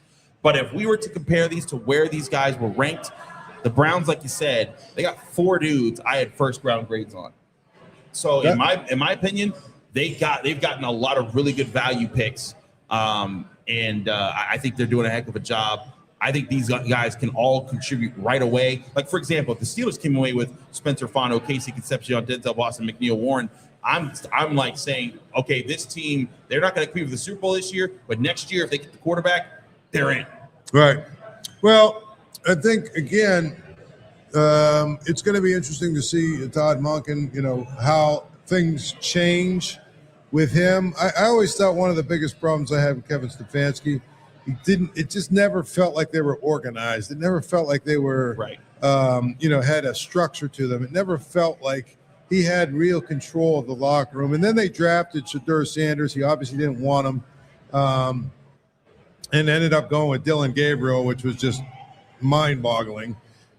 So to me, they're having a good draft, but I think you or maybe Chris, one of you made this point yesterday, or maybe it was 2 days. It feels like we've been here for like a lot of days in a row, but it's only been 2. The Browns always draft at the top of the draft. Yep. And they always seem to, hey, wow, look at the guys they've taken. Now they've had some head scratchers too, but it just hasn't worked for them. Hasn't worked. Some organizations are just bad. Some organizations just stink. And they can pick at the top. I mean, look, again, this is why, it's funny. I was riding the ferry over, and I got into talking with a Steelers fan. They're like, you know what? I'd like to have some top 10 picks. That'd be great. And I'm like, yeah, but here's the thing. When you start picking to the top 10 and you get there, sometimes you don't get up out. It doesn't, because there's so many teams that have been picking the top 10 for like a decade, and they're still terrible. Right. Or it's like, oh, what about the Jaguars? They're good now. I'm like, yeah, they were terrible for like 50. Do you want to you can't handle a 10-7 season. Do you think you can handle, as a Steelers fan, 5 straight years of never having hope to make the playoffs like some of these organizations have regularly? That's not what Steelers fans want. I think what's going to frustrate the Browns fans, though, Paul, is that they were out of that situation. Like, they had Baker Mayfield, who's now still doing things in Tampa Bay. They had Myles Garrett. They had a defense that was consistently very solid. They come into Acrisure Stadium. They win a playoff game in 2020. Kevin Stefanski won Coach of the Year at least once, I think possibly twice. They seem to have moved the bar a little bit higher for themselves. Well, here's the thing. Could you imagine if they just stuck with Baker Mayfield and they had the defense they have? They'd be probably a top contender. I mean, if they had Baker Mayfield. They might have won the division a few times. The last couple of years, if they had Baker Mayfield, given the team they had with Myles Garrett, the defense they had, and everything else, I mean, you could make a very strong argument that they could have been, at the very least, a playoff team. By the way, tight end just went off the board. Oh, look at you, another Penn State guy for you here going to Tennessee. Running back. It's a Singleton. So 2 corners and then a tight end right before Singleton being picked here. I do want to talk through those Penn State running backs because they were kind of like the 1A and 1B in Happy Valley for all those years. Singleton had a bad year. I thought a really bad year for Penn State here, like other guys. Katron Allen was the focus of that offense. Nick Singleton goes well before Katron Allen here. I've seen Katron getting projected, like 6th, 7th round lately. But Nick Singleton's kind of always had that burst, and he's always had that athleticism that coaches, seem to fall in love with. What was your appraisal of those two and Nick Singleton going here at 165? Which was the better runner in your mind? It's tough for me to judge these guys too harshly. I got to admit, I did not look at the running back class that hardly at all. The Steelers, I was like, man, the top guys, I thought Mike Washington tested well. I kept an eye on, but for the sake of my top 100 board, but I'm not going to lie. I saw highlights of these guys, but they weren't guys that I was too concerned about the Steelers taking, considering that they had signed Rico Dowdle, they've drafted Caleb Johnson, they have Jalen Warren. So I'm not going to pretend like I know these Penn State running backs, all like that. I think they're both talented guys. I think that they'd be fine picks late day 3 or mid day 3. I even thought early day 3 for where they are. But yeah, I'm not going to pontificate on players that I did not study in depth. It's funny. A lot of people, when you point out Penn State running backs, they always go to Kajana Carter, who was a bust because he got hurt. Right. I just pulled up Saquon Barkley. I just pulled up their list: Franco Harris, Lenny Moore, Saquon Barkley, Kurt Warner, Larry Johnson. Larry Johnson was really good for a short burst in the NFL. Didn't have the sustainability, but he was really good for a short period. Lydell Mitchell, John Capoletti, Blair Thomas. They put some pretty good players. Gary Brown, who played for the Oilers, they put some good running backs in the league. I can see why and this is where I think sometimes it just comes down to traits. And, I would say who was the better college running back? I would believe it was Katron Allen in the end because Penn State was relying on him so heavily. But clearly the traits with Nick Singleton were more tantalizing, and that's why he's going here in the 5th round. Going to be interesting to watch how those two play out their careers separately, very tight in college. So we'll monitor Penn State from that perspective. Just to close out the division conversation a little bit, I've been very intrigued that the FanDuel odds have not moved really at all within the AFC North. Steelers are still the 3rd favorite behind the Bengals, and the Ravens, they're still a plus 600 to win the division. So maybe some overreaction to the Steelers draft. either not being great or, there's been a lot of criticism of the draft, but it has not really moved the odds makers' view of this team at all. The caveat being that they currently have the over-under set at 7.5 wins, which means they don't think the Steelers are going to be very good, and the Steelers didn't do anything to change that narrative with this draft. The Bills have back-to-back picks here. We've picks before the Steelers. Yeah, this is the second time, at least, in this draft that they've had back-to-back picks, which is kind of interesting. You know what? And then they're a team, obviously, that they're going to probably be a contender, so the Steelers would have to theoretically maybe meet them in the playoffs. Let's look at what they've done. I feel like they've had a lot of picks in this draft. Maybe I'm wrong. Jeremiah Love was their first pick. Right? Am I looking at this correct? No. That's the Cardinals. That's the Cardinals. Oh, here we go. TJ Parker, Davison Igbinosun, Jude Bowery, Skylar Bell. Yes. And then they're going to go it looks like maybe Caleb Elam's Orr. That was the fourth round pick. So that was their fourth rounder. We're in the fifth round now.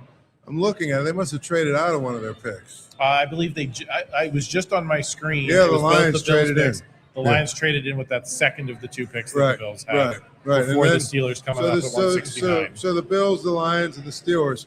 I mean, Chris, this is the place they have to get a defensive tackle, correct? I think it would be nice, right? Defensive tackle, safety, either one of those. I think there's some decent defensive tackle prospects that are still available. Let me go back to. You like Xavier Harris or no? You didn't like him? Yeah, he's all right. I think if I was to he's look been best available for about 50 picks now. Yeah, I would look at Tim Keenan or Dante Corleone or either over him. I'd also look at Zane Durant over him. Rayshawn Berry. I think what Xavier Harris has is he's 6'8", so he's just ridiculously huge. And look, they like that in YA Black. And listen, Mike McCarthy was saying just the other day, I think it was Monday, he was like, I love how huge our defensive line is. I love how big these guys are. When our offensive line and defensive line, they will be the first guys off the bus. So, hey, maybe they want a 6'8", 330 D tackle because they just want to have mammoth dudes that you're going to have a hard time moving. So maybe Xavier Harris is going to be the pick here in a couple picks here, Paul. You mentioned Corleone. I think people in the chat were mentioning the Godfather. He's got some blood clot issues. So I'll be interested to see how that weighs. That makes sense because he was a really good player at Cincinnati. So if health issues are part of the concerns, that certainly would bring down his value. Yes, and we saw the Steelers avoid Jermon McCoy, who had some injury concerns. Even though you could have seen the need there, you could have seen the match. He ends up being the first pick in the fourth round.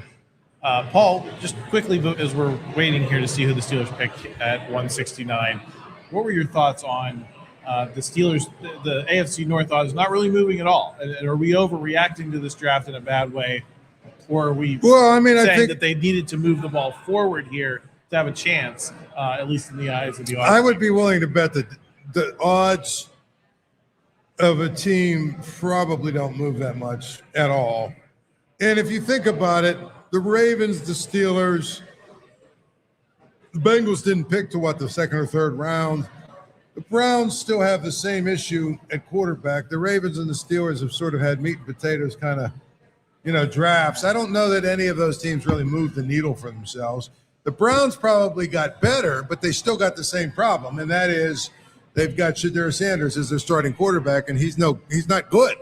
I know there's a cult out there. I know they get very angry if you suggest that he's not good, but his numbers, all of his percentages, all of his QBRs, all that stuff, all don't suggest. They say he's not good.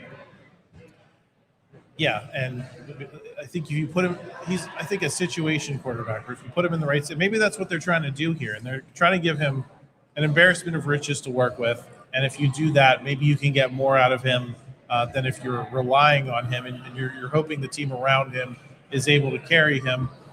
I'd argue the Steelers tried to do that with Kenny Pickett, and that didn't quite work out.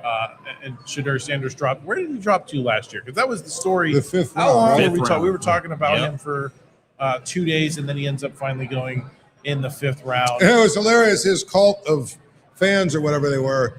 Here we go. Safety from South Carolina off the board. Don Kilgore. A lot of people thought that guy would go like second to third round. early in this draft process. I think PFF had him as a first-round guy when they started. I watched his tape, but I was not impressed. I thought he was, early day 3 guy. So I guess technically he's lived at his 5th round, so he's in the first half of day 3 picks. But yeah, fine option there. Versatile slot corner / safety. So someone I thought the Steelers at this stage, I would have taken a look at him. But these interesting pick there. Looks like the Lions have traded up into the 168th spot. Yes, they'll be picking one ahead of the Steelers. Let's talk about these. Maybe I should wait until after the Steelers. Lions are getting Keith Abney. No, wait, they already got Keith Abney. Sorry, Keith Abney was earlier. Yeah. I want to talk about some quarterbacks here in a little bit because a lot of these guys are continuing to fall. Cade Klubnik, I believe, was selected in the 4th. I believe he's the only quarterback today.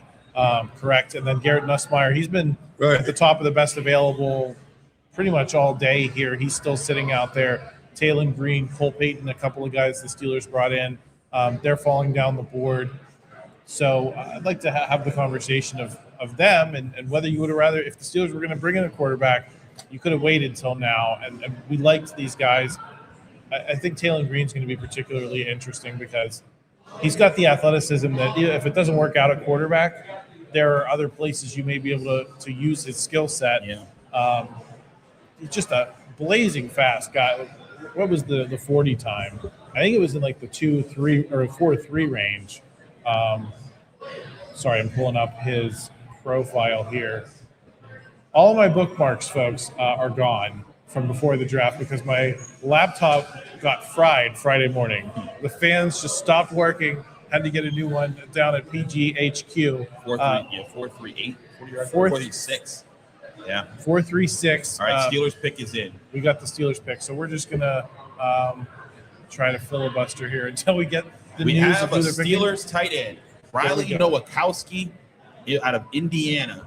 They get their national championship guy there. He'll go at 169. So there's your 3rd string tight end, Paul. Right.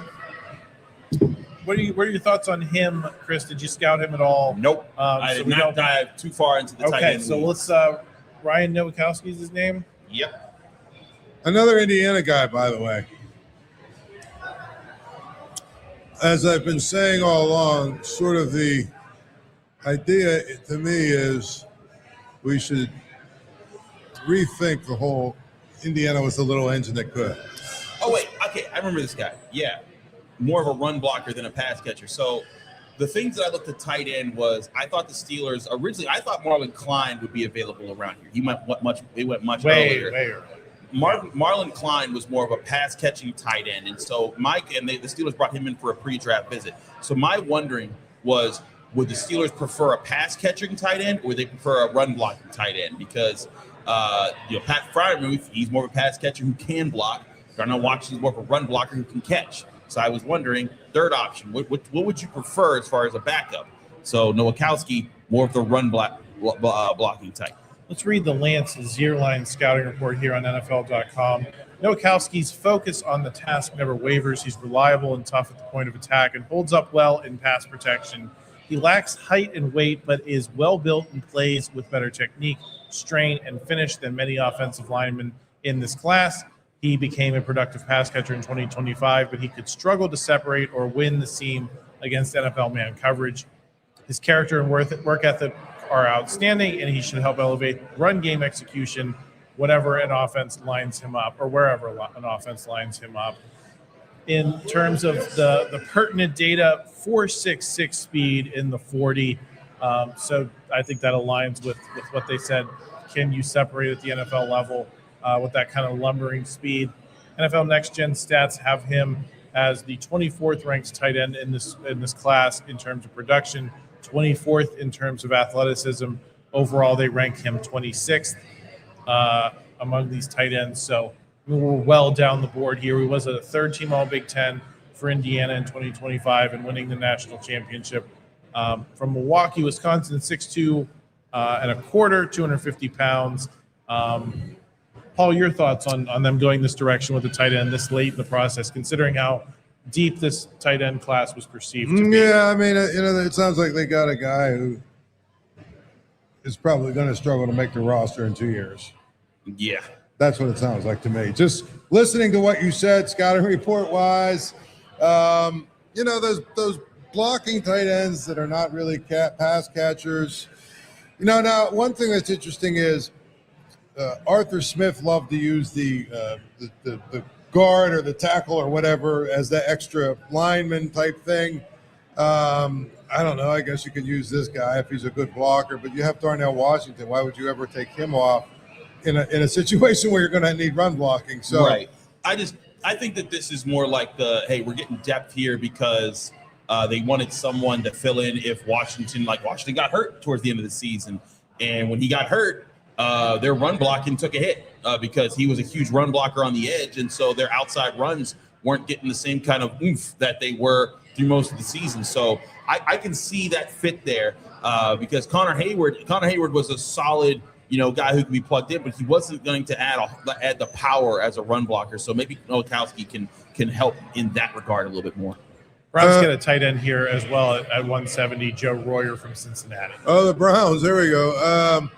I think that, I forgot all about Connor Hayward, but Connor Hayward was more – he played a lot on special teams, and then he became the tush-push guy. So maybe this guy they just picked will become the tush-push guy. But I think that Connor Hayward had a little bit more of an athletic profile than what we're talking about here. I think the thing with the tight end position is still up in the air, and why you may want to have a run blocker as opposed to more of a pass catcher is that Pat Freiermuth is both the pass catcher and under contract for a significant period of time. Yeah. They have not closed the deal on Darnell Washington. Maybe their lack of interest in a tight end until the fifth round here signals that they think they're going to get that done, that they're willing to pass on so many of these tight ends throughout the process. They think they're going to get that Darnell Washington deal closed. But as we sit here now, it makes sense why you would double down on the guy you don't have under contract and his skill set and backing up that as opposed to the pass catcher who you expect to be around for longer, especially when you have Darnell Washington for one more year who can catch the ball if you have Pat Freiermuth get hurt. And now that you've bolstered the wide receiver position, both with Michael Pittman Jr. and with Germie Bernard in the second round last night. Yeah, I mean, you have enough guys to catch passes now. I mean, we're talking about a fifth round tight end. I don't know that the expectations should be very high for him. Comes in, gives them some depth. Someone gets hurt, that helps. But right now, I like their two tight ends a lot and don't know why you would not have one or the other or both on the field all the time. It's just injuries and the question of what happens in 2027. Right. Because the market for Darnell Washington, I think, is going to be interesting. It's going to be interesting how the Steelers value him and if he believes that there are teams that will value him more, especially in the shift. If Mike Tomlin was still the coach and Arthur Smith was still the OC, I'd say home run. Darnell Washington's going to be the guy. Until we see the Mike McCarthy offense in Pittsburgh, I think it's somewhat of an open question of the emphasis they're going to place on the run blocking stuff. Yeah, I mean, we got to see how they operate. Mike McCarthy loves to use a lot of 11 personnel, so 3 wide receiver sets, so not as much double tight end looks, which, maybe that means they don't value tight ends as much, but Omar Khan at the Combine, when we asked him about Darnell Washington, he said if I could get 20 Darnell Washingtons, I would. So he's the guy that I think that they should try to re-sign.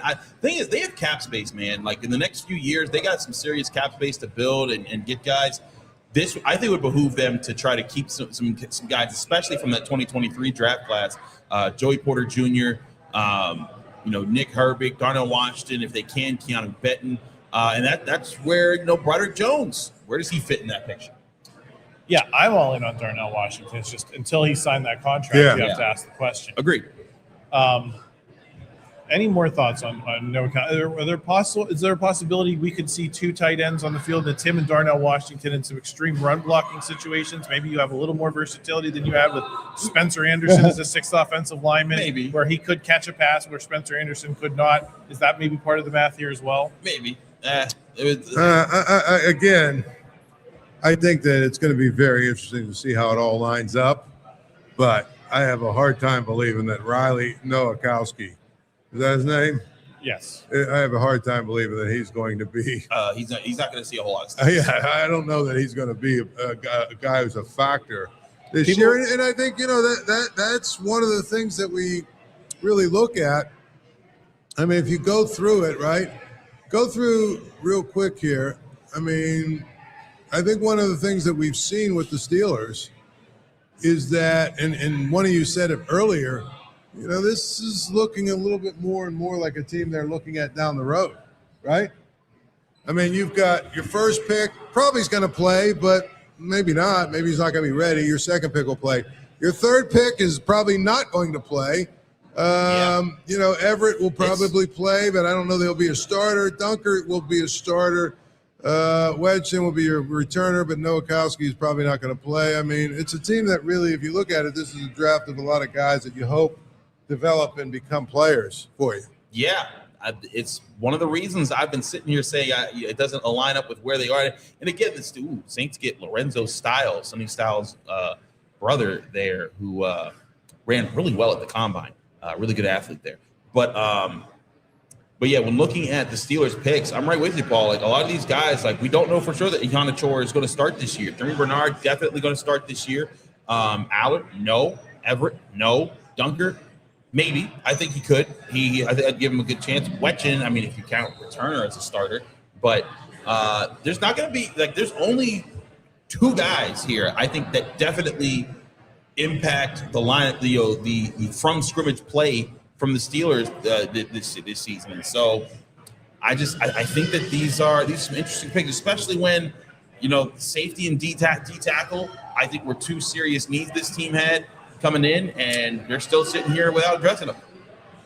They do have a 6th round pick, fortunately, though, for us, as we don't have to wait now until the 7th round to start talking about more players.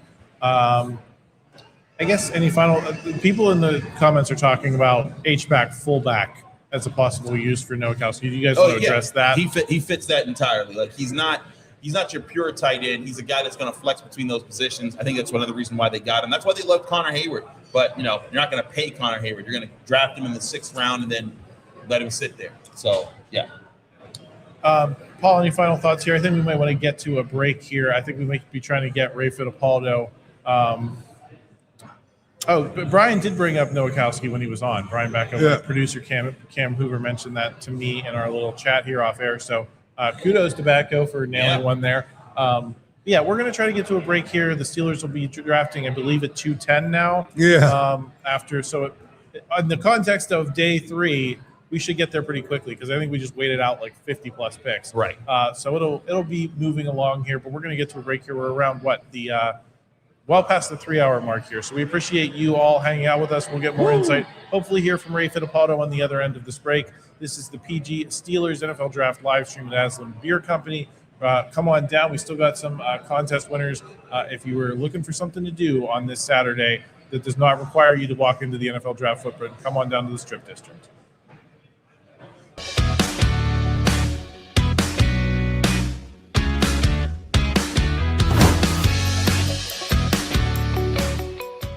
Canton, Ohio, the birthplace of the NFL, welcomes visitors from all over the world to share in the history, culture, and love of the game. In our internationally acclaimed Pro Football Hall of Fame, fans explore thousands of square feet of all things football. Or visit Tom Benson Hall of Fame Stadium, an unparalleled event space where our annual Enshrinement Week honors the best to step foot on the gridiron.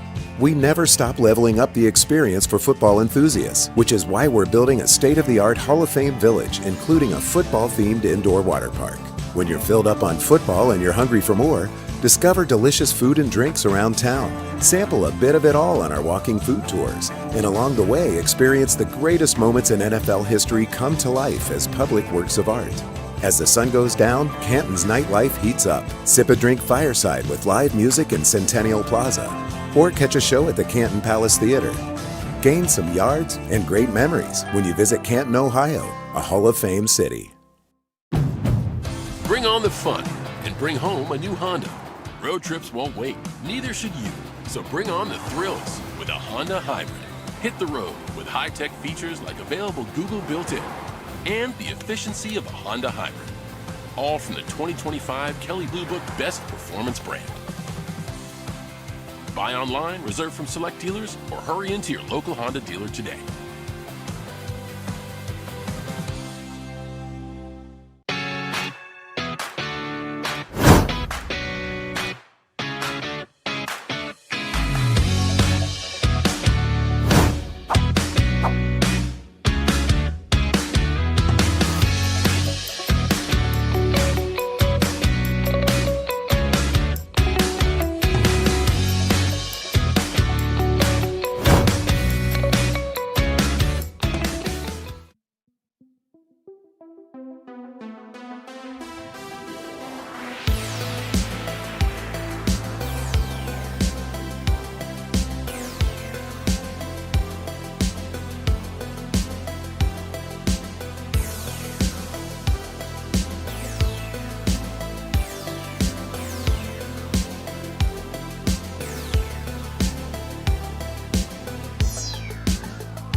Canton, Ohio, the birthplace of the NFL, welcomes visitors from all over the world to share in the history, culture, and love of the game. In our internationally acclaimed Pro Football Hall of Fame, fans explore thousands of square feet of all things football.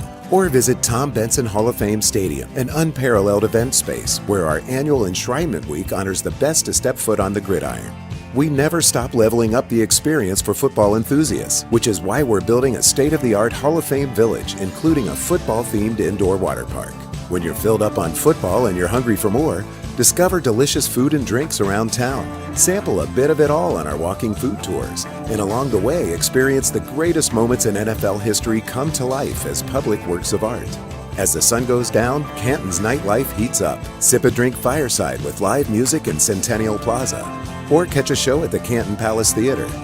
Gain some yards and great memories when you visit Canton, Ohio, a Hall of Fame city. Bring on the fun and bring home a new Honda. Road trips won't wait, neither should you. So bring on the thrills with a Honda Hybrid. Hit the road with high-tech features like available Google built-in and the efficiency of a Honda Hybrid. All from the 2025 Kelley Blue Book Best Performance brand. Buy online, reserve from select dealers, or hurry into your local Honda dealer today.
Canton, Ohio, the birthplace of the NFL, welcomes visitors from all over the world to share in the history, culture, and love of the game. In our internationally acclaimed Pro Football Hall of Fame, fans explore thousands of square feet of all things football. Or visit Tom Benson Hall of Fame Stadium, an unparalleled event space where our annual Enshrinement Week honors the best to step foot on the gridiron. We never stop leveling up the experience for football enthusiasts, which is why we're building a state-of-the-art Hall of Fame village, including a football-themed indoor water park. When you're filled up on football and you're hungry for more, discover delicious food and drinks around town. Sample a bit of it all on our walking food tours. And along the way, experience the greatest moments in NFL history come to life as public works of art. As the sun goes down, Canton's nightlife heats up. Sip a drink fireside with live music in Centennial Plaza. Or catch a show at the Canton Palace Theater. Gain some yards and great memories when you visit Canton, Ohio, a Hall of Fame city. Bring on the fun and bring home a new Honda. Road trips won't wait, neither should you. So bring on the thrills with a Honda Hybrid. Hit the road with high-tech features like available Google built-in and the efficiency of a Honda Hybrid. All from the 2025 Kelley Blue Book Best Performance brand. Buy online, reserve from select dealers, or hurry into your local Honda dealer today.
All right, we're back. Took a much needed break there. Got some water in us, got some bathroom breaks in, so now we're excited to settle in here as we're starting to look toward the sixth round. We're expecting and hoping for Ray Fittipaldo at the beginning of the sixth round, so make sure you stay tuned for that. Quick note before we continue the conversation here. The Steelers are listing Riley Nowakowski as a fullback rather than a tight end. I believe a lot of the national sources are putting him as a tight end, but it seems the Steelers are transmitting that they are going to play him at fullback, maybe an H-back type of situation. Any thoughts on that and how that might frame the conversation around him for you guys? Yeah, look, the running backs coach is the guy that came out and spoke about him to the media. You know, after the first pick, it's McCarthy and Kahn, and then after that, it's the position coach to talk. Well, it's kind of interesting. They did send the running backs coach out to discuss Nowakowski. So there you have it. Yeah, so it looks like more backfield duty, or maybe they'll be doing Connor Hayward type of stuff with him, even though they used Connor Hayward in the passing game as well. I think it'll be interesting to see how Mike McCarthy evolves the tush push Steelers version. What was the nickname we were calling it last year? I think there were a couple. The steel push, something. I think we're still workshopping the name of that play. Will that stay? Because the Steelers had some interesting success with it. Like, yes, Pittsburgh plunge. The Pittsburgh plunge. That's it. That was one of the names. But they had some success with it, not only on fourth down and in those types of situations like the Eagles have used it, but there was that one play in Chicago in particular. They faked it and turned it into like a 40-yard run. And I think they had another one later in the season. I forget the particular game. But the way it worked in Chicago was great. Maybe they believe they can build more on the concept than the Eagles kind of have, just kind of plowing forward and getting that 1 yard when you need it. Yeah, I'll be eager to see how Mike McCarthy wants to use that, because Arthur Smith was like really excited about it, and like I think they were kind of waiting for it. It's funny. I used to talk to Connor Hayward in the locker room, and we're not allowed to say what we see at practice, but like I'd see it at practice, and then I would go to him and be like, so when are they going to call? He's like, I'm waiting, man. I want my chance. And when he got it in Chicago, I was like, so did you know? He's like, I had no idea. I didn't think we were using it right then, but it worked. So he was so excited to do those plays. I think that's the thing here. Like, you want these guys that you're drafting late to fill a role, to come in and to help with very specific things. If Nowakowski can block on the run, can be moved around the line, behind the line of scrimmage, around the line of scrimmage, he may be a fullback, but he might line up as a tight end. I think it's just that versatile sort of position there. That's something that people do look at now. Paul, Connor Hayward was actually slower than Riley Nowakowski in the 40 when he was coming out for the draft. 4.72 in the 40-yard dash compared to Riley Nowakowski at 4.66. Not a huge difference there, but Riley Nowakowski on that, if you just use that metric as the baseline, seemingly a little bit more athletic. Connor Hayward also ranked 17th and had a 59 athleticism score according to NFL Next Gen Stats. Riley Nowakowski in that category is a 62. So they're framing him seemingly as maybe a little bit more athletic version of Connor Hayward, rather than, I think my first blush reaction was maybe he's a little less athletic. It looks like he's more if you compare them apples to apples. Yeah, was Connor Hayward like a freakish athlete? No. In fact, the thing that made Connor Hayward good was that his hands were insane in college. At Michigan State, he would go up and snatch one-handed catches. He would make ridiculous plays that no one would expect of him. So, that's what made Connor Hayward interesting. And he was a hard worker. But, yeah, he wasn't extremely fast, extremely quick or anything like that. But he was a hard worker. He made some really good plays. If Connor Hayward was about 3 or 4 inches taller, he'd still be on the team because he'd be a really good tight end. I think he also probably would have been drafted a lot earlier. So, but his size and his athleticism was one thing, but he's got his dad and his brother in him, and he figured out a way to be a good football player. And hey, he got a second contract in the NFL as a 6th rounder. That's a big achievement. I think a lot of people, they look at guys like, oh, who are these bums getting picked in the 7th round? These bums are some of the best athletes in the world, man. These people train all their lives. Right. Like these guys are great. Even if you get invited to an NFL training camp, you prove that you're one of the best athletes out there, because those guys are the ridiculous of the ridiculous. I always loved looking at the statistics of there's if there's 10 million high school football players that play high school football every year, there's 1 million of those that play any form of college football, and then about 100,000 of those will play D1 college football, and then about 5,000 of those will even get a chance to play some form, get looked at for pro football, and then about 400 of those will actually make it to the NFL. The ridiculous percentage of athletes that make into these guys, they're insane athletes for a reason. Some of them don't look at some like Connor Hayward. He wasn't chiseled with 8-pack abs or anything like that. But the things that he's able to do, very few people on the planet can do at the high level that they do. I think that's the biggest thing, is that you look at the number of guys just to make it into training camp, right? Just to make it into a training camp. That's not easy to do. And then you have the guys that actually make the team, and then the guys that actually make the active roster. We're talking about the best of the best of the best of the best. Mm-hmm. So, just real quick, when you look at Connor Hayward versus the average Joe on the street, he's a freakish athlete. But, compared to these guys, he's just kind of a guy. I want to get into this quarterback conversation a little bit more. Cole Payton just went off at number 178 to the Eagles. That's going to be one of my talking points here as we get into the 6th round, is the quarterbacks who are available and who've gone later in this process, contrasting with Drew Allar. Before we get to that, though, I did want to finish the point we were just making, which is actually I saw a graphic. I think it was on ESPN the other night. I apologize if it was the NFL Network instead, but only 13% of the players in the NFL are former first-round picks. Now, a lot more former first-round picks last in the NFL because they were drafted for a reason, but you build your entire roster with players who are in the later rounds in days like today, and the things that separate the good front offices from the bad ones are the ones who can find the players who will stick around for a long period of time that you take on day 3 versus the hit rate is much easier on the first round. But the NFL is popular. There's only 32 guys a year that are drafted in the first round, and there are a lot more roster spots than that in the NFL. So these picks do matter, Chris. They do. I mean, listen, like these are not throwaway picks. They are most likely picks that are not going to work out long term. Some not even short term. A lot of these players don't make it to the final rosters, but these are the guys that you can sometimes find a diamond in the rough. Everyone always loves to bring up the big ones like Antonio Brown, Brett Kiesel, guys that made their way through Tom Brady, Brock Purdy. But, those are few and far between. Like, I think I was looking at the numbers of, like, how many quarterbacks were selected between, like, the 4th and the 7th rounds over the last, 25 years. And there's, 3 out of, hundreds that even became, good starters in the NFL. Right. So, it is just very slim pickings across the board for several things. Well, it's kind of interesting that Cole Payton got picked ahead of – Nussmeier's still on the board, isn't he? Yeah.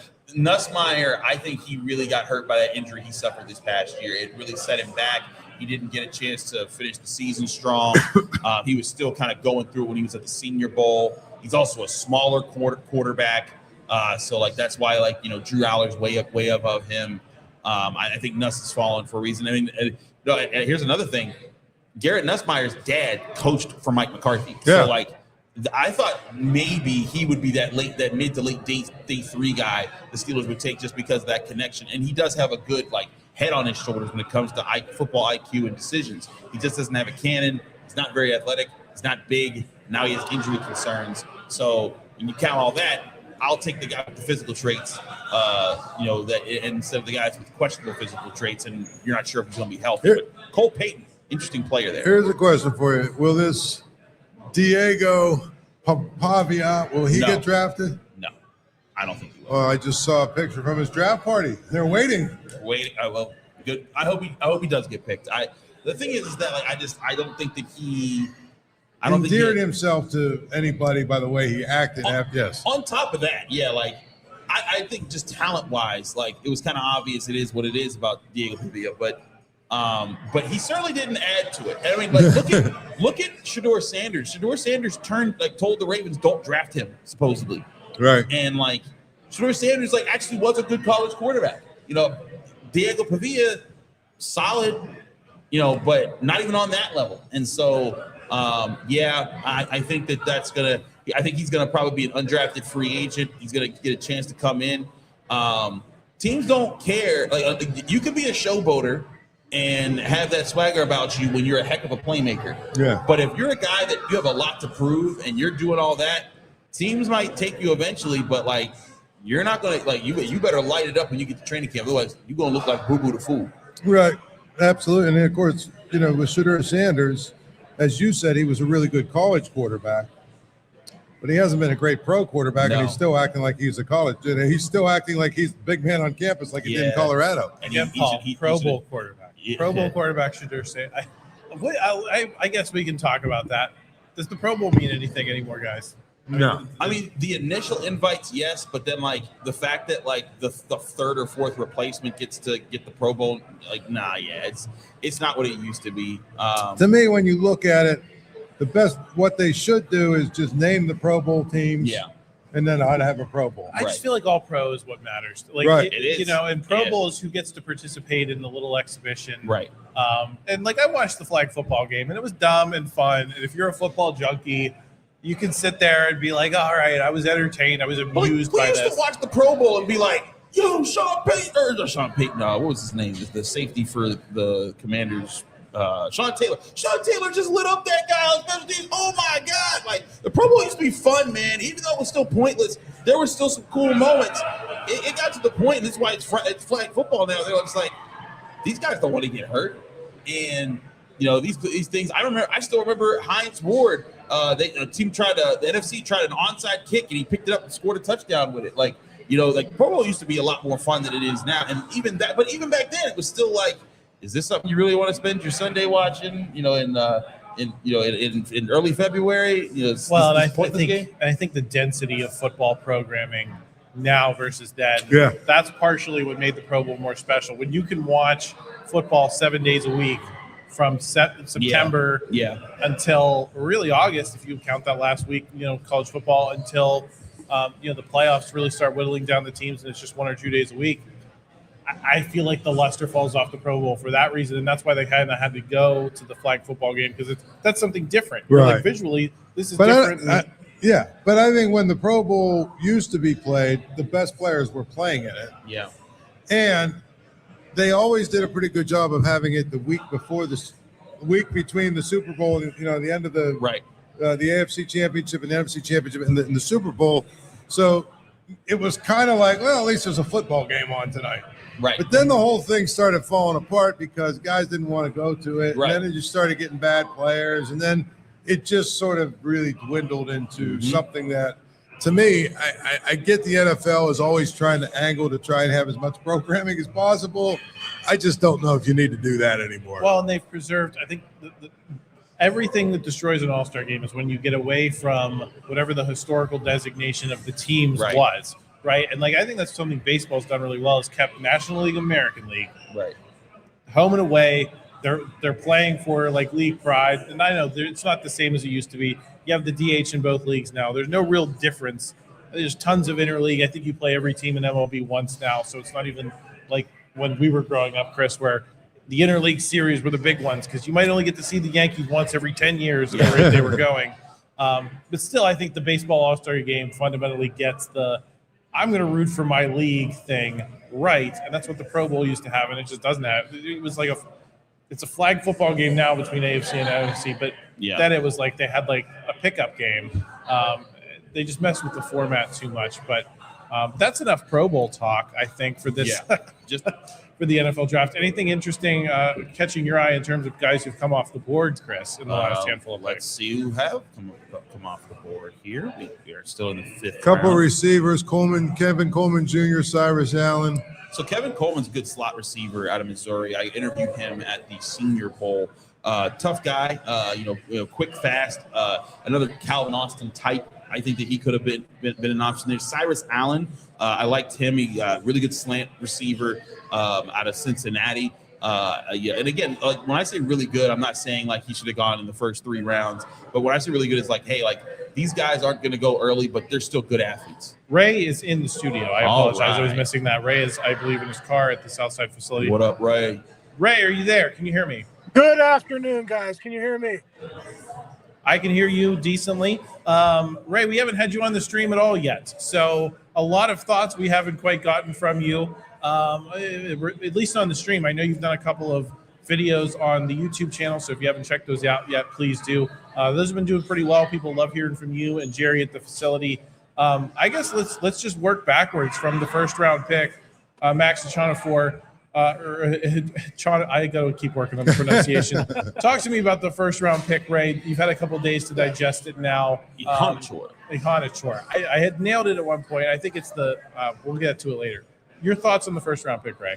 Yeah, I'm just going to call him Max. So, listen, I think Max is I don't want to call him a developmental tackle, guys, because he's much more than that. But what I mean by that is, James Campen, the new offensive line coach, is going to be the guy who's in charge of getting the most out of him and getting him to reach his potential.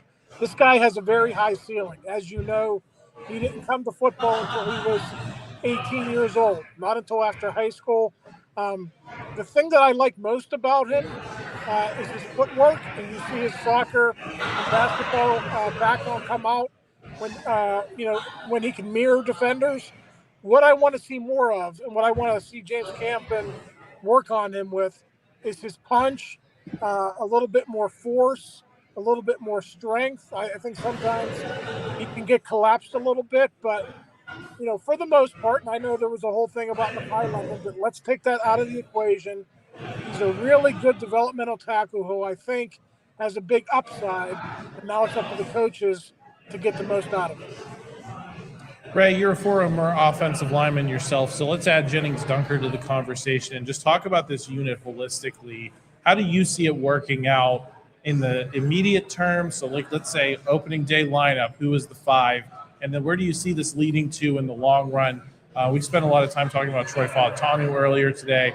Does he move? Does he stay? How does Broderick Jones factor in? There's just so many different variables on this offensive line right now, I think, compared to recent years, where often you could say, well, they want him to be here and they want him to be here. I don't know that we have that information at this point. Right. So take both of those guys into consideration. And what do you think they're trying to do with the offensive line here? Yeah, so give me a scenario, Adam. Do you want Broderick Jones to be healthy and good to go, or do you want him to be on IR?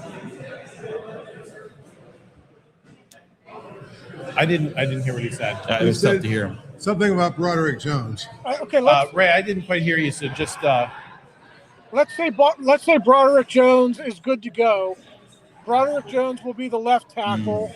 I think Fautanu would still be the right tackle until Max is ready.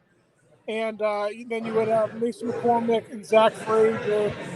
And then, it's interesting. You would have Dunker, Spencer Anderson, or Brock Hoffman involved in that competition. And listen, I know Dunker is a rookie, but he's really good fundamentally. He's a third-round pick, so his time's going to come sooner rather than later. But if I had to pick a starting 5 for game 1, I would say Spencer Anderson, probably mid-season or in 2027. I think Dunker eventually owns that job. Ray, let's get into the quarterback pick, Drew Allar. It's been very divisive. You and I have gone back and forth about him on our Tuesday podcast on the North Shore Drive. I know you wanted to focus on Dunker and Germie Bernard in your morning video this morning that's been on Instagram, YouTube, Facebook, all the places. What are your thoughts now that Drew Allar, again, we're about 24 hours from the pick. People have had a chance to digest it initially. I think there was more positive reaction to Drew Allar than there was to the first round pick. However, I think it's still 80, 85, 90% negative. Yeah, I mean, listen, you had 3 third-round picks. You don't have a future franchise quarterback. You like Will Howard, but you really don't know what you have in him because he hasn't played a game. There is nothing wrong with taking another developmental player. And again, I don't know how this is going to pan out, guys, but Mike McCarthy is really good at his job. He's developed a lot of quarterbacks over the years. It's going to take some time, I think. But Drew Allar has everything that you would want to work with if you are a football coach and a quarterbacks coach. And I think that's why the Steelers are taking a shot on him. One point about Allar, he's got the size, he's got the arm strength. He never really performed at a championship level in big games. He was never good in those situations. And I think, you can blame the coaching at Penn State for some of that.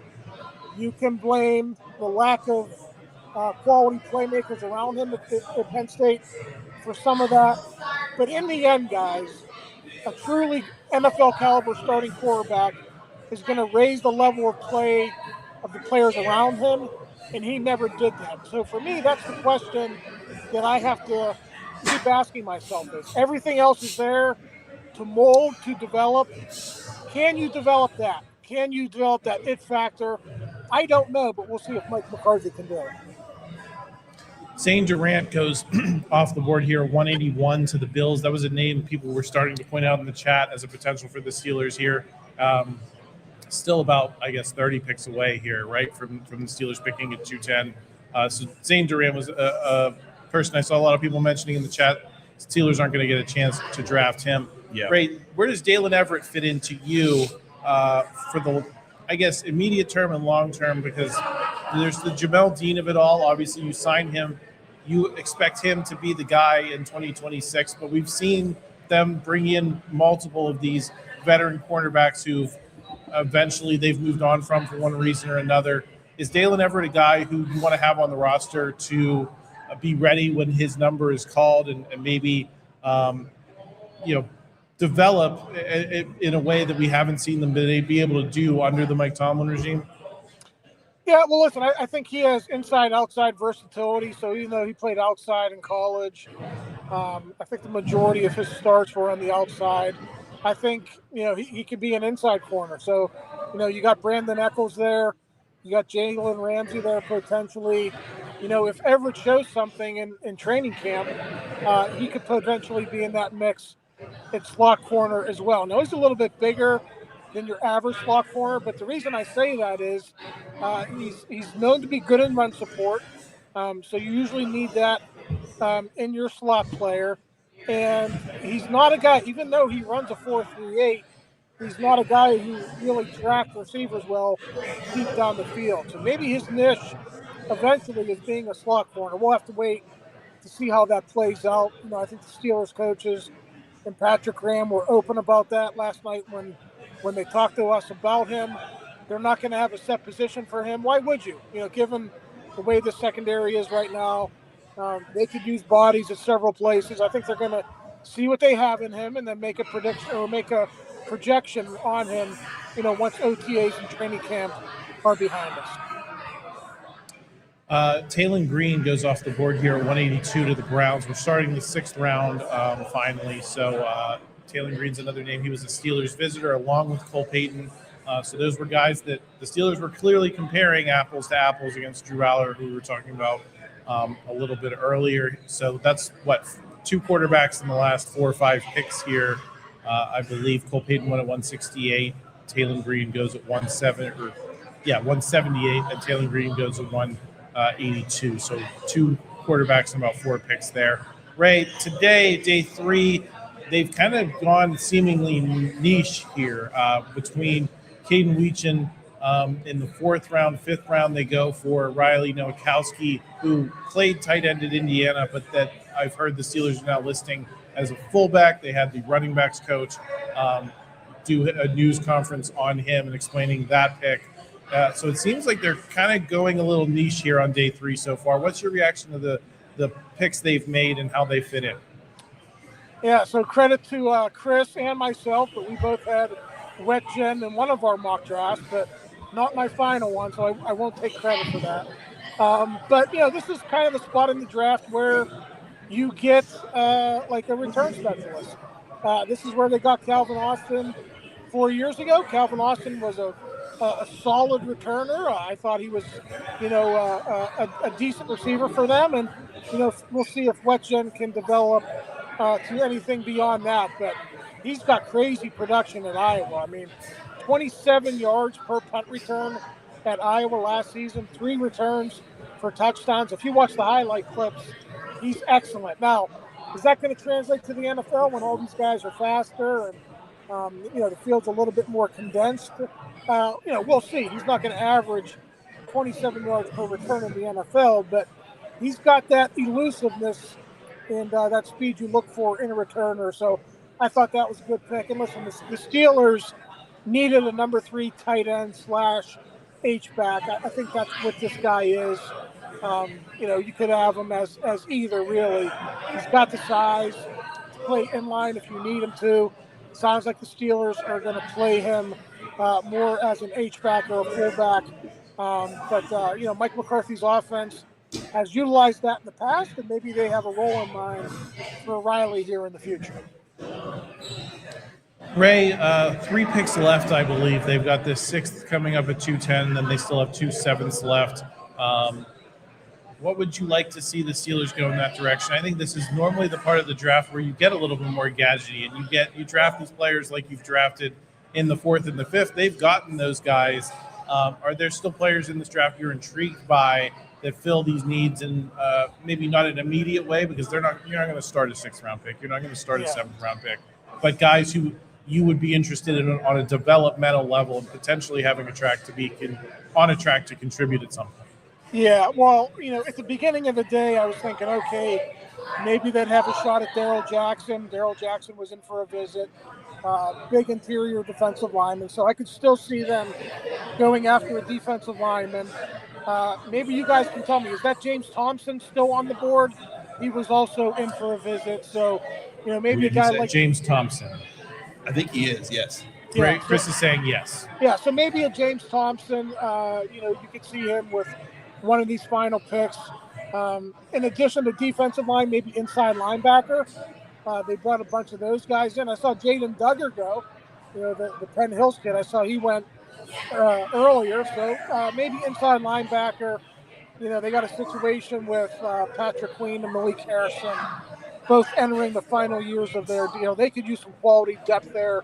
Maybe a developmental guy who could turn into a backup eventually. So I would say defensive line, inside linebacker. Yeah, maybe a gadget player, maybe another returner, or maybe a punter to challenge Cam Johnson. I think you could see all those picks among the final 3.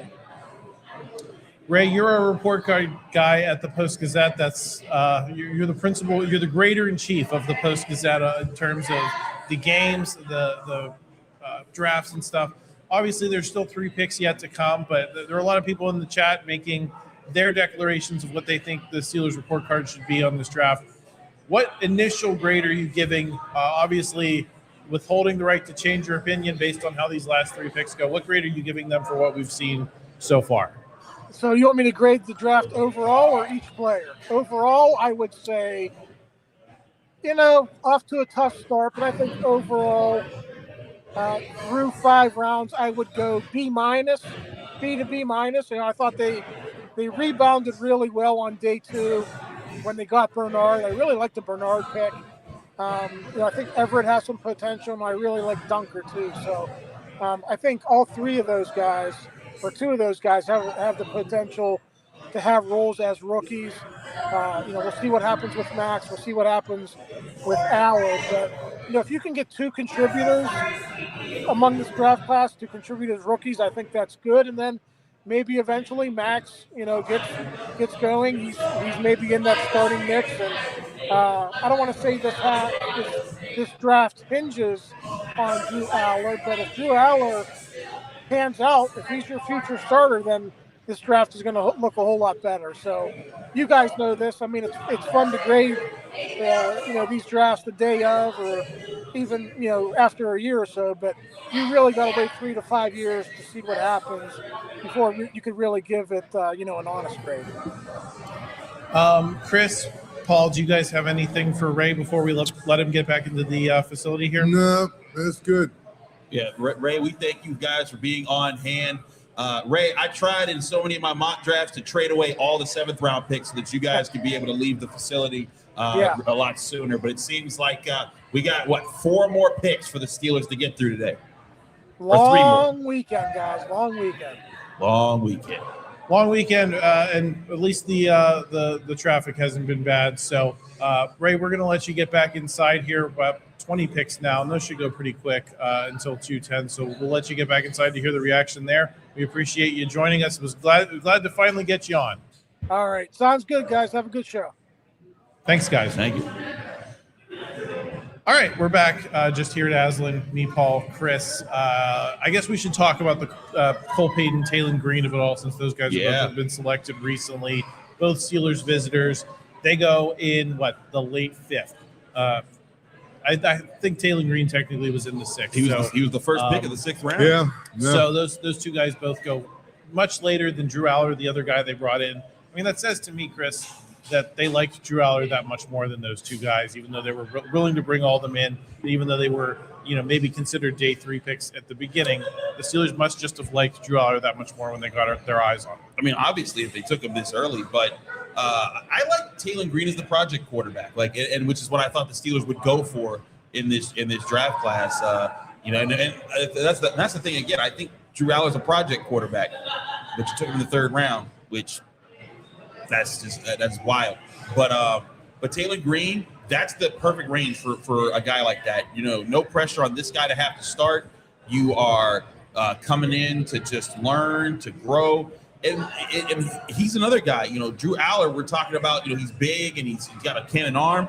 Taylen Green is 6'6", runs like a 4.3 40-yard dash. And he has a good arm. His arm strength isn't as powerful as Drew Allar's, but he has a lot to work with.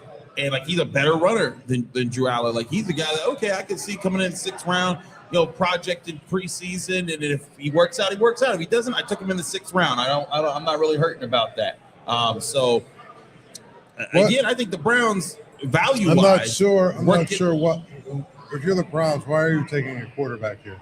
I guess you're saying maybe Shedeur Sanders, watch your back, because you were a 5th round. But you already have Dylan Gabriel as well, and you've got Deshaun Watson, who you paid $1 gajillion to. You want to know something funny, Paul? I forgot they had Dylan Gabriel because he's that was the most ridiculous draft. Right, but my point is I'm not exactly sure what why when they picked him, I thought, are they going to try and turn him into a tight end or something? Or whatever. With the ball in his hands, he's dangerous. So maybe he is a tight end or an extra ball player. The comp they had listed for him on NFL Network here in the venue was Terrell Pryor. I thought that was a pretty lofty comparison, but we know Terrell Pryor started as a quarterback, ends up becoming a receiver. I believe he was a receiver. Coming here. Another one.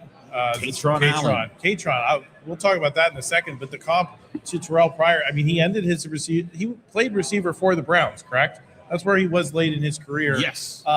So, man, if you're getting that type of prospect in the first pick of the 6th round and have a chance to kind of mold him, it maybe seems like a Riley Nowakowski situation where he's going to come in somewhat positionless, Paul, and you're going to say, okay, we'll give him a chance to show he can be a quarterback. We're willing to spend a draft pick, bring him in, compare him to the guys we have, but we're also willing to maybe move him to another position, no matter I'm sure he wants to stay at quarterback, but maybe his long-term home in the NFL is not there. Yeah. And the Browns have the experience with that to kind of figure it out. Well, here you go. Mary Kay Cabot from, the Cleveland Plain Dealer or whatever. Mm-hmm. She says, 4 hours ago, she wrote this story. Why the Browns should draft a quarterback such as Taylen Green on day 3 or trade for a veteran. Well, there you go. And, of course. Honestly, I think Taylen Green's a better prospect than Dylan Gabriel. Shedeur Sanders maybe. Right. But Taylen Green at least has the athletic traits that I like. Dylan Gabriel had nothing. When they drafted him, we were here. We were a different spot last year. When that happened, I remember all of us looking at each other like, what?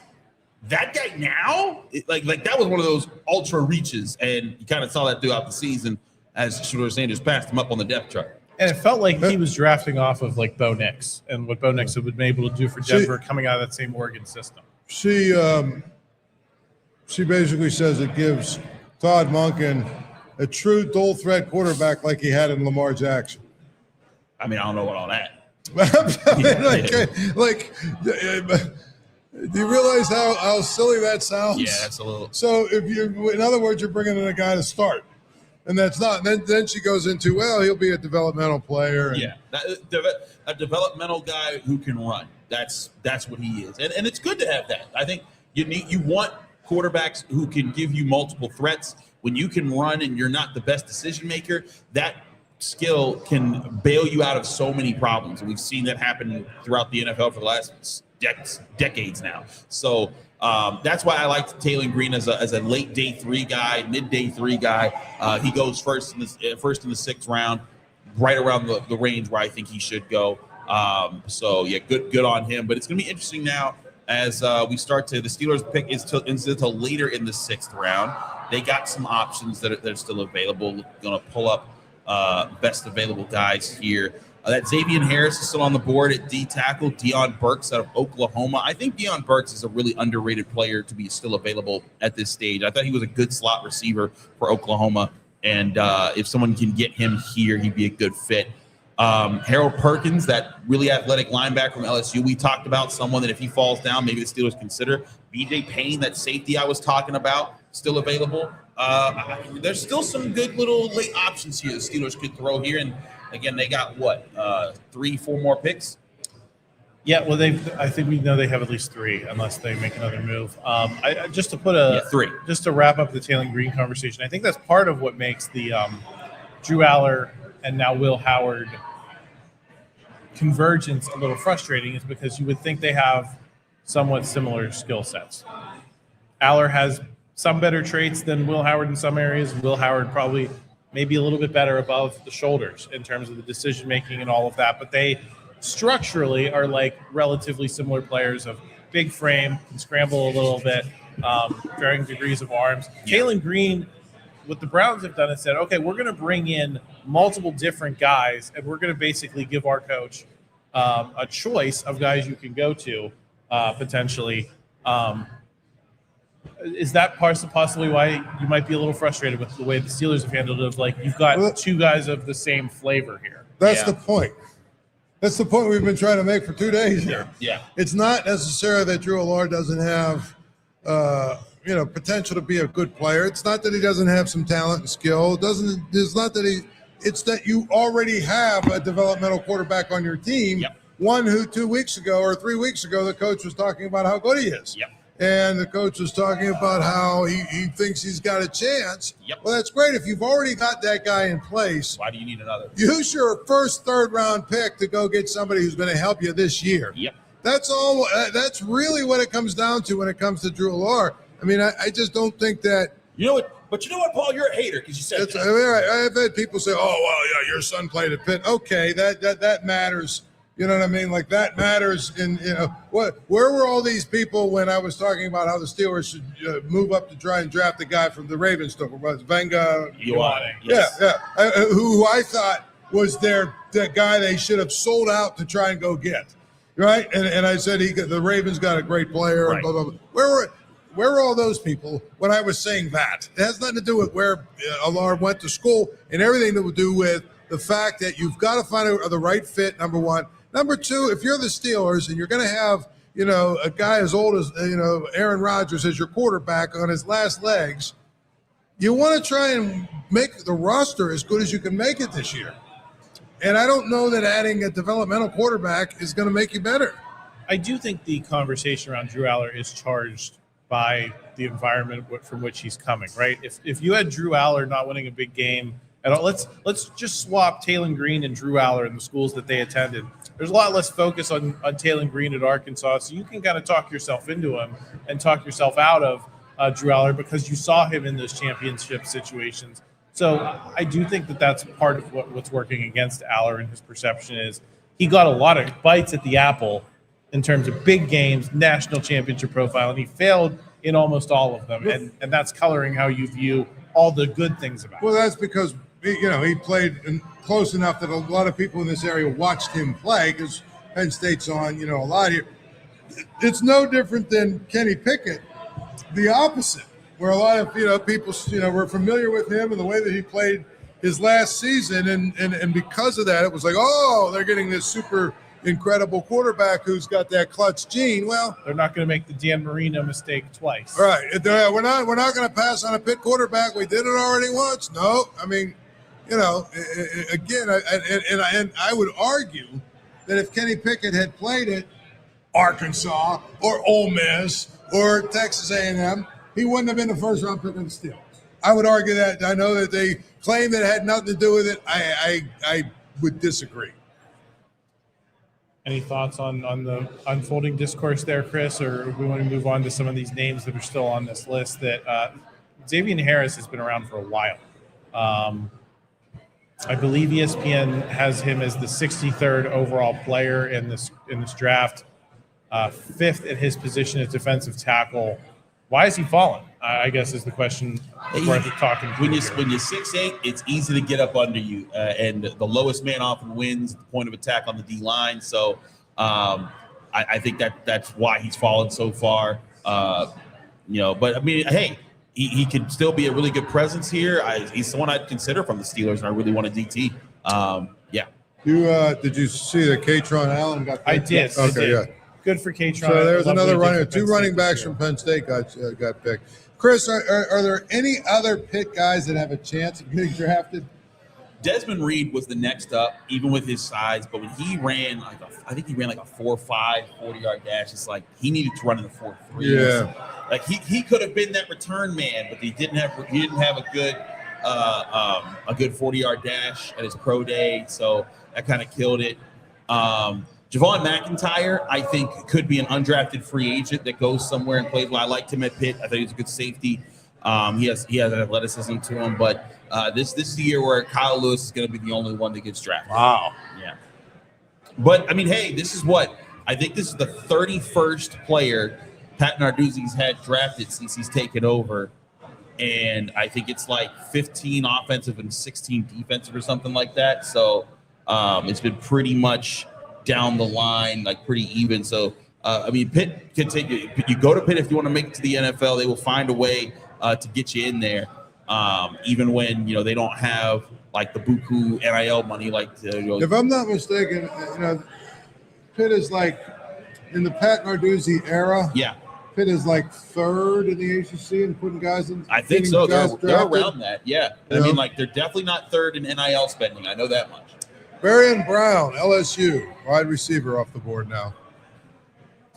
Yeah, I think we're talking about Pitt as a program, and I think things have been going better than sometimes they're given credit for over there, given the circumstances of the shifting landscape and their ability to compete for that type of talent. I think it's because of that reputation of getting guys into the pros that you're able to get players that other ACC teams are not, and that's why you're starting at a baseline of a bad Pitt season now is like maybe you finish middle of the ACC and you're rarely at the bottom. I know they had the one bad year a couple years ago, 3-9 year. But that also seems to happen a lot more often in this age of NIL and the transfer portal. Of you can have one bad team, but that doesn't make you a bad program over the long run. And I think we saw with Penn State this year to maybe a lesser degree of like really good for the last decade under James Franklin, but they had a bad team this year at the worst possible time, gets him fired.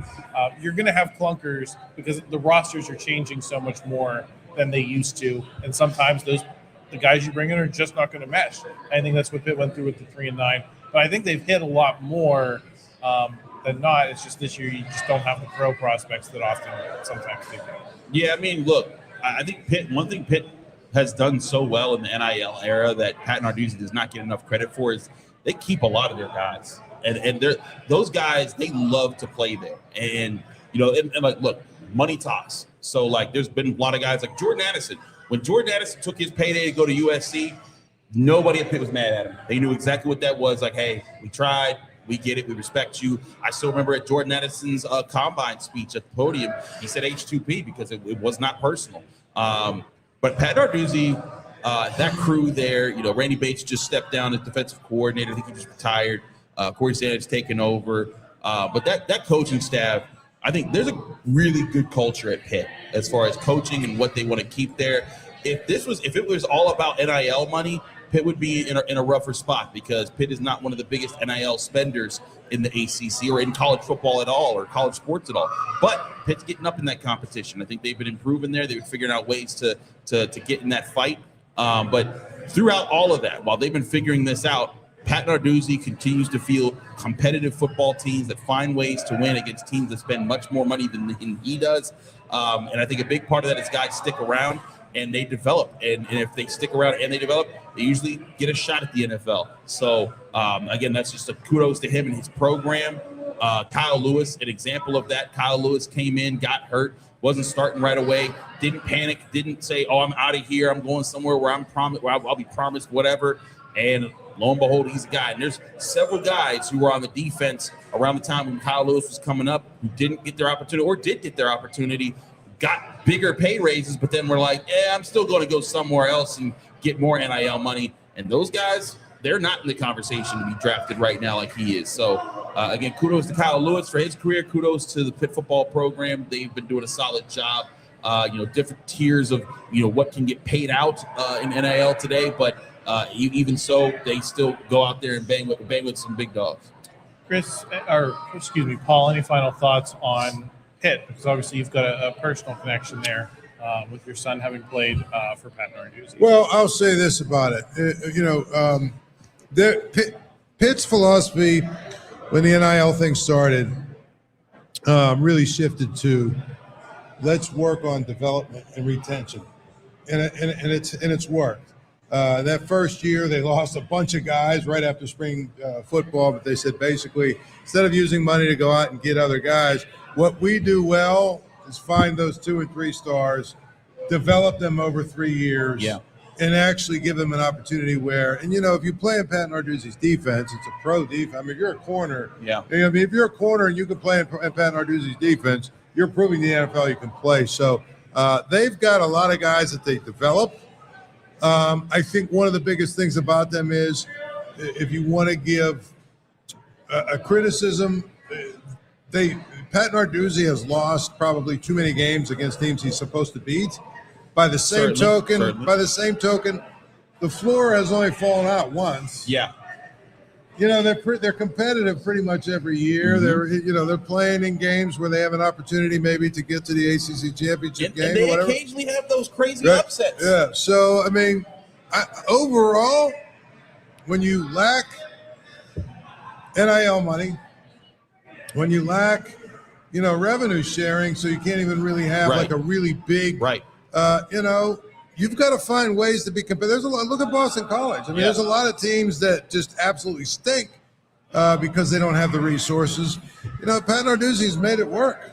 Yes, he has. I really think that he deserves a lot of credit. I got to cover him for, I think, 5 or 6 seasons and learned a lot working, covering that program and a lot of the people that came through there. So Kyle Lewis, just the latest. I think there's some more guys that'll be coming up. I'll be looking out for Cruz Brookins coming up in a year or two's time. I think he'll be a guy. So big things there.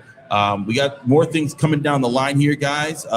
More players coming off the board. Josh Cameron, another receiver coming off the board. I liked him at the Senior Bowl. He was one of those guys that was going up and getting the football against some of the better DBs. Saw him beat, I believe, Chris Johnson, the first rounder that the Dolphins picked up. Caleb Douglas also beat him. It's funny enough, he also went to the Dolphins. So good stuff there. But now we are at pick, I believe, 193. The Giants are on. They have back-to-back picks here. So that puts us about, I'd say, 17 picks away from the Steelers' next pick in the 6th round. The Giants are taking Jack Kelly. That was one of the Steelers' pre-draft visitors for a late-round pickup. So think about, I was going to say, Chris. Yeah. This is John Harbaugh draft, right? Yep.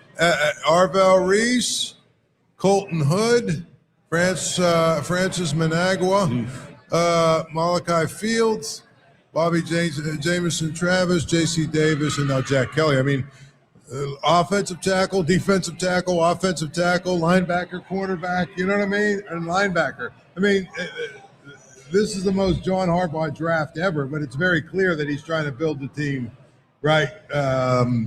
Basically is from the lines back. I mean, there's a lot of guys that I really like in this class. Arvell Reese, I had as like my number 3 or 4 player. Really good there. Do we want to get to this super chat here? We got a super chat here from 0311 Grizzly. He said, I hate every pick we made. This draft is trash. Fire everyone involved with the drafting process. What are we doing? It's trash. Trash. I don't know if I'm at trash territory. I think it's disappointing. I think that it's a blanket word that I'm willing to throw over it, especially from an immediate 2026 perspective. I think you can talk me into some of these things as Mike McCarthy's coming in. He wants to build towards something. I can see some of them working out over the long run. In the immediate term, I think it's disappointing. As we look toward 2026, it's disappointing. Yeah, certainly. So I understand why people feel that way. Yeah, and again, it just didn't. The Steelers have not picked players when we thought they would pick some of these players when we expected them to be available. They've passed on other guys that we thought could be really good fits for their system. But again, this is our perspective. We are not in their war room, and time will prove, what right or wrong, right? There's times where, you didn't understand a pick. I'm trying to think of a player that when they picked him, I was like, why are they picking him? And then he turned out to be really good.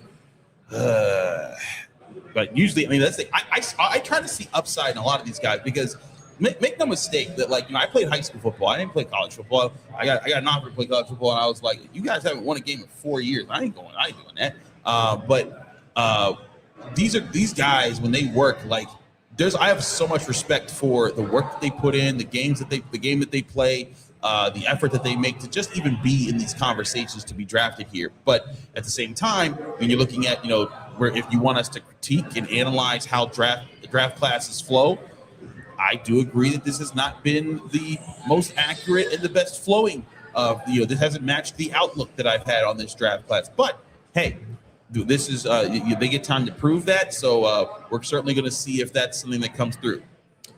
Where do we land on the concept of draft visitors mattering in terms of who the Steelers end up picking in this new age under Mike McCarthy? Before, under Mike Tomlin, it was a pretty big signal, Paul. In terms of this draft class, you did bring in Drew Allar. You did bring in Germie Bernard. Yep. I don't believe it's anyone else that drafted so far has been selected by the Steelers. No, I mean, I mean, they bring in so many guys. Yeah, they bring in 30 guys. You got 30 guys plus all the local guys. You probably bring in like 40 or 50. I think this year was 33 guys. Yes. Yeah, but to your point, and like some of these guys, some guys also, they don't feel like they need to bring in because they get a really good sense of them at the combine. Like Caden Weegan was that guy at the combine. We heard that their formal interview with him went really well, and that's why a lot of us were like I can't tell you how many mock drafts I did, and I just said Caden Weegan like in the 6th or 7th round of the Steelers. It just made a whole lot of sense there. But again, like, sometimes it's just about bringing guys in, seeing what talent that they have available, and then seeing what best fits your personalities. But is it still a predictive point? It's something we're going to need to see over time. One thing that the Steelers didn't get to do this year with a lot of their front office people was, get to go around to pro days a whole lot. And the top brass, they went to like 1 or 2 pro days. And so that, to me, that was a very big difference for the Steelers this time around, where Mike Tomlin, Omar Khan and company, they would go to like USC, they would go to Penn State, they would go to Georgia, they would go to Ohio State, they would go to LSU, like whenever there was like the top prospects that year, they would be there as a crew, and then they take the top players there to dinner, and they get to know them a little bit more. There wasn't a whole lot of that this year, and so it's been a different process. And as far as I know, I was talking to Jerry Dulac about this earlier in the week. I think this now breaks what might be like a 25 or 30 plus year trend where the Steelers' first round pick every year had been a pre-draft visitor. Jerry could not recall a time when their first round pick hadn't been one. So Max Iheanachor breaking that trend for sure. Germie Bernard, 2nd round pick. But again, they wanted it to be the 1st round pick. They wanted it to be Mekhi Lemon, who was a pre-draft visitor. So I don't think it means that the system has changed. I think that something happened early that broke kind of what they were expecting to do. They had to change that. And then I think that pick also changed the rest of their plans. For example, let's go down hypothetical avenue here. Let's say the 1st round pick is Mekhi Lemon. So now you're not picking Germie Bernard in the 2nd round. And now you're looking, okay, what do we want to get there? So let's go through the 2nd round. Germie Bernard goes. Let's say you want to address D tackle. Lee Hunter went right after that. That would be something interesting. If you wanted to address safety, McNeil Warren went a little bit later. Bud Clark went a little bit later. You could have gotten a safety there.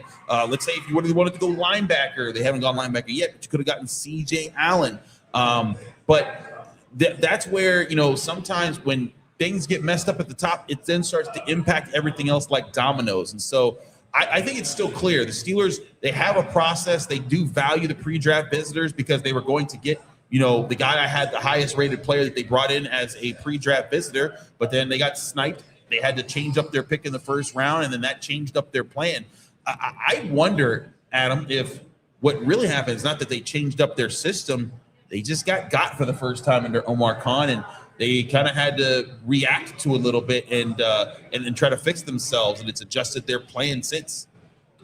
Yeah, and I think this draft was kind of like the jarring awakening that there is a new sheriff in town, right? And that these are not your yesterday Steelers. This is going to be something different, and maybe it's not going to be a whole different universe, but some of those little subtleties that we pay attention to through the whole offseason and keep coming back to, like, I just come back to cornerbacks and looking at their height and being like, that's the first thing that we know the Steelers like, right? You can talk about all the other traits that these guys have, but we know they like the projectable corners, at least under Mike Tomlin.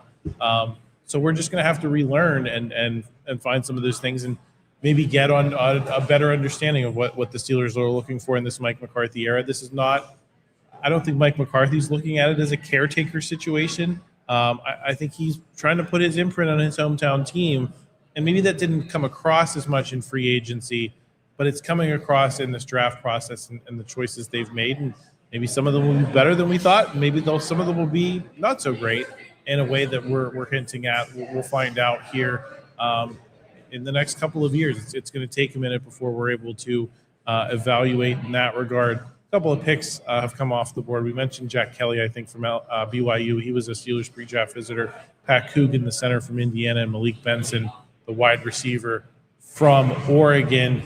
Chris, I think we're going to try to take a break here as we're coming up on 200. The Steelers drafted 210, so we'll try to fit in a break before they go away. Anything that's standing out to you before we get to that point? One thing, I was just doing some quick research here on Xavier Harris, and I can tell you a couple of things. So, like with Xavier Harris, I knew, because I didn't study him extensively, but I saw like, hey, when you're 6'8", 6'7", and you got those long arms like he does, sometimes you're not as technically sound. Sometimes you're coming off the ball, you're not as quick because you didn't need to train, because you're just naturally big. So you can win a lot of matchups that way, and I think that's been a lot of his career. Now he still is huge.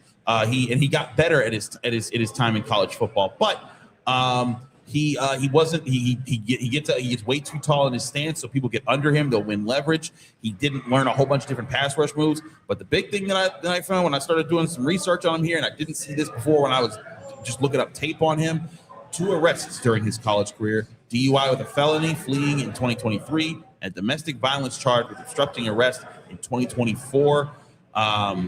Those are not good red flags to have on your resume if you're a player, and those type of things can definitely make me think not just twice but 3 times as a GM in a front office trying to get a guy, bringing him in, because you got 2 run-ins with the law at that level of domestic violence. Questions. Yeah, I'm staying away from that. I don't care if you're 7 feet tall. Indeed, yeah, that makes a lot of sense why he's falling down the board. So we'll continue to monitor that situation. We'll see what decision the Steelers make here as we're coming up on pick 210. I feel like the Patriots pick has been in for the last 20 minutes. Am I crazy? I've been looking up. Well, there it is. Demetrius Crownover. There you go. An offensive tackle off the board. So, all right. Yeah, we're going to hop out here. We'll be back in a little bit. The Steelers are going to pick at 210. Then we're going to have the 2 picks in the 7th round. So hopefully business is going to pick up here shortly. Stay with us here. We're on the PG Steelers YouTube channel. We're at Aslin Beer Company in the Strip District. Come on down if you haven't already. Still doing some giveaways. Going to announce some winners here in a little bit.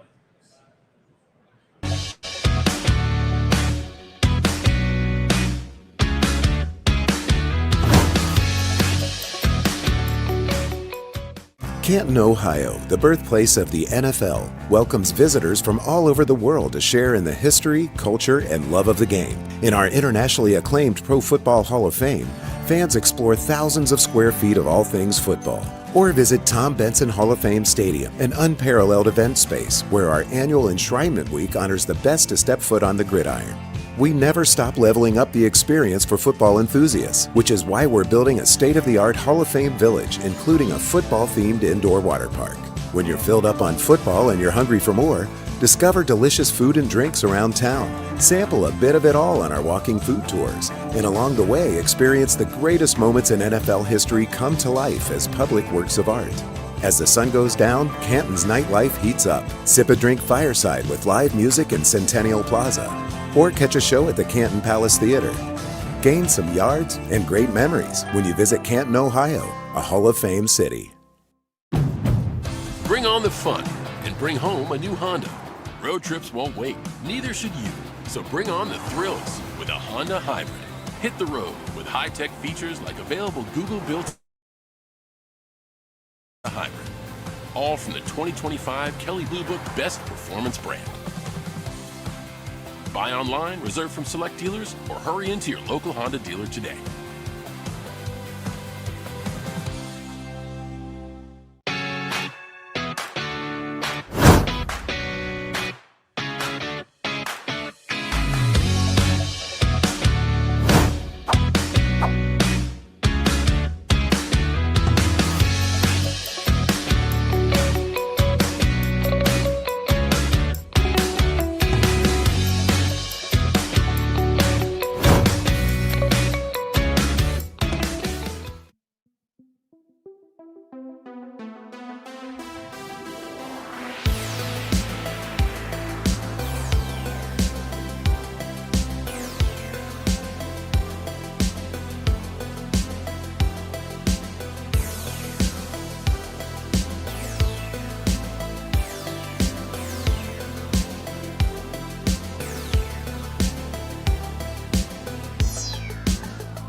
Canton, Ohio, the birthplace of the NFL, welcomes visitors from all over the world to share in the history, culture, and love of the game. In our internationally acclaimed Pro Football Hall of Fame, fans explore thousands of square feet of all things football. Or visit Tom Benson Hall of Fame Stadium, an unparalleled event space where our annual Enshrinement Week honors the best to step foot on the gridiron.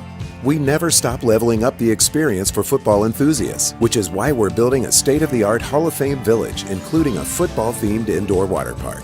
When you're filled up on football and you're hungry for more, discover delicious food and drinks around town. Sample a bit of it all on our walking food tours. And along the way, experience the greatest moments in NFL history come to life as public works of art. As the sun goes down, Canton's nightlife heats up. Sip a drink fireside with live music in Centennial Plaza. Or catch a show at the Canton Palace Theater. Gain some yards and great memories when you visit Canton, Ohio, a Hall of Fame city. Bring on the fun and bring home a new Honda. Road trips won't wait, neither should you. So bring on the thrills with a Honda Hybrid. Hit the road with high-tech features like available Google built-in and the efficiency of a Honda Hybrid. All from the 2025 Kelley Blue Book Best Performance brand. Buy online, reserve from select dealers, or hurry into your local Honda dealer today.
Canton, Ohio, the birthplace of the NFL, welcomes visitors from all over the world to share in the history, culture, and love of the game. In our internationally acclaimed Pro Football Hall of Fame, fans explore thousands of square feet of all things football. Or visit Tom Benson Hall of Fame Stadium, an unparalleled event space where our annual Enshrinement Week honors the best to step foot on the gridiron.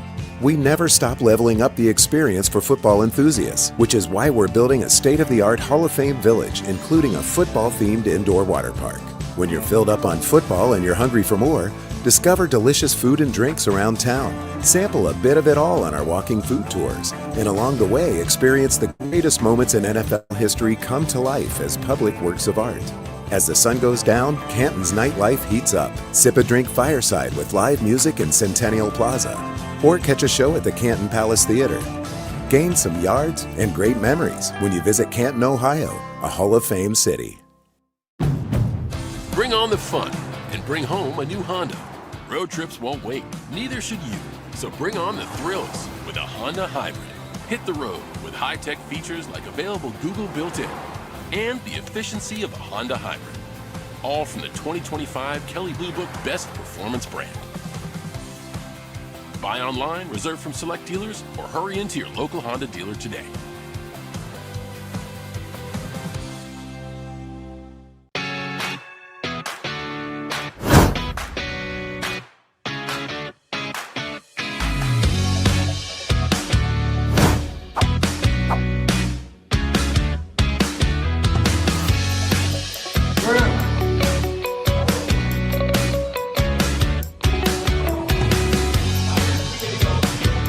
Okay.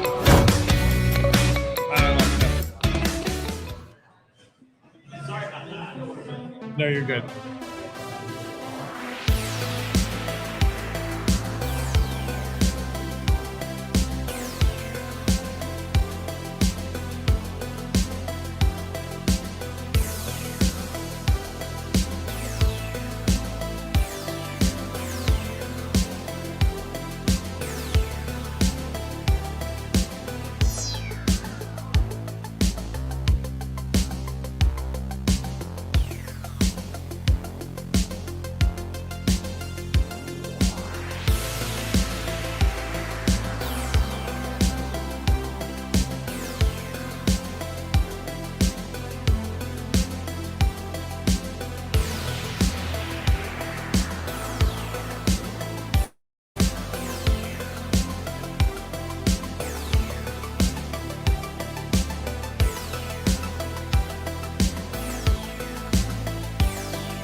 All right, we are back here at Aslin Beer Company.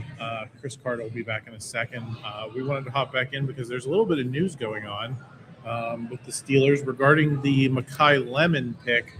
I think it's on Pro Football Talk right now. Paul, you got the article pulled up. I'll let you read through for us.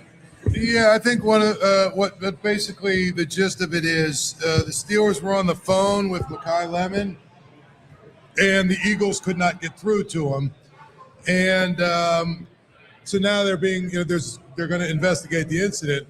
Jake Rosenberg, who covers the league, basically said clubs that are not on the clock may have discussions with the representative of one or more draft eligible players not yet selected, or discussing with the players themselves regarding the player's interest in playing in the league, playing a particular club, type of club, the player's health, other such non-financial matters, so long as these discussions do not interfere with the discussions between a player and a team who is on the clock.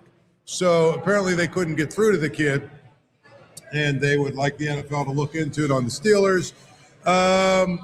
First of all, the guy doesn't have call waiting. I mean, what are we talking about here? Second of all, I can't imagine this is going to be a big deal, although, it does make some kind of, a little bit of sense that they have a rule in place that basically says if you're not on the clock and another team, that is on the clock wants to talk to a guy, you got to give them the opportunity to do that, right? Right. And, it's part of why the Steelers have so much egg on their face, right? Is like if this was such a common practice that teams are just going to make assumptions, you'd probably see more of this. I think the what happened here with the Steelers stands out because it is so unusual that you have a team basically get sniped the way they did, being on the phone. I mean, the phone call is a very ceremonial step, right? And like the Steelers could have avoided some of the egg on the like. I think people would be perceiving the Max Iheanachor pick differently if you didn't know the piece about they had Makai Lemon on the phone and then didn't get him. Right. If they had just Makai Lemon goes at 20, then you'd say, oh man, the Steelers probably should have traded up, but you wouldn't have seen the intent that they showed by calling him and then still not getting him.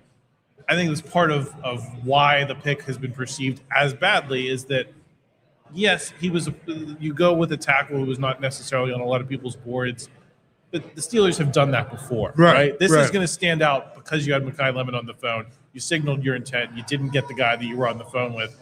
It's embarrassing. No, and it makes the Steelers look really bad. Yeah. It also makes it look like they're maybe a little unprepared, not really fully understanding, hey, if we really want this guy, we need to make sure that nobody's trading in front of us here. I mean, that's really in my mind, that's what happens when you are there and just sort of, not really in a place where you're paying attention to what's going on around you. And I think the Steelers just thought, okay, this guy's going to follow us. The Cowboys aren't going to take a receiver, so we're good. Not thinking, well, someone might come in and get him. I'll be interested to see if there's, it's the kind of thing the NFL, I can't imagine there's going to be a heavy fine or anything like that for it, but it could be a little slap on the wrist. Yeah, potentially some type of fine situation. I don't think it would come to punishing with draft picks or anything like that. I mean, I could be wrong, though. This is one of those, gray areas of the rule book that I can't have claimed to have studied in any detail, Paul. Right, and that's the biggest thing is we don't know enough about what the role is and what it's going to be or what it looks like. I assure you, though, I cannot imagine it's going to be something really difficult. It's not going to be a big fine or something like that. I think the biggest price in the end will end up being the embarrassment. And I observed it at the moment. It was like a split-second camera shot they had, but you saw no one was shaking hands. No one was.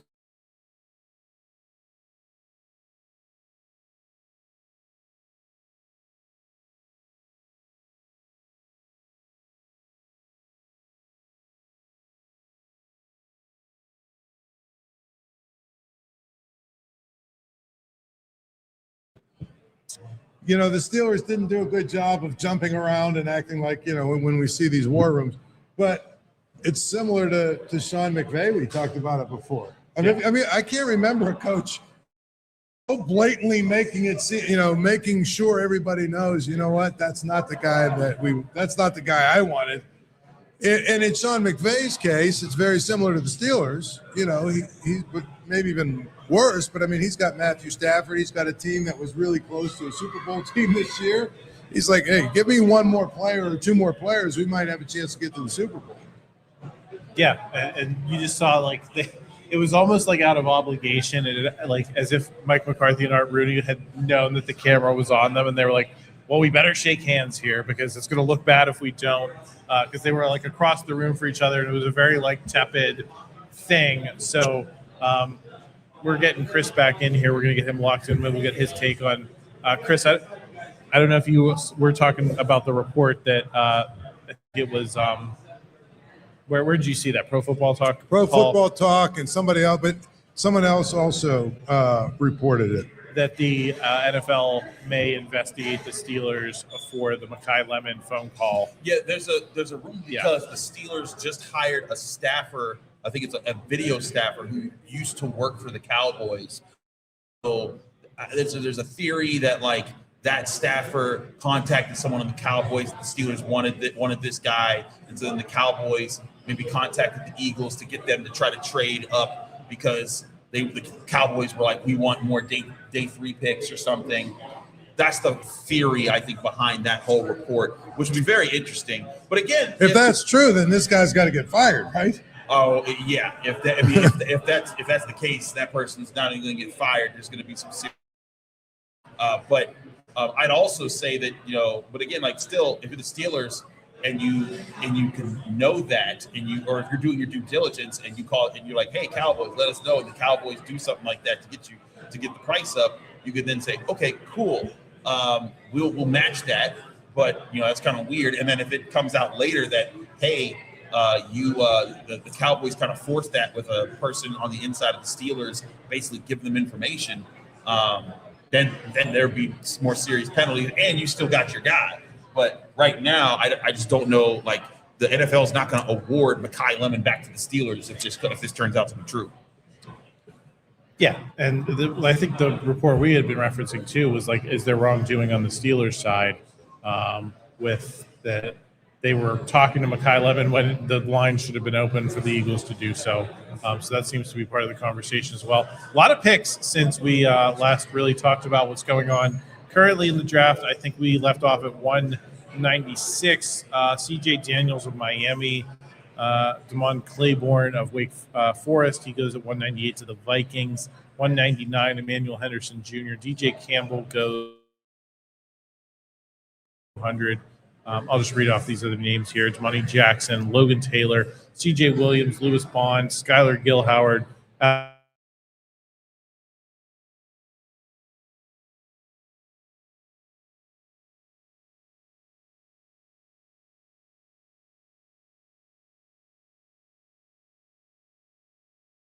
We're in the weeds, boys. We are in the weeds. We're getting close to the Steelers pick.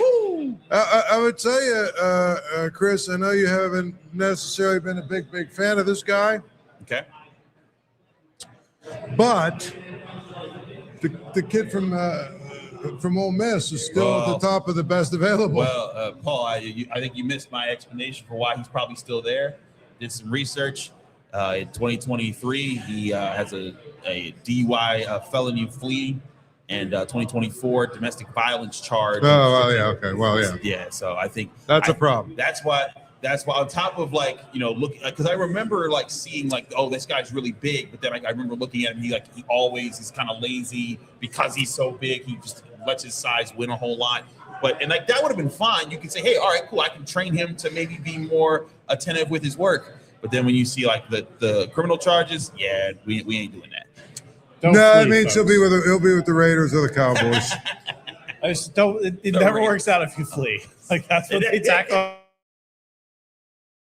If you've done it, just let that be the thing. That's my pro tip. So much worse when you flee. We're getting some reports that the internet connection is struggling a little bit here at Aslin Beer Company. We've had that pop up intermittently through the weekend, so we're hoping we'll just get through it here. So we apologize for that. Nothing we can really do on that front. Steelers are 3 picks away now. So we're at 207 with the Eagles, so the Steelers will be picking soon. Interesting. Garrett Nussmeier is still here. Harold Perkins. I'm perked up for Harold Perkins as at the 5th best available on Milk Kuiper's board. I am impressed that you're still pulling off puns at this stage of the draft. 2 straight. The film, but I am a former copy editor, so that is my thing, right? Is the whole the pun situation. Yeah, I think it's interesting, Chris. There probably are a few other guys who had background / character things, right, that cost them spots. Yeah. I think so. I mean, that's always a big, there's always different things that you can probably get away with in some ways, you know what I mean? In terms of what teams are going to look and overlook. But some of the stuff that you mentioned, that guy was involved in. Yeah. That's really hard to overlook. That's hard to overlook. So I think it's one of those things where, he's got a lot of maybe some upside, but at the end of the day, you're not taking it. Here's the thing that's always interesting to me.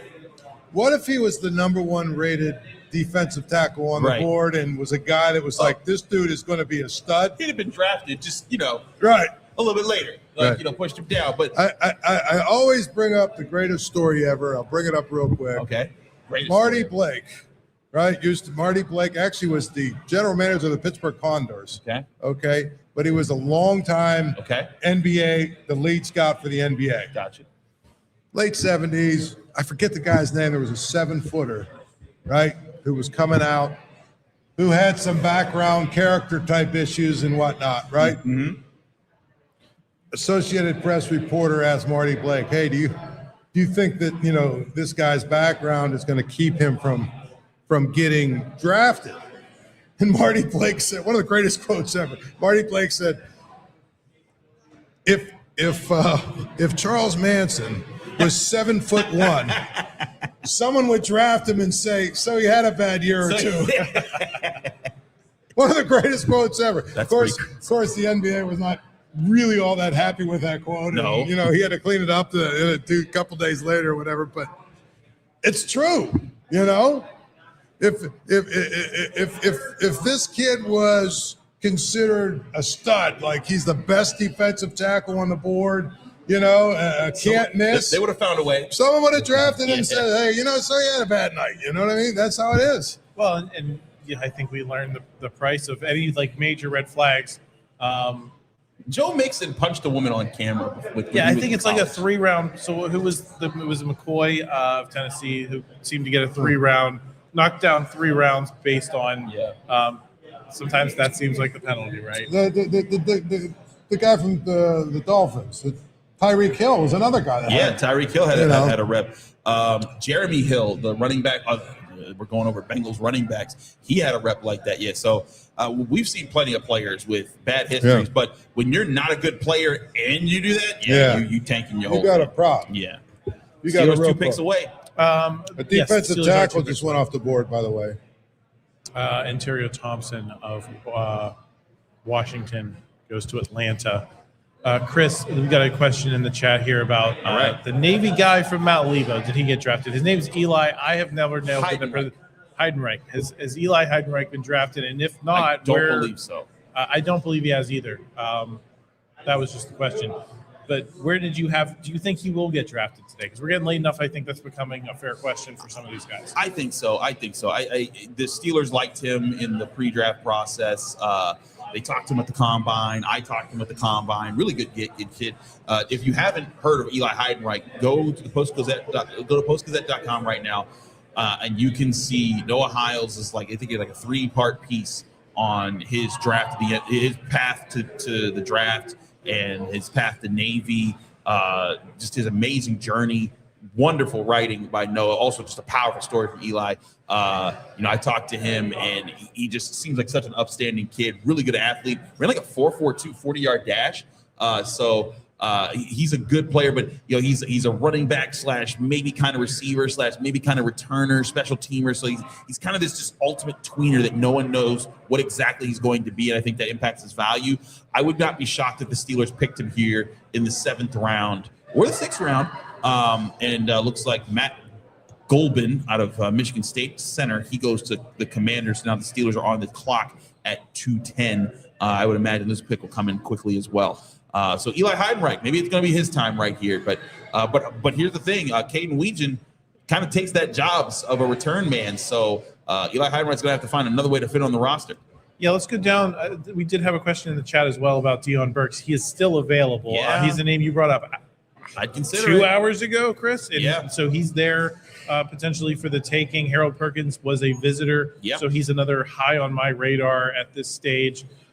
Rolling down. I think VJ Payne is the best fit of all the guys. Jeff Caldwell's also another visitor. He's one of those tall wide receivers we were talking about. Also ran like a 4.3 something, like really fast, really tall, 6'5". Maybe you take him as a flyer at this point. How about Rayshon Benny? Good defensive tackle for this part of the draft. Could be an option there because they do. I agree with you, Paul. They do need a D tackle, but I'm willing to take Devin Easton out of Minnesota later in the draft class. I think that if you look at how he plays, I think he could play at the level of some of these other late D tackles. So I'd wait on D tackle. I'd get VJ Payne, safety, or Jeff Caldwell, the wide receiver here from the Steelers. All right.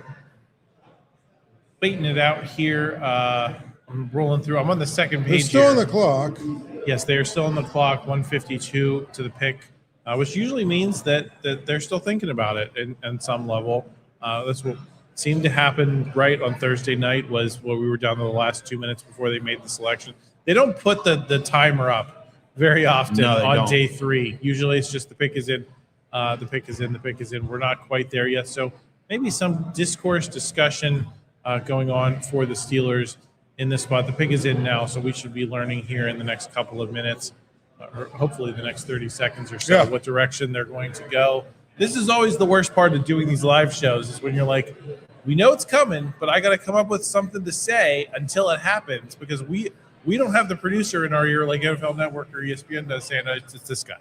It's this guy. Just set them up for that. We don't have that. We're just waiting like the rest of you to find out who the pick is. Getting their D tackle, D Go lineman.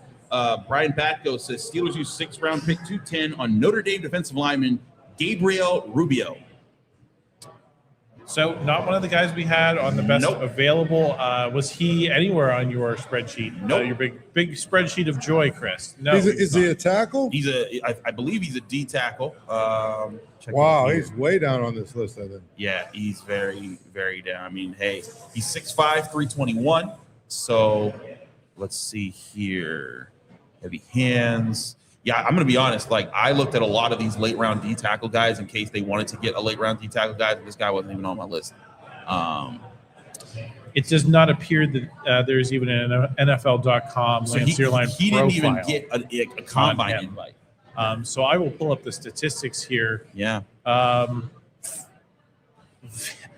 Very little, folks. I'm seeing 66 total tackles across 5 years at Notre Dame. 27 solo, 39 assists, 3 passes defended, 1.5 sacks, and 1 forced fumble. All right. He played 172 snaps for Notre Dame last season, all of them at D tackle. Okay, so he's just primarily a D tackle, interior presence. But yeah, this is a little weird. I'll be curious. He's 6'5", 321, so maybe they really like that frame. He's got a heck of a stash, heck of a mustache here, guys. Heck of a mustache. There you So that's something. It looks like pro day numbers aren't something that get calculated a whole lot, but looking up some things here, it looks like he doesn't look like any of his times really even that impressive there. Yeah, this is a bit of a head scratcher. But hey, 6th round is where you take some flyers on guys. There's certainly other guys I would have taken flyers on, but again, the Steelers, they go against the grain here that a lot of people look at. So, the things that I'm reading about this guy right now, violent hands is the biggest thing. He has a big frame, long arms. Those are things you like, but not a lot of really pass rush moves. Not overall, like his arms are powerful, but once guys kind of get their hands on him, he doesn't have much counter. So interesting pick here in the 6th round. If they were going D tackle, I would have looked at pulling up other D tackles that are still available right now. Rayshon Benny, as you pointed out, Paul, Tim Keenan, Dante Corleone, Devin Eastern, James Thompson, who they brought in. Really interesting. They brought in James Thompson, and they're just going to pass him up for this guy that, again, didn't even get a combine invite. So, okay, Steelers, doing things different as you have pretty much the entire draft class. So we'll see how this continues. Yeah, I think noteworthy. I don't believe he was invited to the NFL Combine. Yeah. No, I mean, trying to look up the Combine statistics, and they don't exist because he was not there. If there's not a profile there, they were not invited. So we're working pretty much off of the pro day. So again, another. We're in the 6th round. We're deep into the 6th round, and the Steelers are still zagging on us, guys. We've got a couple of names in mind. We say these guys might be a good fit here. And they go not just well off the board, completely off the board. Go ahead, Chris. Brian Batko with a fun nugget here. He says Gabriel Rubio's dad, Angel Rubio, was a 1998 7th round pick by the Steelers. When I was Googling, it was Angel Rubio first that popped up. That's really funny. Yeah. This, to me, this just seems to me like a little bit just same thing we're talking about late. Throw a dart at the dartboard and hope. But again, there's I can aim for at least a 10 on the dartboard. Yes, exactly. But this seems like you're aiming for like the 3. Yeah. And I'm like, this is a guy that you legitimately might have been able to undrafted free agent sign. yeah. Like, That's where he's rated. right. And like, I don't get it. I don't get it. And again, there's other guys, unless they just don't believe in some of these other guys here. Man, Steelers, they have zagged where I was zigging this year. I will say that much. Yeah, I think we seemingly the theme of this NFL draft conversation of let's talk some of these other guys who were available, who were invited. Because if you're invited to the combine, it's not just like if you don't get invited to the combine, that means the NFL and all of their scouts and all of the folks saying, well, we want to get a look at this guy. That means a lot of teams were not looking at this guy, right? And it's only the Steelers, and that's why it's a true head scratcher. We had talked about Harold Perkins is a guy they had visit. They had enough interest in Harold Perkins to say, come on in. He's one of the few guys who's left at this stage. They pass on Harold Perkins. So that's a guy they brought in, paid attention to, chose not to do. 319 combine invites. And there are 270 players or 270 odd players selected in the NFL draft at any point in time. Yep. So you're going outside of the 319. So that's another 50 guys. Yeah. Kind of wild. You mentioned VJ Payne you liked a lot too. Another guy that was up there. There's additional strategies as well. Sometimes you know that certain players are going to be undrafted and you might have an inside track to get them. Like, for example, years ago, I talked to Eddie Faulkner, the running backs coach, and I was talking about Jalen Warren since he's having such a good training camp. I remember Jalen Warren, undrafted free agent guy, and he said, Chris, we had him on the board as our 7th best running back in our draft class. But you know what we said? We said, no one else is going to see him that way. We see something in him. So we let him go undrafted, and then we called him right away. He was our first priority to go get him. And so that was how they went and got him. Now Jalen Warren's your number 1 running back. Yeah. So sometimes it works out that way where you just know a guy's there. Sometimes you're like, you know what? I don't know if I'll be able to get him first. I want to make sure I do draft this guy and not let him become an undrafted free agent. So maybe that's what this thing was here. But to your point, Harold Perkins is sitting right there. VJ Payne's sitting right there. Just these better rated players that have a better profile. But hey, maybe there's something else there. Maybe Angel made a call and said, "Hey, man, you owe me something for a 7th-round pick, 20 years ago." 20 years ago? Oh my gosh, it's more like 30 years ago. Yeah. Ugh. Now I feel old, Paul. Well, I think that's Hey, there's a punter off the board. We have The Ravens took punter. a punter. The Ravens took a punter. Don't they have Jordan Stout? What happened with Jordan Stout? Yeah, the I'm old not Penn sure. State guy, the old The two-way Ravens kicker. finally they took the first punter off the board, punter kicker off the board.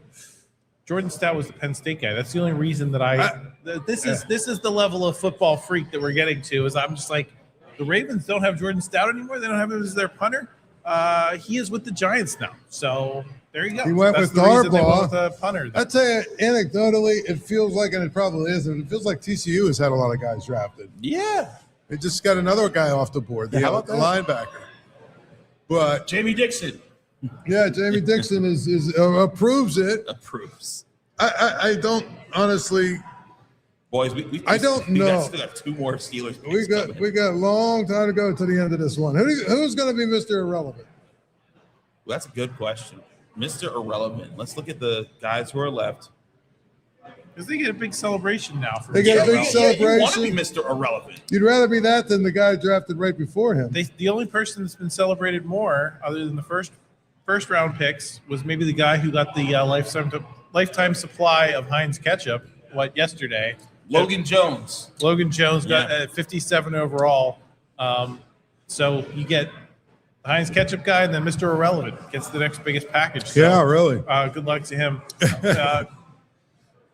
Geez, Paul, it's just how far off the board could they go with the 7th round pick? No, and they have two of them. They got two of them. There's a guy named Scooby Williams, linebacker out of Texas A&M. I mean, that's as good a reason. I mean, as any, right? at this Scooby. route, the Steelers are going to use their 7th round pick to grab a guy from Washington and Jefferson. He's got potential. He's small, but he's got potential. Big heart. I'm looking up the Gabe Rubio profile here just on Notre Dame athletics because if you can't count on anyone, you can count on the college to give you a good assessment of a player as a senior. He played in 6 games, made 5 starts, missed the final 6 games of the season due to injury, finished with 13 tackles, 5 solo and 8 assisted, had a half a sack and a tackle for loss, broke up 1 pass, registered a season high, 4 tackles at Miami, tallied 3 tackles and half a sack against Purdue. That Miami game, I believe, was very early in the season. It was the first game, wasn't it? Yeah, it was. Saw action on defense, recorded 4 assisted tackles. Also played against Texas A&M. Started on the defensive line for the Irish. Recorded a solo tackle, broke up 1 pass. Also logged a quarterback hurry. Also played against Purdue, Arkansas, Boise State, NC State. Not a ton of noteworthy games there. As a junior in 2024. So remember, this is the year that Notre Dame makes the national championship game against Ohio State. Played in 11 games for the Irish. Started in 3. Had at least 1 tackle in each game played that season, 24 total tackles, 12 assisted, 12 solo, registered a sack at USC, and posted a pass breakup against Florida State. Rolling down the list here of the bigger games. In the USC game, he competed for the Irish in the win, posted 2 solo tackles, including a sack and a loss of 5 yards. It was the first sack of his career. Indiana saw action on defense and played special teams in the win. Ooh. Well, that's the note on the game. Space played special teams on the win. You get into a pretty grim space. I don't want to dump on it. Maybe this is one of those gems, right, that the Steelers are finding. It's just there's not a lot in the way of data that's pointing you. This is a pure scouting decision of like there's someone in that room that's riding hard for Gabriel Rubio and saying, hey, like there's a little bit of a connection there. You mentioned his dad was a 7th-round draft pick. Sometimes that's how these decisions get made, guys. We're still waiting for Garrett Nussmeier to come off the board, aren't we? Correct, and it's kind of crazy. We're on the fringe. I believe the 6th round ends at 217. We are at 214. I predict in the 7th round there'll be at least 4 quarterbacks, maybe 3. 3 quarterbacks taken in the 7th round. Who are the others? Who are the other 2 you're looking at? Well, I mean, let's take a look at who's left. I'm surprised the kid from Arkansas is already off the board, but I guess if you're going to pick, go for upside if you're going to draft, a guy like that. But, I mean, obviously Nussmeier will be 1. Wow. So Luke Altmaier and Sawyer Robinson were 2 guys I got to watch at the Senior Bowl. It didn't really impress that much there. Joey Aguilar, a guy that kind of had to be forced into the draft process because he thought he had another year of eligibility. Haynes King, running quarterback for Georgia Tech. Decent player in what he did, but not a guy that people are going to be looking at as much of an NFL prospect. Jalen Daniels, he was solid at times for Kansas, but not looked at as a guy that's going to translate well to the NFL. Joe Fagnano or Diego Pavia, whatever. One of those 2 guys.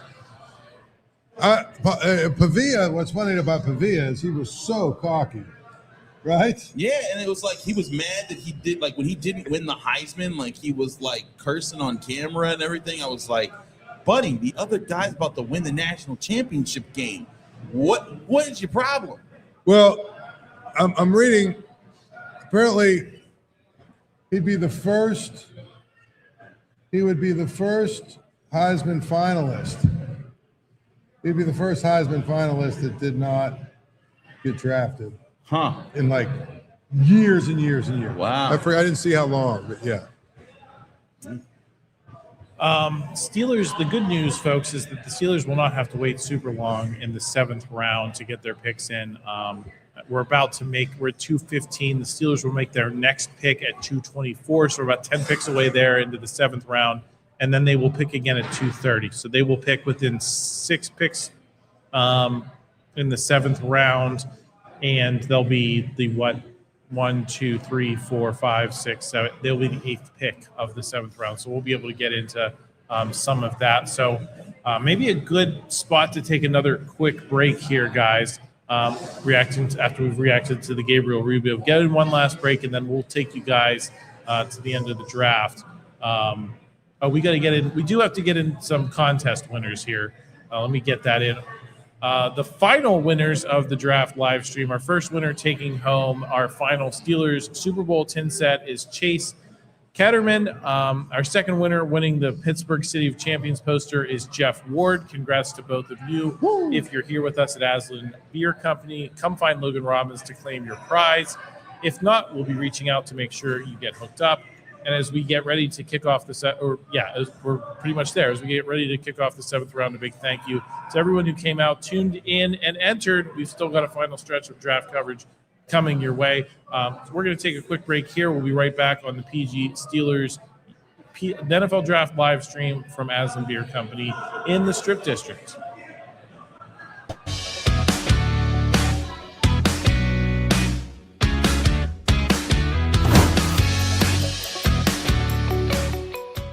Canton, Ohio, the birthplace of the NFL, welcomes visitors from all over the world to share in the history, culture, and love of the game. In our internationally acclaimed Pro Football Hall of Fame, fans explore thousands of square feet of all things football. Or visit Tom Benson Hall of Fame Stadium, an unparalleled event space where our annual Enshrinement Week honors the best to step foot on the gridiron. We never stop leveling up the experience for football enthusiasts, which is why we're building a state-of-the-art Hall of Fame village, including a football-themed indoor water park. When you're filled up on football and you're hungry for more, discover delicious food and drinks around town, sample a bit of it all on our walking food tours, and along the way, experience the greatest moments in NFL history come to life as public works of art. As the sun goes down, Canton's nightlife heats up. Sip a drink fireside with live music in Centennial Plaza, or catch a show at the Canton Palace Theater. Gain some yards and great memories when you visit Canton, Ohio, a Hall of Fame city. Bring on the fun and bring home a new Honda. Road trips won't wait, neither should you. So bring on the thrills with a Honda Hybrid. Hit the road with high-tech features like available Google built-in and the efficiency of a Honda Hybrid. All from the 2025 Kelley Blue Book Best Performance brand. Buy online, reserve from select dealers, or hurry into your local Honda dealer today.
Canton, Ohio, the birthplace of the NFL, welcomes visitors from all over the world to share in the history, culture, and love of the game. In our internationally acclaimed Pro Football Hall of Fame, fans explore thousands of square feet of all things football. Or visit Tom Benson Hall of Fame Stadium, an unparalleled event space where our annual Enshrinement Week honors the best to step foot on the gridiron.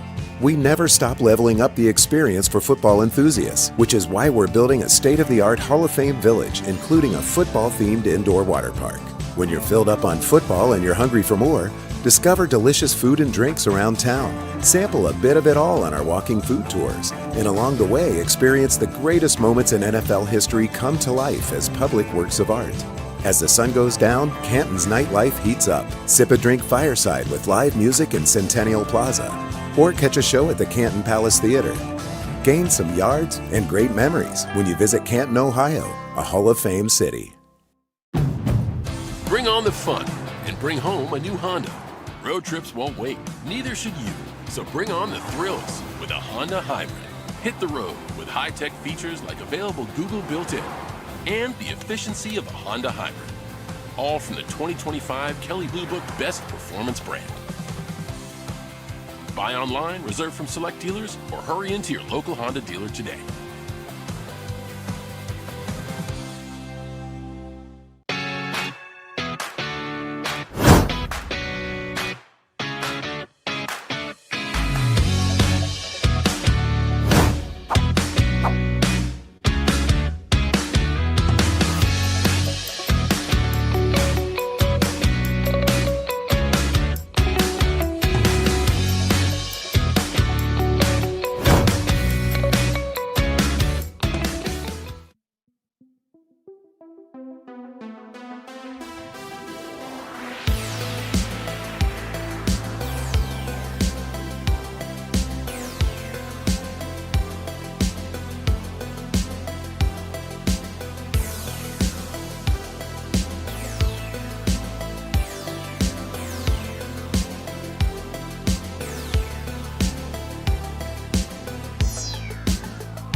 Canton, Ohio, the birthplace of the NFL, welcomes visitors from all over the world to share in the history, culture, and love of the game. In our internationally acclaimed Pro Football Hall of Fame, fans explore thousands of square feet of all things football. Or visit Tom Benson Hall of Fame Stadium, an unparalleled event space where our annual Enshrinement Week honors the best to step foot on the gridiron. We never stop leveling up the experience for football enthusiasts, which is why we're building a state-of-the-art Hall of Fame village, including a football-themed indoor water park. When you're filled up on football and you're hungry for more, discover delicious food and drinks around town. Sample a bit of it all on our walking food tours. And along the way, experience the greatest moments in NFL history come to life as public works of art. As the sun goes down, Canton's nightlife heats up. Sip a drink fireside with live music in Centennial Plaza. Or catch a show at the Canton Palace Theater. Gain some yards and great memories when you visit Canton, Ohio, a Hall of Fame city. All right, we're back. We are at Aslin Beer Company. The final drive here for the NFL draft. The Steelers are up very soon in terms of their first 7th round pick. They've got 2 in the next 6 picks here. So excited to bring that to you guys. And we have decided, we talked off camera, we're going to take you all the way to Mr. Irrelevant. We're at 5 hours, 38 minutes, and the draft's in Pittsburgh. So Paul rallied us. It was you, Paul. He wanted to go to the very end. We're here. We might as well get everybody all the way to the end of the draft. So let's see. The Bengals are on the clock right now. Some interesting names did go off the board while we were out. I believe Harold Perkins went. I got to refresh my feed here. Oh, Harold Perkins apparently did not go. He hasn't gone yet. He's still out there. I saw him on, I think NFL Network flashed him apparently in a different context than him being picked. So he, again, is a visitor. I don't see him in best available. So I think he might have that one. Yeah, he's gone. Okay, he did go. So I guess my feed is just behind here in terms of who the Steelers might pick. Again, they went very off the board in the 6th round. Very. So I feel like Eli Heidenreich would be a really nice. It'd be a great way to tribute to Pittsburgh. Jack Andrews looks like he's the Bengals pick here. Harold Perkins went to the Falcons. Kid Excitement's telling us in the chat. Thank you very much. Sorry, our internet is apparently not working. Yeah, here. Still. Tight end, 6'5" tight end goes to the Bengals, Jack Andrews. So there you go. One more pick before the Steelers are up here. If I'm looking at the people available, I don't know why they wouldn't take a Jeff Caldwell, a BJ Payne. Deontay Lawson is a linebacker out of Alabama that could be interesting. Wow, Spencer Fano's assumed brother Logan Fano, an edge rusher, is still on the board. Bishop Fitzgerald, a safety from USC that they also brought in. I believe Jacoby Thomas. I think he might be still available. He was another safety they brought in from Miami. Let's see if he's on the safety list here. No, he's not being listed here, so he probably got taken. Robert Spears Jennings. You like him? No idea who that is, Paul. Safety from Oklahoma. I'm just looking at the seen him here. Yeah, not someone that I would have put on the list here. I'm just looking at positions. Yeah, BJ Payne is the safety I would go with here if you want a player who can develop and maybe contribute. Ray Sean Benny from Michigan. How about him? One of the late round DTs I kept my eyes on. I would prefer Devin Eastern if they were going with another D tackle, but again, they just picked a D tackle from Notre Dame, who I never had heard of in all my research, who never even got a combine invite. So Brandon Cleveland, man, defensive tackle. We are really going through some guys. I'm trying to guess. Yeah, because I mean, that's the fun of it. You get to the end here. We're just trying to guess who they might grab. Just throwing out names. We're guys naming dudes. Tim Keenan the third. No, I do know Tim Keenan the third. I interviewed him at the Senior Bowl. I thought he would have been gone in like the 5th round. There we go. Yeah. That's who to pick. I'm predicting that. Well, no, they already picked the D tackle, so you got to pick a different Oh, that's position. right. I got to pick it up. How about they already picked a safety too, haven't they? No, they picked a corner. I'm so saying Deshaun Singleton from Nebraska. there you go. There's a pick. I'll say Jeff Caldwell. He's just a freakish build that maybe you can say, hey, we took a shot on this guy. The way this draft is going, though, it's going to be Nussmeier. But Here's the reason I'm. If they draft Garrett Nussmeier, I will chug a beer on camera. I can't do that. But yeah, so I'm going to go with Harold Perkins as my pick I thought here. you got Usually, I thought you said he picked no, up you're Atlanta. right. Come on now. Yeah, I get stuck on him because we're at the part of the draft where you only know guys for a very specific reason. My specific reason is I got extremely into the college football video game when it came back a year ago. It was the first time I'd ever played the Ultimate Team format in any video game. It was a foreign concept to me. I know some of you out there have probably played the Ultimate Team formats in a lot of these video games, Madden and stuff. Foreign concept. And Harold Perkins was at 86 overall at the very beginning. So he's one of the best players you could get. He was the LSU middle linebacker. He was great for me. Ton of interceptions over the middle. Put his hands up. Great player for me in that context. He's dropped substantially, but that's why he was so high on my radar, because I was like, I feel like that's the player I know the most about at this stage of the draft. The pick is in here at 223, so the Steelers are basically on the clock. Washington took a quarterback Athan Kaliak Manis from Rutgers. From Rutgers. Yes, I'm familiar with Garrett Nussmeier got passed for Athan Kaliak Manis. Man, that's a rough day. It's a rough day for Garrett. Did you guys watch the Penn State Rutgers game this past season? I did. I did. I assume you did. I was watching it on my phone at Kennywood at the holiday event where they had we were walking through the little train display in where the arcade normally is, because Penn State was playing to be bowl eligible, and Rutgers just kept punching back in that game. It was a very dumb late season Big Ten football game. Only weirdos like me were watching, but that kid was pretty good. Okay. I'm not surprised he got Steelers not pick is that in. Do far we know off who it the is? Let's see what we can figure out. Steelers pick is in. Do we know who it is? Brian had the scoop earlier. No, they're still not. They're just flashing the earlier picks. So we'll keep working it out here. I'm looking at Jeff Caldwell. That would just make a whole lot of sense. Jeff Caldwell or Eli Heidenreich. Those are my two. All right. Knowing that they'll pick a guy that played. They'll pick a third long snapper. They have two long snappers on the roster. And right you now. mentioned Caden Whedon earlier is maybe duplicating what Eli Heidenreich, would bring to the Steelers. Yeah. Is he related Would that be a competition in training camp in your mind between those two? I don't know. When you spend a fourth round pick on a punt returner, I feel like the answer is probably no. I feel like Eli Heidenreich would have to find some other niche here to justify the pick. I really truly wish that the Steelers would have drafted Alan Kalakamakis, just because that would have made for some real entertainment. Getting us to do our pronunciations. We've been struggling with them numerous times. They took a Rutgers quarterback. Iheanachor. We can't compete with that. I think I'm going to get there with Iheanachor. Iheanachor. I don't know why I think there's a C there. Who's this guy? They're announcing the pick. Zach Frazier is out here. Yeah, good job on that. Is that who it is? I can't. Yes, that is Zach Frazier. The with problem I have is a I child. got light in between me and the there. You know what I mean? Yes, we've got an animated Zach Frazier. Excited to make the pick here. Second to last one here in Pittsburgh in the Steelers draft. Maybe that means they're going to pick a West Virginia guy. Maybe Is there a that West is the Virginia guy to signal. pick? I don't know. I don't think there is.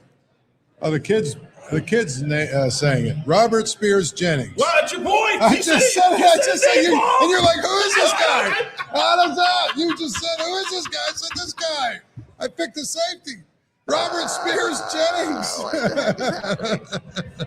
So they finally go with the same. We've been talking about the safeties probably longer than anything else because we're into the seventh round before they finally address the position. Robert Spears Jennings. Hey, he's got a hyphenated name. He's got to be good.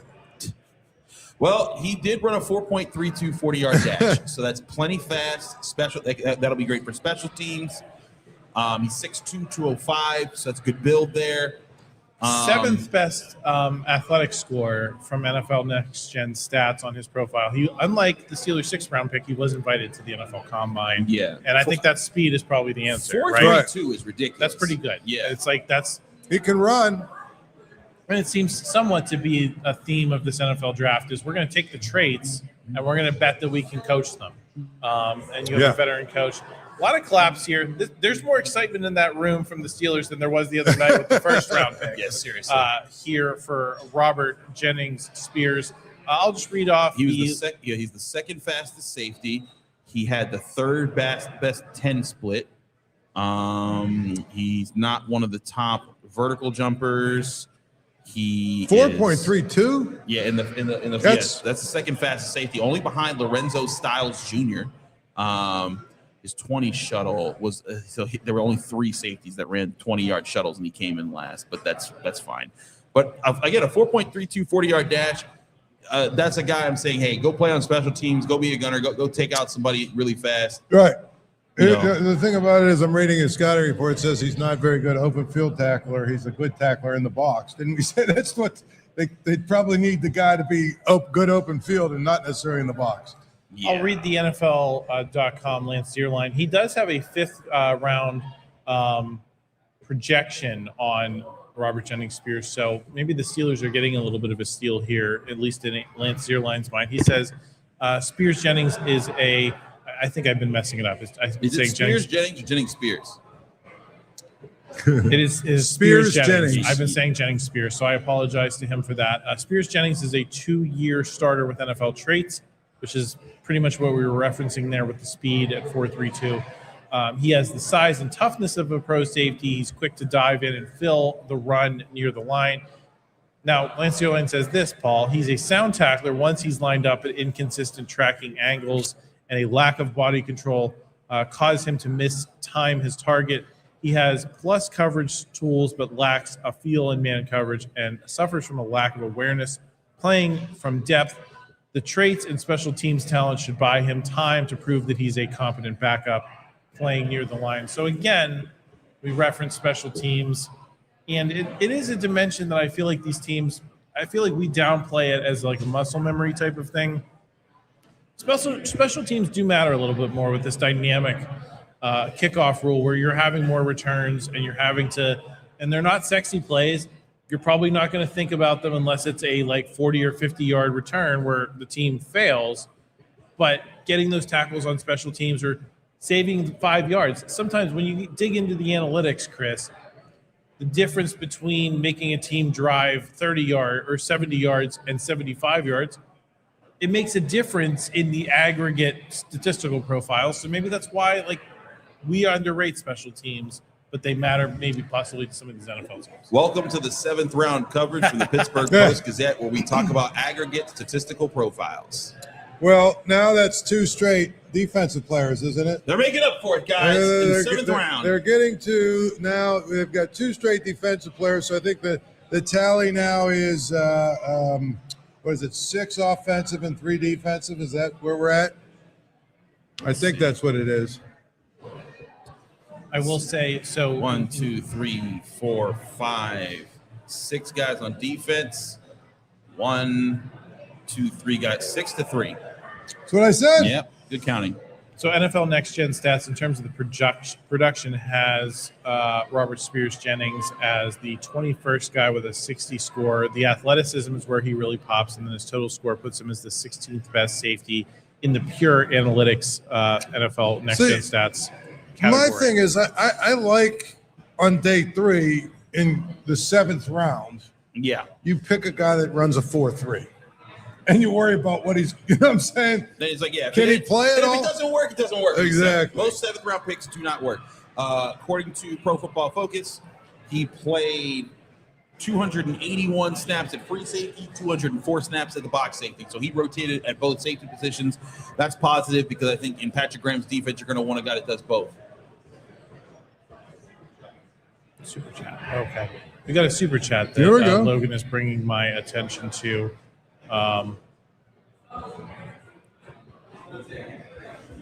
Oh, yeah. After the Steelers pick, probably. So yeah, Or now. You can say it now. we could just say it now. Yeah. Hey, listen, we're at the end here. If you'd like us to highlight a comment, please consider the super chats. We got a lot of comments coming in, so it's kind of hard to keep up with them.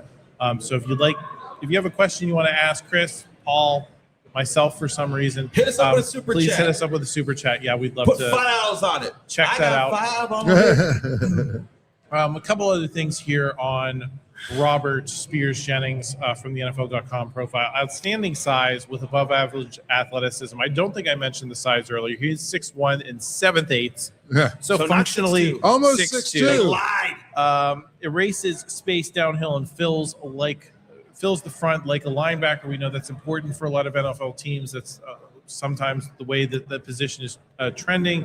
Crashes weight into targets and immediately stops runs. Explosive pedal to drive transitions in space. Striking power to intimidate receivers over the middle, and has a chance to star on punt and kick cover teams. His weaknesses are needs to do a better job of playing off of blocks. Long strider who loses pursuit leverage running the alley, rushes in hot and runs past entry points to tackle, gets late starts gaining depth from split safety, below average break anticipation in man coverage, and responsible for red zone coverage busts in the Ole Miss and Tennessee games. So if you're looking for film, Lance, your line's pointing you in that direction. Yeah, I mean, again, 7th round pick, you're going to bet on something. Bet on speed, bet on size, bet on, you know what I mean? Bet on something that is measurable, but, you know, maybe the film says something different. You figure, well, we can teach measurable. We can't teach a guy that is productive in college but doesn't have, you know, enough speed or size or whatever we're looking for. So I'm believe it or not, that might be the first pick I say, you know, I'm okay with that. I like the second round pick. Yeah, the second round pick. Bernard. The second round pick I liked. First round, let's go through in my head. The first round pick I was kind of like, but there's potential there, so I didn't hate it, but I didn't love it. I thought the second round pick was a good pick. Obviously, the first, third round pick, Boomer bust situation there. Who was the second? I'm trying to think. Drew Allar. It was Drew Allar. No, who was the second, third round pick? I'm trying Daylen to. Everette. Daylen Everette, and then wasn't crazy about that, but then I was crazy. I like the guard. Yeah, Jennings dunked. So that's two, and now Steelers this is coming the back third up one. again in 5 picks. Yes, it's starting to move pretty good. The Bengals are on the clock. Look, I'll say this. If they do not take Eli Heidenreich, I think it's a big missed opportunity for a nice celebratory moment here in the North Shore of Pittsburgh. Eli Heidenreich, a Whippeal champion with Mount Lebo. Right, but don't they already have a kick returner? Yeah, so I guess that's the thing. But, man, that's be really unfortunate because Eli Heidenreich is a great story. Yeah, and I point you to our PG Whippeal YouTube channel. Noah Hiles was down there for the Army-Navy game. Yep. We did a great video off of that, got a lot of great B-roll. If you want to learn more about Eli Heidenreich, it was one of the biggest videos on that Whippeal channel in terms of views and interest. So I guess my question, Chris, and I think I was driving at this a little bit earlier, but didn't quite get there. Who is this guy? I think this is a Pat Tillman tribute here. Okay. So the question with Eli Heidenreich is how would he fit with the Steelers knowing that you've already drafted a punt returner basically in the 4th round? It's a good question. Yeah. I don't think he does, and that's the unfortunate part about it. But again, how does a backup Notre Dame defensive tackle fit better than all these guys who were starters, Right. and actually played kind of well, and were either bigger or quicker? Have or you seen anything? any quotes like has Batko or Jerry or Ray put any quotes out I haven't seen any about that Notre Dame pick? Nope, not a one. Because I wonder if they knew he was. I mean, we just had the. There's a Caden Navy Weechin. guy that just got picked by the Bengals, but it's not the one you're talking Oh, about. that's sad. It's Landon Robinson, a defensive tackle from Navy. I wonder if Rubio might have had a situation where maybe he wasn't expecting to get drafted, right? Maybe like Caden Weechin was out at the on the golf course when the Steelers called and said, "Hey, you're our guy. Landon Robinson from Navy is the pick for the Bengals here at 226." But maybe it was a situation where they got to go find Rubio here before we start getting some quotes from him because, again, wasn't invited to the NFL Combine, so we don't. This podcaster wrote, Gabe Rubio is a guy we've never heard of, had horrible college production over 5 seasons, and is a bad athlete for his position. But considering how day 3 has gone, this tracks with what Omar Khan has been doing. That's rough, Paul. That's very tough. Assessment. That's a very tough. Who tweeted that? Some one of these podcasters. They all run together to me. But, guys, I'm sitting here. I'm looking at this. I think Jeff Caldwell will just make a lot of sense. He was a pre-draft visitor. He's 6'5", runs a 4.31 40-yard dash. Yes, he has a whole lot of problems. He's not a great. He's not a great catcher. Normally I say he's not a great combat catcher. He's not a great catcher of the football. He still has to work on a lot of things. His route tree is very undeveloped. But when I can get a 6'5" guy that flies in the seventh round, I'll take a shot at that. Here you go. Patrick Graham said that Gabe Rubio has great length and size. They believe he's savviness about him as a run defender that can be stout, has the length and size to play at nose tackle. Okay. We were looking for a quote about him. 0311 Grizzly here is asking, did we make I probably do we let no I can't What? we can't highlight that. Sorry, Grizzly. Yeah. What? I see what you're going for, man, but probably can't that's say not that. cool. That's not good. Yeah. Appropriate questions, please. Keep them appropriate, yeah. Yeah, we can't go there. You did say CB the struggles with man coverage.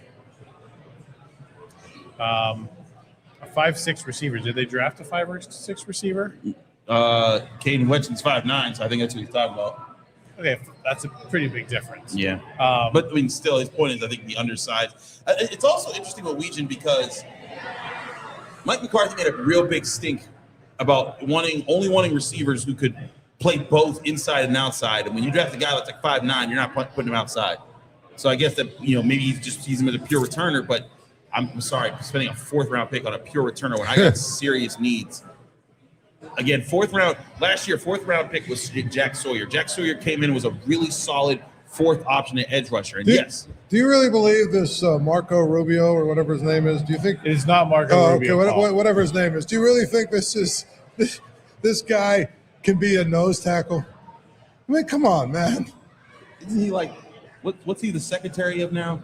Marco Rubio. It's the He's the Secretary of Defense, isn't he? Secretary of State. I believe. State, I think it's maybe the State. Yeah. Marco Rubio. No, I don't think Robert Spears You are Jennings. Pittsburgh Steelers. I don't believe Robert Spears Jennings can be a defensive tackle, considering he is a safety. No.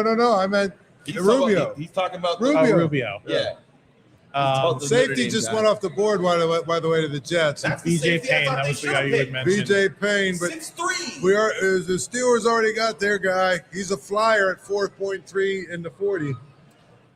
So now the Raiders are up, and then the Steelers. And then the Steelers. And the Raiders are taking Brandon Cleveland, another one of your boys, Paul. He's a defensive tackle. I do want to read some. All right. So this is off the Oklahoma website about Robert Spears Jennings. Sometimes, listen, the college programs do a great job of highlighting things about their players that maybe NFL scouts, maybe we nationally don't know about them because they watch them every game. Big respect for the SIDs out there, Chris. I know you and Paul, all of us have worked closely with SIDs in college, and they do the thankless job of chronicling these guys and the work that they do at the college level. So we'll read the profile there from 2025.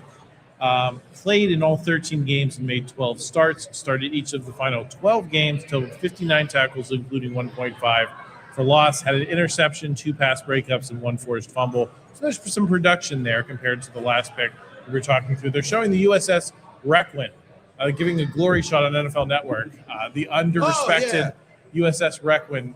Shout out to that ship and those who served on it. Robert Spears Jennings recorded 3 tackles, including 0.5 for tackles for loss versus LSU.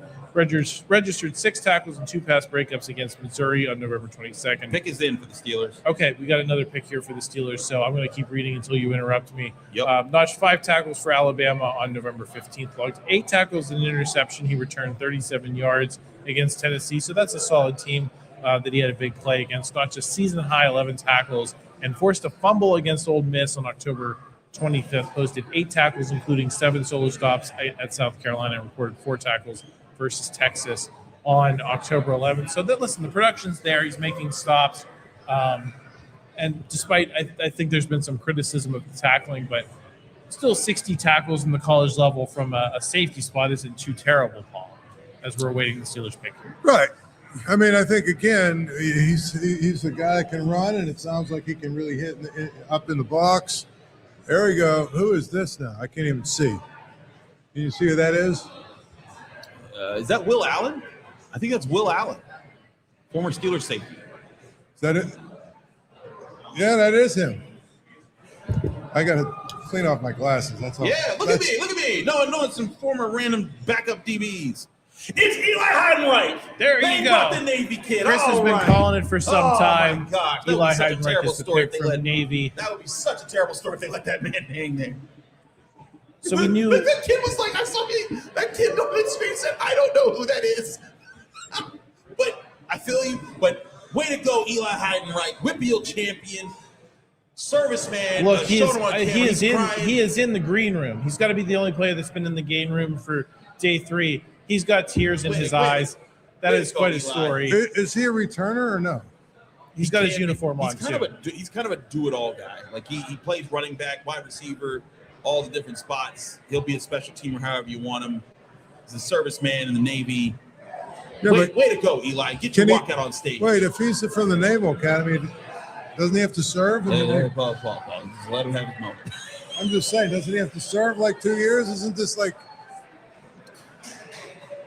No, not if you get drafted. I think they had that with the quarterback prospect a couple of years ago. Yeah. But David Eli Heidenreich, Robinson.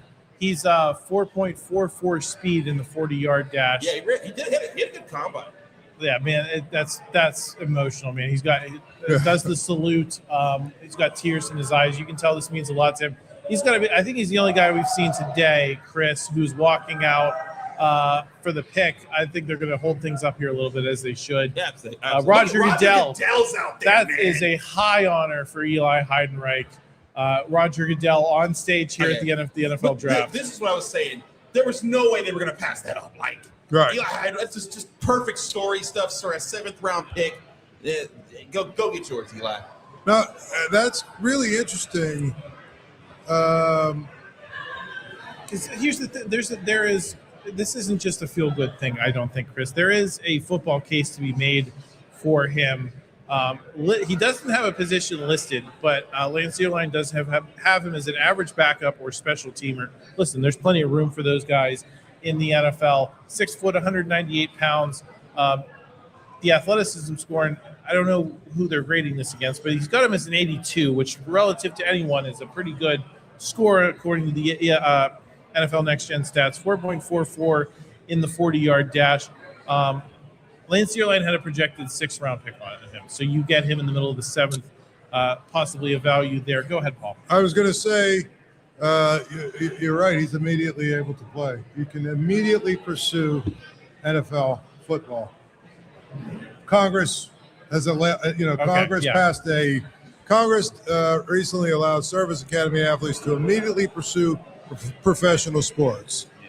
That's the thing. You only have a certain window, I guess, to play the game. Yeah. So, yeah. So he's one of 3 players in the last 70 years at Navy with 400 rushing yards and 900 receiving yards.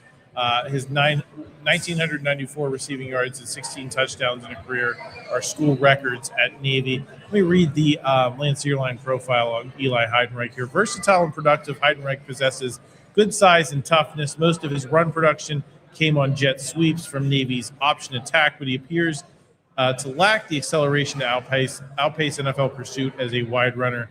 He was a strong tester, displaying the ability to take on a big chunk of route running than he saw, bigger chunk of route running than he saw in college. He's a short-limbed with limited catch radius, but he hangs on tight when it hits his hands. Teams will like the mentality and the special teams potential, but he might lack the necessary athleticism to cover on routes and elude tacklers with the ball in his hands. So I think that's why we're pointing toward special teams with him potentially here. But it sounds, Chris, like, okay, maybe not a returner. Maybe you're going to lean on Caden Weechin there. but there's other realms in special teams where you can excel, and we know they've moved on from Miles Killebrew, for example. So there's opportunities to make an impact on that special teams unit here with a 7th round pick. Yeah, and he doesn't have to be a returner. He can just be a gunner. He can be Right. anything along those lines. Yeah. Which mean, hey, when you look at what he did for Navy, like he did whatever they asked. He caught the ball. He ran the ball. He did it. Yeah, that's cool. That's cool seeing the whole. Okay, you brought this up, Adam. I think you're onto something. Every time they've gone to the Steelers, every time since the first round, they've all been clapping in unison and everything. I think they were listening to me, Chris. No, they were on the PG Steelers YouTube channel. I don't think it was that. I think because everyone saw how they reacted after that first round pick. I think like our Rudy pulled him in and said, "Guys, I watched the TV broadcast last night. We have to be so much better. We got to pick it up. We got to pick it up. You better clap on point." Guys, I'm going to leave it here with you. I will be right back. All right. Do you think? I will say this. We'll be holding it down. I will say this. It says under revised rules, he can defer his active duty commitment to pursue an NFL career. The Navy standout will commission into the Marine Corps Reserves, transition from a 5-year active duty recruitment to a 10-year reserve term. Okay. So he will be in the Marines, actually. So they just drafted a Marine, essentially, right? Yeah. So, I mean, hey, listen, this guy was actually a really good player. Now, one more thing. I wonder if he'll have to go to I guess he already went to Paris. I guess you don't go to Paris Island if you're an officer, correct? I'm not sure. I don't know how that works. That's not my expertise. Right. Remember, you're probably too young to remember, but you remember a wrestler, Sergeant Slaughter? Yeah, I remember Sergeant Slaughter. Sergeant Slaughter. Where he came out to the Marine Corps, from the halls of Montezuma, right? Sergeant Slaughter. Paul, okay, so now we have a full collection of all of the Steelers draft picks. 1, 2, 3, 4, 5, 6, 7, 8, 9, 10 draft picks from this draft class. I'm going to run through them by name, and then I want us to just talk about what we see in this class as a whole. Max Iheanachor, tackle from Arizona State. Germie Bernard, receiver from Alabama. Drew Allar, quarterback from Penn State. Daylen Everette, cornerback from Georgia. Jennings Dunker, guard/tackle from Iowa. Caden Weegan, receiver/punt returner, kick returner from Iowa. Riley Nowakowski, tight end from Indiana. Gabriel Rubio, defensive tackle of Notre Dame. Robert Spears Jennings, Oak safety from Oklahoma, and Eli Heidenreich, running back/receiver from Navy. You hear all that breaking down. What do you think this says about what the Steelers truly prioritized in this draft process? I don't know. Maybe it feels like they valued maybe guys that have potential down the road a little bit more than they have in the past. I mean, usually they like to draft guys, to play. You were reading all that off, and I'm looking at it now. Yeah. Did the Steelers make themselves better for 2026? I think that Germie Bernard helps. I think he's a helper right now. I think Daylen Everette, compared to who they if they had let it keep falling down the list, I would have preferred Devin Moore as an outside cornerback. That's just me. Cornerback out of Florida, 6'3". Had some really good ball skills, but I think Jennings Dunker can help right now. But those are the two picks that I look at are like right now helpers. Maybe Iheanachor will, maybe he will, but I think they got some help, Paul. But I felt did they get enough? I don't know, because going into this draft, my rule was this: they needed to hit on 4 strong picks out of their top 5. Yeah, they need to hit a starting wide receiver, a starting guard, a playmaker DB who could flex between slot or safety, and a starting nose. They definitely didn't get a starting nose. No. They definitely don't have a safety who's playing between slot and free safety. They might have their guard in Jennings Dunker. and they have the receiver in Germie Bernard. It's the one thing I think they hit. Yeah. So in doing that, but Jennings Dunker also has to switch back from tackle to guard. We got to see how that goes. My opinion, of the 4 big needs I listed for the Steelers, they got one of them, and maybe they got one in a possible. Yeah. If you're playing spades. Yeah. They've put a lot of pressure on themselves here, Chris. Yeah. Of like, you go off the board this much and this often as they did. You better be right about some of these guys in ways that we might not be, because like the pressure's not on me. I'm going to be here. I hope.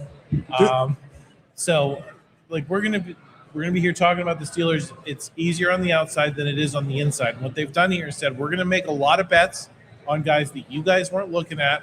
We think these players are solid, and maybe they're gonna look brilliant, and we're gonna be the ones looking dumb in 2-3 years here if these guys develop. If Drew Allar becomes the quarterback that they are signaling. And even I, as a Penn State grad, someone who follows the program closely, who believes in Drew Allar, I think more than these two guys, listen, it's still a big bet. And you better be right if you're going to spend the first of those third-round picks. And we were talking last night, Chris and Paul, about the guys that were available, particularly at 76. And I said, there's 9 players here that I would like. None of them were Drew Allar. And that was even coming from me, the most optimistic person about Drew Allar here. Yep. So you're betting heavy on that guy. You're betting heavy on a lot of these guys that you've seen something that we haven't seen, that other NFL teams haven't seen. So they've put a lot of pressure on themselves here. Well, here's one thing that's kind of interesting. This is year 1. How much pressure do you think there is on Mike McCarthy and company to have a winning record? Internally, I don't think that much. I think they understand what they are right now. I think they know that they need to still go get a quarterback next year. I don't think that there's much internal. Externally, if they have a losing season, I think that's kind of split, Paul. I think there are a lot of fans who will be angry and comparing him to Mike Tomlin, saying, Mike Tomlin, at the very minimum, got us winning seasons every single year. I think there's going to be another group of fans who've been saying the Steelers need to tank. The Steelers need to improve their draft position. They really believe that they need to take. I don't think it's the majority, Chris or Paul, but I do think that there is a segment of fans that would like to see them have a 6-10 season like they did leading into November. Well, what I'm going to tell you is, there is a lot of, over the course of time, sort of poo-pooing the idea that the Steelers have non-losing seasons. Like, they have, who cares, non-losing seasons. But it's like, to string that many in a row, it even predates Mike Tomlin. They're going all the way back to 2003. Yeah. To string that many in a row, and then you bring in Mike McCarthy, and all of a sudden he goes 7-10. Because here's where it would go south, right? If he goes 7-10, but let's say that don't lead to like you're saying, Adam, you get the high pick. What if you get the high pick and then you pick a player that's bad? What if you get the high pick and you blow it, and then you keep getting high picks and then you blow those? Or worse, what if you go 7-10 or 8-9, so you have a losing season, but you're still picking like 16th? Yeah. 15th or 16th. Well, and I think it's worth pulling at this thread now that we're past the last Steelers pick here. Something Noah wrote this morning. Noah Hiles, our Post-Gazette sports columnist, he said he received a text from a friend who lives in Cleveland, and I'm sure we all have them, right? That's close enough that we all have friends from Cleveland, right, Chris? He said, did our franchises just switch places? And this was particularly after the Allar pick. That was a great column by Noah. I had so much fun reading and laughing, especially at the comment section, because were they popping off. And I think that's a theme when we were doing our AFC North review of what the teams have done today and throughout this draft. We said, hey, like breaking out of that, picking in the top 10 every other year or every year is sometimes harder than it looks, even though you're getting those solid NFL draft picks, because you've got to be right. You got to be right about the player when you're picking there. And oftentimes these organizations and teams that are bad are not good at that. And I think that's part of the apprehension for me here is looking what the Steelers have done, is that they've put themselves out on a limb, and maybe they'll be right. And I think or one commenter who's been dogging us all day, Tommy DC, said you guys are definitely idiots earlier here. Maybe we are. I mean, at least maybe I am. I'm willing to concede that. But I don't think so, especially when you're in the aggregate of it's not one pick that maybe was off the board. A lot of these were, Chris. Yeah. These were just a lot of projections that I did not a lot of these players that I had going later. I mean, and again, Iheanachor was one thing because he was I projected him as a late first. I saw him going, 10 picks later to the Patriots. That's not terrible. That's, just, and again, they got jumped by the Eagles and they had to make a last second adjustment. That's fine. Germie Bernard, perfect value. That's exactly where he should have been drafted. It all started, but again, the embarrassment of the first round compounded by the confusion of Drew Allar, and then Daylen Everette, I guess fine, third round corner, and Gennings Dunker was fine, but then to compile it with your fourth round pick, which fourth round picks, sure, day 3, but that's like your last pick where it's like everything's a dartboard, but that's like your last, like, hey, we're throwing a decent dart here to get like a solid role player, and you use it on a kick returner. A pure kick returner. Like I don't think, like, again, Weegan didn't play receiver for Iowa that much. He was like he was and for Iowa, right? So you're going from the middle of the Big Ten to the NFL. There hasn't been a West Virginia guy picked, right? I don't believe, and I haven't been chronicling every pick. I don't think there's been a West Virginia guy picked, which means with this last pick here with Seattle picking a guy from Toledo, Toledo has more guys being. Toledo has more draft picks than Pitt and West Virginia combined. Wow. How about that? Let's throw that one out there. Shout out to our friends at the Toledo Blade, our corporate colleagues for one more week here. They'll have a lot of interest in covering those guys from Toledo getting drafted. I think that is, I guess, worth discussing here toward the end. We've only had one Pitt player drafted, no West Virginia players. First year of Rich Rodriguez back in Morgantown, right? So, Paul, you covered West Virginia closely, particularly in that backyard brawl era where it was kind of at its height before conference realignment took a little bit out of it. Yes. Do you think Rich Rodriguez is going to get that program back to a point where in 2, 3, 4 years we're talking about more of these guys being at the NFL level? It sounds like they've got some money through the Friends of Cole for their NIL and stuff. But here's the thing. Rich Rodriguez really was sort of cutting edge. His first stint at West Virginia at, spot the ball, all that other stuff, spread, spot the ball. But by the time he was done, a lot of teams in the country were doing that, which means a lot of defensive coordinators in the country were figuring out how to slow it down or stop it, right?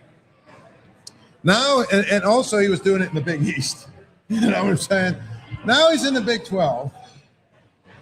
A lot of teams have athletes. You're playing teams in Texas, in the Midwest. A lot of those guys have athletes. And I mean, I think that he's fundamentally a pretty good coach. He did a good job at Jacksonville State, but I don't know that he's going to get them back to where they were winning 10, 11, 12 games and, competing for national title or whatever. I think he'll get them to a point where they win 8 or 9 games. Well, they win Big 12 titles. I think that's probably a fair question of can you get back in that mix? I think maybe you're not going to be maybe nationally like a number 1 or 2 seed, but can you be in that mix of like a Texas Tech kind of came out of nowhere with all the NIL spending? Maybe you're not going to spend to that level, but are you going to get to the level where we're talking about you on during the NFL draft show and what you're doing with your program? Like we talked about, Penn State had a lot of picks this today and this weekend, even though it wasn't a great year for them. Pitt gets Kyle Lewis in. Are we going to be talking about West Virginia a little bit more? Well, I think the thing about West Virginia is the way that Rich Rodriguez is building, built his program and stuff, and the way they play. I mean, I think they're still, Chris, you probably know better than me, but I think they're still doing that 3-3-5 stack defense. Yeah. There's skill position guys that, might translate to the NFL, but a lot of what they do it's not really going to be guys that, you know, that they're going to put a boatload of guys in the NFL. And so West Virginia, to me, you know, if they win, they're going to win with a lot of guys that are just really good athletes that sort of fit into their schemes. Right. But as far as like Rich Rodriguez catching people by surprise with that spot the ball stuff, it's not going to happen because everybody has seen it, you know, for 15 or 20 years now. Like you said, he was innovative in his first time around. I don't know that that's still the case now. And I'm not on the. I think that, you know, they needed culture help there. That was the big thing there. And I think that was more important to them than scheme, than play calling. Right. Here's what's interesting to me. What happens, okay, if Pat White and Steve Slayton and most of all Pat McAfee, if they don't completely choke that 13-9 game, right?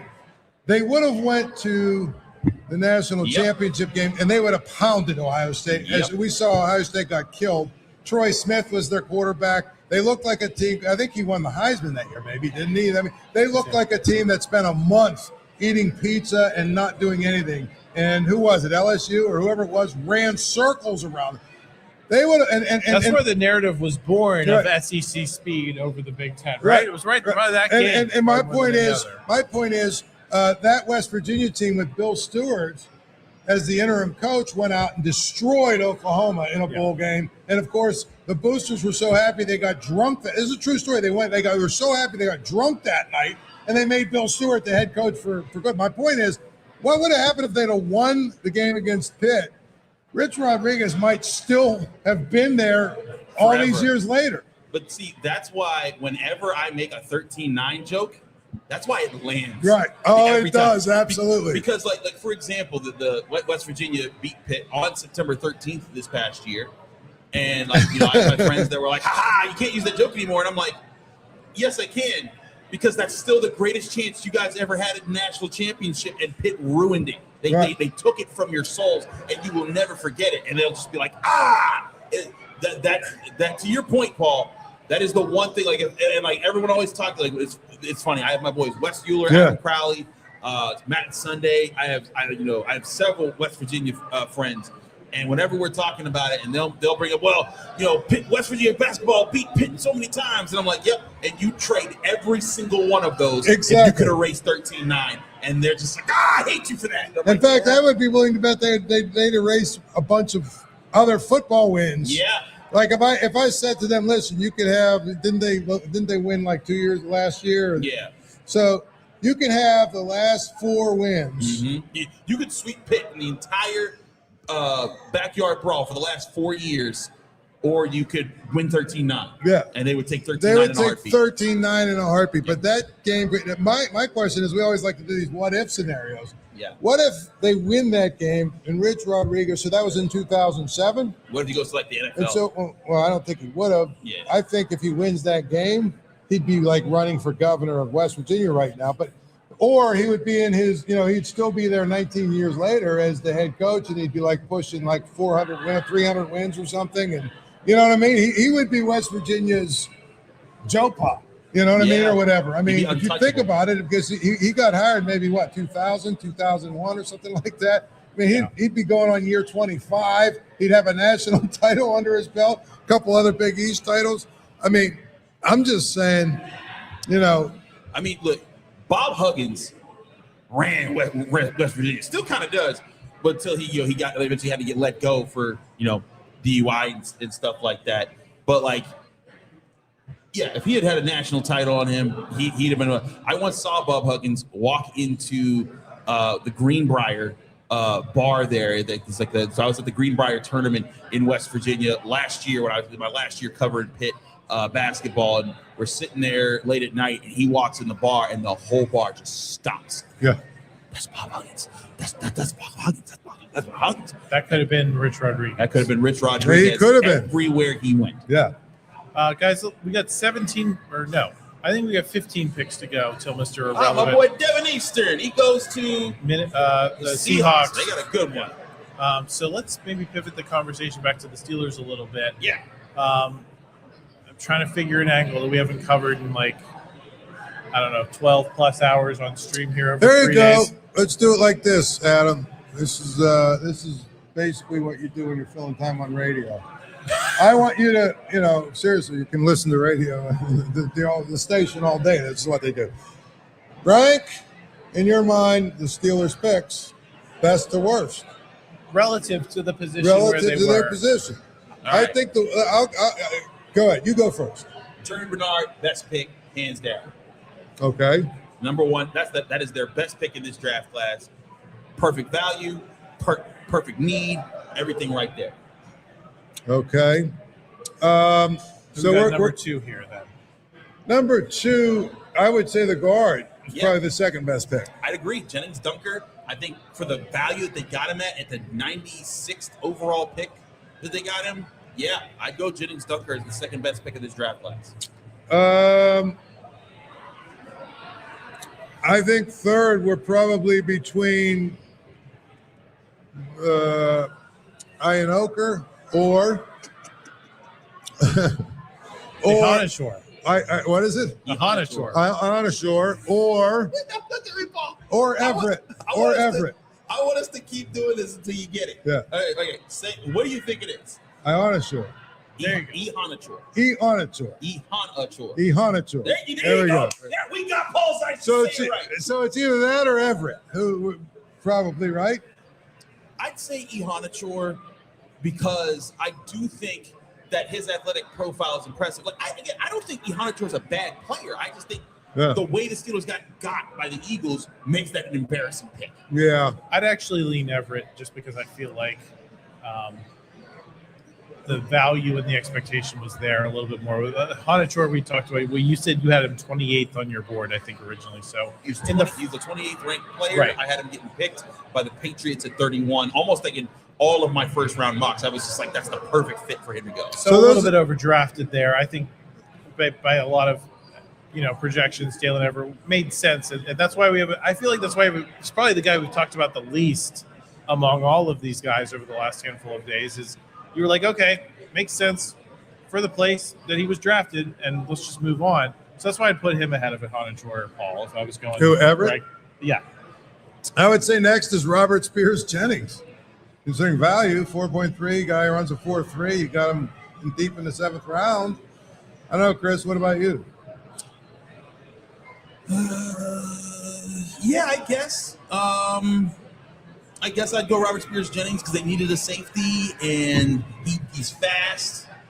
Yeah, I'd say if we're going Bernard, Dunker, Iheanachor, Everette. Some combo of those two, yeah. Yeah, and so I'd say you'd go Everette first. I'd go Iheanachor first. Then we go Everette. But I think we were in agreement that would be the order. That would be next two. The range. And so then after him, yeah, I'd say Robert Spears Jennings, fast safety that maybe could work out. Because again, when you draft late like that, you're drafting for something. It's like, hey, there's something really ridiculous about this guy. That if it clicks, it's going to work. Then you've got the sentimental pick, I think. Heidenreich. Yeah, I mean, because I think he can be a good special teamer, and not even just a good returner, but a good special teamer. I think he could be somebody there. So from the bottom to now, we can go. There's 4 guys probably. Let's rank the bottom up. Okay. I think the worst pick was Gabriel Rubio. Yeah, absolutely. I don't know what they were doing. I mean, you got to prove. I'm not. Maybe he'll work out, but you got to prove it to me. I would say their next worst pick was, given where they drafted him, the punt returner Weegen. Yeah, Weegen. I thought it was a reach. And then the next worst, to me. So you'd put those two below Allar. I'd put then Allar third, and then Nowakowski. I mean, those are 4 picks that I don't really like any of them. I'd put the fullback ahead of Allar, just relative to position and expectation. Because at least they do need a third string tight end. So like if he's just Connor Hayward 2.0, that's fine, especially in the 5th round. So I'm not. I think that there's fine value in doing that where they did that. I think they reached on Allar. I think they reached on Weegen. I think that Spears, Jennings, and Heidenreich were perfectly where they were supposed to be. They should have never drafted Gabriel Rubio. I don't see any indication that you're missing anything if you let him go undrafted. So yes, there's you. So if we're going top to bottom, I'm going Germie Bernard is your best pick. Jennings Dunk is your second best pick. Iheanachor is your third best pick. Daylen Everett's your fourth best pick. I'll say Robert Spears-Jennings your fifth best pick. Eli Heidenreich's your sixth best pick. Riley Nowakowski, your seventh best pick. Drew Allar, your eighth best pick. Caden Weegan, your ninth best pick. And your worst pick is Gabriel Rubio. So you were pretty out on Weegan because you were very out on Drew Allar. So that, I think, says a lot that you put Weegan below as the fourth-round pick. And that's a give or take one. But I think a kick returner in the fourth round is just insane value to me. I mean, because at least with Drew Allar, you're able to say, hey, like they took Mason Rudolph in the third, knowing that he was probably just a backup quarterback. So, like, I get that. But at the same time, I still think there were many more guys to get with that pick that would have made a lot more sense. Fourth round, still that, maybe less so, but I'll go back and forth. If you ask me in 5 minutes, I might say that Weegan was a better pick than Allar, but they're kind of on the same plane for me. Yeah, that makes sense. I was just interested to hear your perspective there because we've had passionate feelings about Allar about this thing. Here we go. Here's another one for you. Will Nussmeier be drafted? It's not looking like it. Maybe he's Mr. Irrelevant. Will Pavia be drafted? I don't think he will be drafted. I think he blew it with how he handled his post-draft or his pre-draft process, his post-career at Vanderbilt. If he had done that better, I think he would have been off the board. I think Garrett Nussmeier, man, this guy's got a white party at his house. That's who is this guy? Peter Woods. This is from the other day. Oh, this is from the other day. Yeah, Okay. Dang, Peter Woods had a white party at his house. That's pretty impressive. So here we go. How about Altmaier? Luke Altmaier from Illinois, the Yeah. quarterback. I always kind of had him as a seventh round, maybe undrafted guy. So I personally think that the reason Garrett Nussmeier is falling as far as because he must be really, really, really banged up. Well, and he's just not. I meant to say this, 3 hours ago. Garrett Nussmeier's not excellent at anything.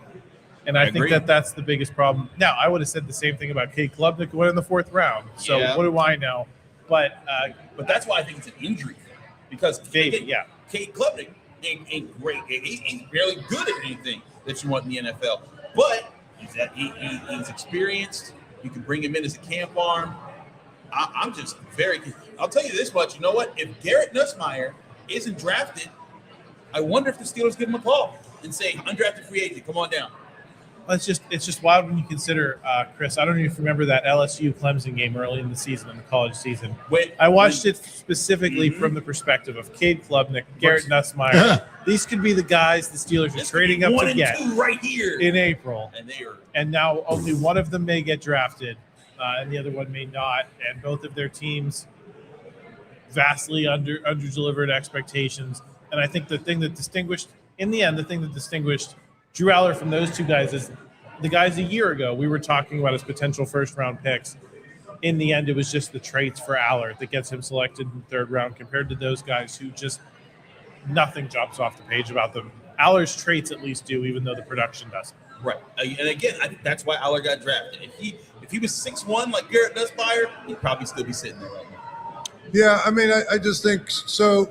You're basically saying you don't think there's going to be another quarterback taken. I think someone will take a random flyer. I'm not saying that they won't. I think Garrett Nussmeier could go off the board any second now, but we are down to 12 picks left, guys. 12 picks. You know the kind of guy who gets picked late, Haynes King. That's a good point. That's the kind of guy. Athletic. I loved him as a college quarterback. Yeah, so, I don't know if I love him as a pro, but I don't think. But I'm just saying he's the kind of guy. Someone takes a flyer on him. Well, maybe we can do. What was the guy that played for the Saints? Taysom Hill. Yeah, we could do something like that with him or whatever, you know. The Taysom Hill comp in this draft class was Cole Payton because he ran pretty well. He was jumping over guys. So, yeah, I'm just saying, like, that's the kind of guy that usually gets snatched up. Everyone, you know. Did Deion Burks get selected? Deion Burks is still out there. That's pretty wild. He's been at the very top of the best available for some time. There were so many people that hyped him up. I saw him as like. Wait, where's he at? He's the second receiver on best available on ESPN. Okay. Yeah. He's ranked 81st as a prospect. We're at pick 246. Yeah. Is anybody going to take a flyer on Harris? Probably not. And when we looked up that he had those 2 charges on him from a couple of years ago, I think he better hope he get an undrafted free agent call. What do you think happened with Burks though, Chris? Because you liked him a while ago. Yeah. And what's funny was I saw him more of as like a pure slot. Like, I'm gonna go into my top 100 here and put a search on where's Burks. I have him as my 84th best player, so I wasn't right behind. I wasn't too far behind ESPN's rankings there. I wasn't as wild about him, especially because for the Steelers, but I thought someone would because I thought his athleticism was there. There's sometimes you don't know. Sometimes there's something that teams know. There's something that teams, that teams are banking. They're like, hey, we know this guy's hurt in this way, or this guy has this attitude problem, or we just know that other teams don't want him, and we're gonna be able to get him later, and then becomes a game of chicken. All right, who's gonna pick the guy that we all know that somebody wants, but we don't know when we want him? Or he gets to be an undrafted free agent, and then it's just about who does he want to sign with. So, it's interesting from a player's perspective. There becomes a point where when you're not drafted by a team, that sometimes you're just like you're fine being an undrafted free agent because then you choose where you want to go. Yeah.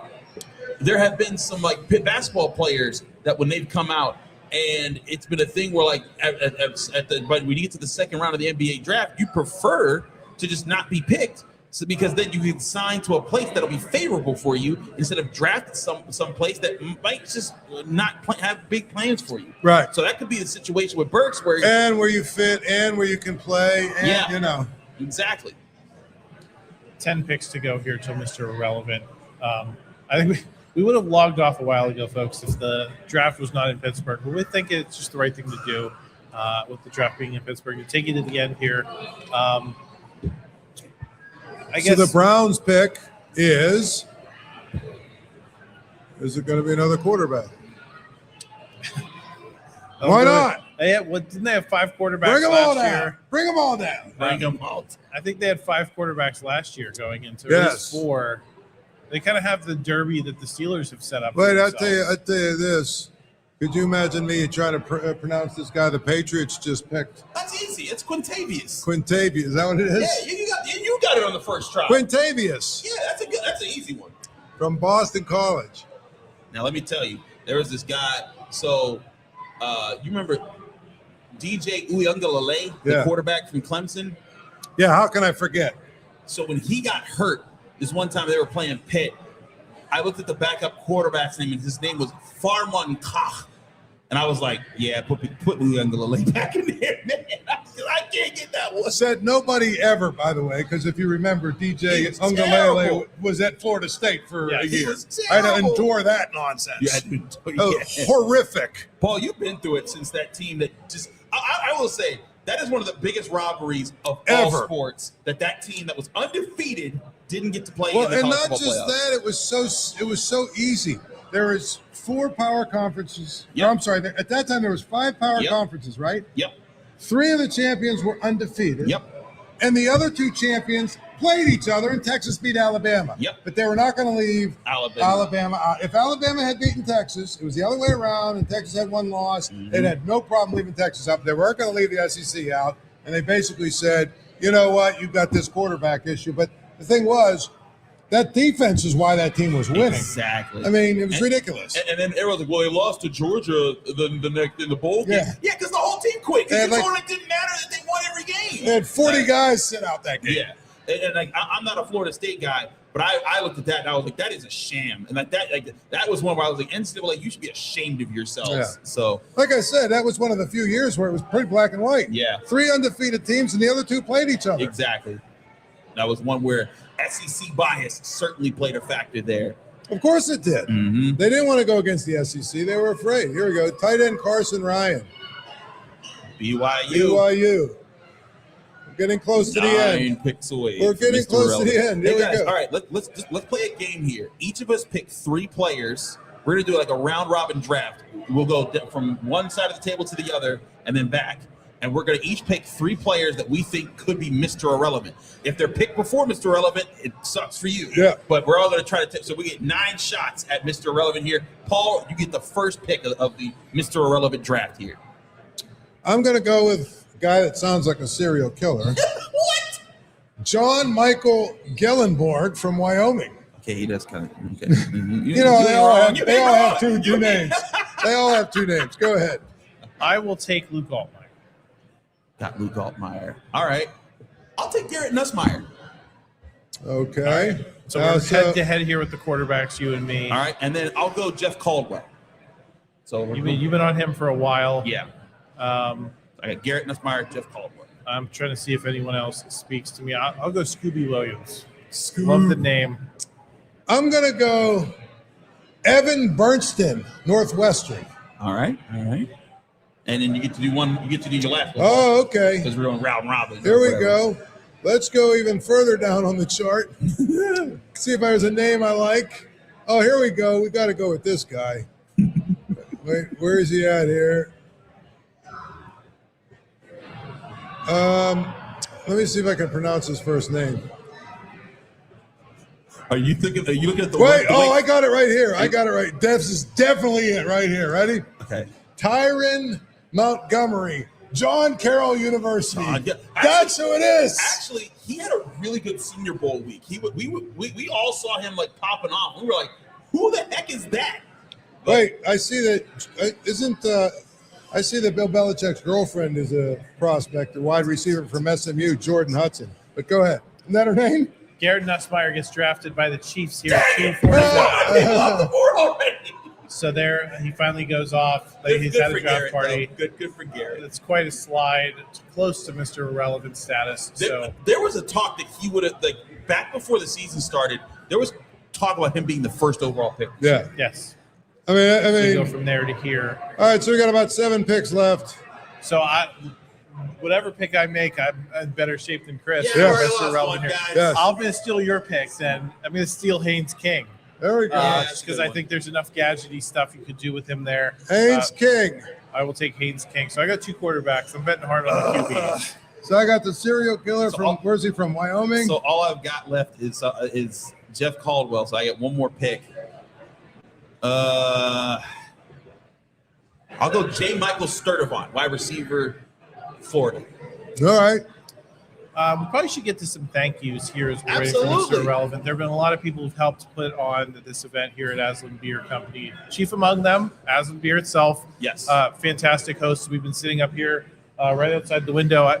I'm curious, how many people have walked by us in the last 3 days as we've been here on stream? Probably thousands, Chris, of people I'd have say walked literally by. thousands of people. Observed. So we've been happy to be in this spot. It's our first year here, and the food's been great. We've got great beer that you can check out. They got their coolers right up front here. So if you don't want to sample, you just want to stop in, take a look at what they got. Maybe grab a 6-pack or something on the way out. They got them right up front. Check them out there. We also got to thank our great PG staff that has helped make this happen. Amazing team. Logan Robbins in advertising has set up all the giveaways, all of that type of stuff. He's been here. He's been in the back all the hours that me and Chris and Paul have been here. Logan's been in the on back his as phone well. watching. I don't know how his phone still has any battery left. He's been watching our stream the entire time, making sure that we can be heard. So shout out Logan, you the man. So we got to thank Logan. We got to thank. I don't know if he can hear us right now. I don't know. Can you hear us, right, Logan? Okay, he got it. He got us. We're gonna thank. Just saw him staring at his shirts. They chose to stay the whole time.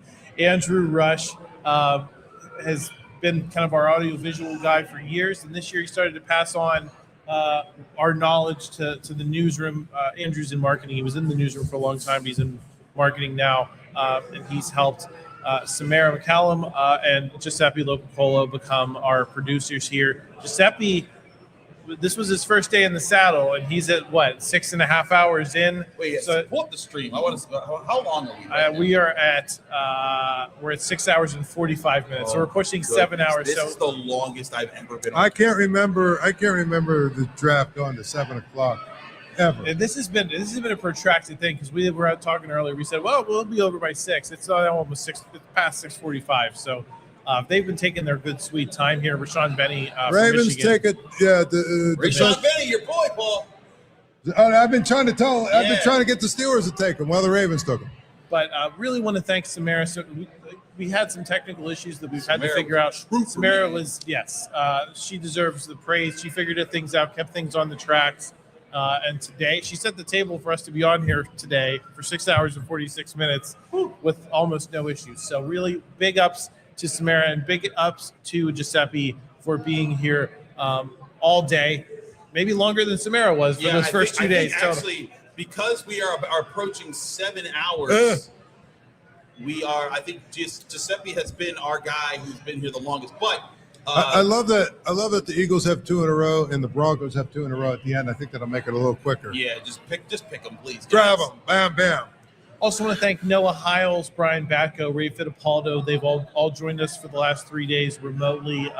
Noah was on site capturing the big moments. Make sure you check out his columns from the weekend over at post-gazette.com. Brian Batko, Ray Fittipaldo, and Jerry Dulek. We haven't had Jerry on stream, but the 3 of them have been on the south side for as long as we've been sitting here on stream. Yep. So a long weekend for them as well, chronicling these picks. So important to get our thanks in for them. And thank you to you all, because obviously it's been a difficult time at the Post-Gazette for the last 3 months, facing possible closure now. We're looking forward to a new future. Yes. We're really excited for the potential next chapter here for all of us. So please don't think we're leaving on May 3rd, a week from now. We're hoping to be here and chronicling all of the Steelers news and all of the news of the region after this big event here in Pittsburgh. I think we also have to thank the people who made the NFL draft work in Pittsburgh. I think on a logistical level and event level, guys, Pittsburgh nailed it. You were saying to me off camera yesterday, don't be surprised if this event is back here in the next decade, because we as a city nailed it in terms of the logistics. Shout out to the local leadership here in the city, in the county, in the state, Governor Shapiro prioritizing it. This has been such a great presentation of all the picks. I saw the reports that there were no arrests in the draft area zones that they had. There was lots of family-friendly stuff. I got some time before yesterday's show to walk around the different areas. This is one you don't always see. Okay. The Eagles drafted WR Bernard from Nigeria. All right. Oh, yeah. He had a crazy pro day. He's here. Yeah. Gents, yeah. There he is. Look. Yeah, this guy's here. So he has 1% body fat. Like, he is ridiculous. Like, he can jump. Like, he could. What's his position? They say he's a defensive tackle. How do you know? Did they play over there? Did he actually play football? Edge here on NFL Network. Well, so he played basketball. International Pathway Program. And then, okay. And then he was doing this thing, and then I saw him test, and he was jumping out of the gym, and he could bench ridiculous amounts of weight. Like, he's just this super athlete, but he's very raw. Like, he can't even fit the hat on his head because his head's so big. But he's just this ridiculous athlete. So Eagles getting a prime specimen there to bring to their squad. So shout out to him, and it's cool as the NFL continues to expand worldwide, getting a nice draped in the Nigerian flag. Isn't that where, let's say his name again, the first round pick for the Steelers? Iheanachor. Yes, he's also Nigerian. Iheanachor? Yeah. Is that how you say it again? Iheanachor. Iheanachor is Nigerian as well. But yeah, just getting back to the event and having it in Pittsburgh. I think they pulled it off. Yes. There were a couple glitches that, Sure. know what, if we could go back, we probably would do some things differently. One was, all of the scaring people away by talking about the traffic and congestion and all of that. Plus, the people down here, and I don't mean in the Strip, I mean in the North Shore and in downtown, didn't do themselves any favor with $250, parking charges and all that other stuff. So there wasn't nearly as much foot traffic outside of that main area down there. Yeah. I talked to business owners in the South Side. We've been pretty steady in here, but for the most part, these areas that are sort of outside of the perimeter. Right. They didn't get a whole lot. They didn't. So I think next time around, I think a big thing is come out to stuff. Like Pittsburgh, we don't get a lot of huge events like this all the time. Yeah. You know, when was the last time we had the MLB All-Star Game? The 2006.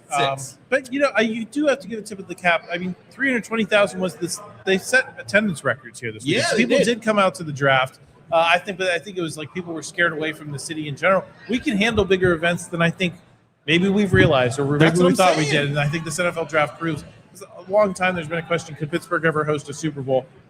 Acrisure Stadium is probably the number one reason they couldn't, because it's outdoors in the winter, and we saw one cold weather Super Bowl in New York 15 years ago, Yeah, that was and they haven't retried that Seahawks experiment Broncos since. one, right? Yeah, and I believe it rained in that game. So I mean, an outdoor stadium in February is the reason you can't host a Super Bowl. But you know, there's been murmurs, Pittsburgh's not big enough to host an event like that. I think they answered the question this weekend of, you had 320,000 people on the North Shore, and a lot of the rest of the town was clear. I think this was proven Pittsburgh can do big things, you know, not just in football, but hey, have an NCAA regional final here, right? They've pretty much done the first rounds of the NCAA tournament. Have those bigger games later in the tournament here. Yeah, the Elite Eight. Have the Final Four here. Yeah, again, you probably need a dome to make that happen. That's the point. Yeah, they want a bigger. But get a women's final. Get a women's Final Four here. That's a big event that Pittsburgh hasn't had a chance to host. I think this proves that Pittsburgh can do anything if you can do a draft. Yeah, I mean, this was big time. You're setting attendance record numbers, and again, like on top of just hosting, how smooth it was to get around town. Like, I was worried when we were setting up this show and we were trying to plan this. I was like, I'm gonna have to get to Aslin 5 hours before. Yeah, we did. I mean, we were here. We did. But at the same time, like, we Paul, I saw you standing outside when I pulled up, and I was like, oh, Paul's here, good. But like, it took me 12 minutes to get from my house to here, and I thought it was gonna be at least like an hour, 2 hours. I just figured we also had to set things up. I thought it would take forever. It didn't. Again, kudos to the city planning. I think they encouraged and made public transportation much more accessible. Next time around, if they take the parking prices down and the hotel prices down, might also get some more business in that regard. Well, I'm going to tell you, I think one of the biggest things about it is when you set the parking prices the way you do, you made it pretty clear, you know, people weren't going to come down here. Yeah. When you talked about the traffic, I think, you know, the remote parking areas with the shuttles in was a great idea. You know, obviously using the T to get down there was a great idea. When we got here, though, on Thursday, we had no idea what it was going to look like. Nope. And, you know, I pulled right up in front of I'm like, there's all these spots here. What's going on? And you know, my point was this: what are we doing? Yep. Like, where's everybody at? Yeah. And my buddy Archie, who owns, you know, Archie's over there, he texted me. He said, I think we've all been hoodwinked, because he said it looked like the Wild Wild West in the South Side, because there was tumbleweeds going down Carson Street because nobody was there. So, you know, that's where we're at. Oh, they're bogging down here on us, gents, at the end. Yeah. We're almost 7 hours here for day 3 of the NFL draft. Are we going to hit 7 hours? We will hit 7 hours on stream, yes, almost certainly. Look at us. Pick up And the you pace all, here. 2,000 plus of you guys stuck with us. We're so happy to have you guys. Yes, a big ups to the audience as well. You guys have stuck with us all weekend, even through some technical issues, and we're working them out. And we're excited. We've learned some lessons here that we hope we can take forward into the future here at the Post-Gazette, and maybe do more of these live streams if you guys like them. So, you know, let us know. We look at the comments, and we'll take that into consideration. Come on, let's get this. The Ravens pick has been in. Bernstein to the Ravens. Guard, Northwestern. That's a guy that I picked. Yeah. That's one of my picks for Mr. Irrelevant. Yeah, you're down to 2. I think all of mine are alive, right? I got Haynes King, you're Luke still good. Altmaier, and who was the other one I picked? Haynes King. The Haynes King and Luke Altmaier. I knew those two. There's a third one. Pick the third. I forget. Uh, You can't remember him. Scooby. That's Scooby right, Williams. Scooby. That's right. You picked Scooby. Yeah, I'm down to Jeff Caldwell and J. Michael Pick us in. Pick us in, and then we've got Denver. Deion Burks. There goes Denver Deion with 2. Burks. And there's 3 picks. This one, Deion Burks. Okay, I see. Yeah. So Now Deion we've got Burks. Seattle. and then the 2 Denver. Wow, yeah, Deion Burks, what a fall! Like, this guy was projected to go 3rd or 4th round. Why did he fall again? It's a good question. I don't know, Paul. Like, I thought he was healthy. I thought his numbers were strong, but and like I saw a lot of like national guys being like, "This guy's a dog. He's gonna get open. He's twitchy route runner." Comparison to Deion Branch here on NFL Network. Yeah, like I'm shocked that he got this far, but hey, and he's 5'9", but he's 5'9" 3/4, so it's not like he's like 5'8" really. What does twitchy mean? Twitchy means you can start and stop very quickly. So like if I'm in my stance, I can make a move, stop, make another move before you realize what I'm doing. It's an interesting word. It is. Chosen for that skill. The pick is in with Seattle here, so we're moving, baby. We're moving now. The Ravens mucked it up there for us. So we'll see who Mr. Michael Rells is. Dansby, cornerback, Arizona, to the Seahawks. 2 picks for the Broncos. Make it quick. I got all 3 of mine alive still, baby. Yeah. If none of us get Mr. Irrelevant, listen, folks, send your picks into the Send chat picks, here. Put it in the chat. Who you think's going to be Mr. Irrelevant? Put it in the chat. Let us know. We'll put you on screen if you're right. Yeah, if you've got a pick, we'll highlight it that it's correct. We got 2 Denver picks. So hopefully they're phoning them in at the same time, right? Because there's no one jumping ahead of you when Denver's got the last 2. Hold on. Put Tommy on camera. This last question here. All right, Tommy, let me put some out here. You say, read what he says here. I can read it. Tommy's saying, so funny. You realize some of us work 12 to 14-hour days normally, right? At jobs not nearly as fun as this. LOL, get a coffee and hit the sled. Here's the thing, Tommy. We work 12 to 14-hour days on the regular, but the difference is we're not on camera the entire time. That's the difference here. You're not on camera the entire time when you're at work. There's not a camera where you got to be consistently talking and on 1 minute and talking about this stuff and knowing these things. That ain't what you think it is, buddy. I know that people are like, oh, you work sports, so it's just easy. Okay, come here and have to do this every day. You know how many days I woke up and I was looking at 5th string offensive tackle tape? Like, absolutely not. Like this is not just something that you just wake up and you can just do all the time. You need breaks, you need time, and it's like, and being on stream for 7 hours. Just challenge yourself to do that. Be on camera and be responding and giving information, showing your research that you put months together. Yeah, that is not just something that you just do and you think is easy. Big ups to all the media who cover this event. It's not just us. There's a lot of people doing a good job. There's a lot of people doing this Are stuff. they really going to take it down to the last 14 seconds here?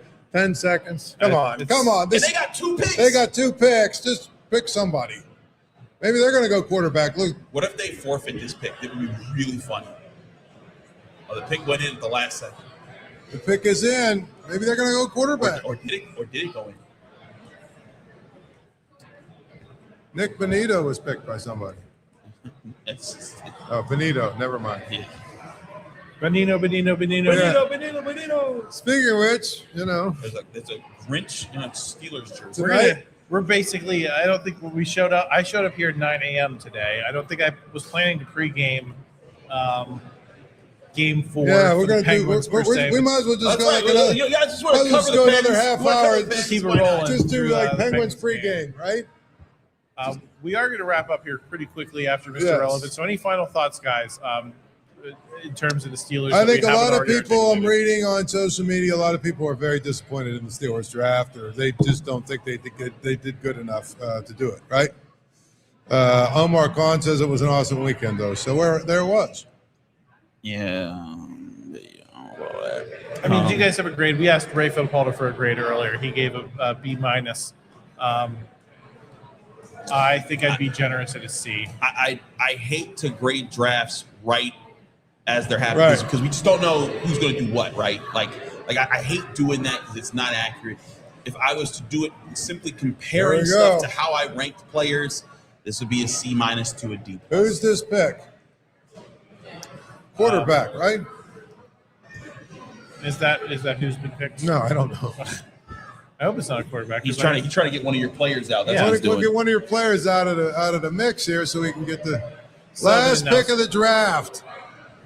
We still got 2. This is this next to last. I'm saying get this one so we can get to the last one because that's the one we care about. I mean, if the pick is in, what are we taking so long? They don't have people going up there reading. And they pick again. Like they pick the next one. Just say what they got. Oh. Chris has this. I said I'm going to go see. Chris is going to C minus D plus. Do you have a grade, Paul? Just a C. reflex. C. C. I mean, Which is, I mean, I asked the question last night because I saw someone give the Steelers an F. I think you said it was Stephen A. gave the Steelers an F. That's a lot. That's a lot. I think it's hard to give an F unless you're just completely going off the board for every pick, which the Steelers did not. But I feel like a C, D plus. That's almost as brutal as it gets. Daylen Bentley from Utah. So I have 2, you have 3, and Chris has 2 still left on the board. Yep. Who will be the last pick? Well, they're still going to announce it here. My God. The shout out to the crowd that's still out there too. I bet there's still probably like 50 or 60,000 people there here at the very end. They got to be out of their minds. It's not still wet out there though. It's the rain has slowed down. Jalen Bentley is announced that this is the tight end from Utah. FBI zones, play strength, 25 years old. There's going to be a ton of more of these guys that are 25. My pick for Mr. Irrelevant. Huh. You will never know who I just typed. So there you go. Well, here's my question. Why didn't they finagle a way to give the Steelers like an extra comp pick or something so they could have Mr. Irrelevant and they could have picked the Navy kid? That would have been really cool. I thought that was like I had dreamed that up once. Right. I was like, that would make a lot of sense. The Steelers could have traded for it. Like they could have been like, hey, Denver, just swap with us, man. You get a higher pick. We just want to make sure we get this kid on. Make him Mr. Irrelevant here, and call around the NFL. Nobody picked this kid. We're definitely picking him. He'll get a parade. He'll be a hero. We'll bring him in. It'll be fun. Let's celebrate in his hometown. Doesn't Mr. Irrelevant get like an award? He gets a parade. Yeah. I mean, like it's a big deal. The pick is in, guys. All right. Here at the very end. Mr. Irrelevant. We're going on the clock. Jeff Caldwell, J. Michael Sturtevant. Come on. I want it to be the kid from John Carroll University. Tyron Montgomery. He was a good player, man. Up the street. John Carroll has a pretty proud NFL history, despite being Division II. You know who used to coach there? Tom Arth. Steelers quarterback coach. Here we go. I believe that their big rivals, Mount Union, where our friend Noah Hiles yes. earlier. He's got a lot of hate for John Carroll, but nope. Well, one of your guys is out. Jordan Haynes King is signing as an undrafted free agent, so he is not the draftee. So you're down to 2. I lost one before they've even announced it. Disappointing there. I still got some Broncos fans hanging in here. How about Pavia? It's not Jalen Daniels. He signs with the Bucks. We're starting to see a run of all the undrafted free agents. I guess quickly here, Chris, any guys you're looking at potential free agent signings here for the Steelers? Jeff Caldwell. Jeff Caldwell, assuming he's not Mr. Irrelevant here. Right. We're all waiting for Mr. Irrelevant. This is like. Be curious to see if they bring in a running back on a free agent deal. Just listen, you got your top 3; it's pretty clear. But sometimes you need more than 3, right? That's who Eli Heidenreich is. Don't you disrespect Here that. We go. Potentially, that's true. This lady in the sundress is gonna. But here was a sunflower dress. Here's what I'm gonna tell you. They should every year. The host city should get the last pick. Well, I think what they do is it's the next city that gets the last pick. Like I think because like last year it was like Ed Gainey or someone was out there giving with Mr. Irrelevant. Wait, did the Steelers get the last pick last year? No, not the. So you mean the team? I meant like the people of the like next people. City officials. No. I mean, so that must be like Denver officials. What I'm saying is they should give the home team. Guys, we all lost. The Mr. Irrelevant pick is Red Murdoch, linebacker out of Buffalo. Well, put Red it in the Murdoch. books. Red Murdoch is That's a great Mr. Irrelevant name. It is. You know, it was going to be something like that. All right. We got a laptop charger here very late. We've done our thank yous. We've thanked all of you. We appreciate you all hanging on. We just eclipsed the 7-hour mark on this stream. So thank you all for supporting us. Thanks to everyone at Aslin Beer Company. Thanks to all of the Post-Gazette staffers who put this on. We're going to hit the video here. Stay tuned to the channel. Please like our video if you enjoyed it. Help us out in the YouTube algorithm. Please check out our written work at post-gazette.com. We're out.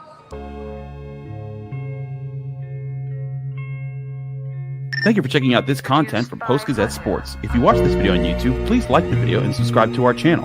For all of the sports coverage the Post-Gazette has to offer, visit post-gazette.com.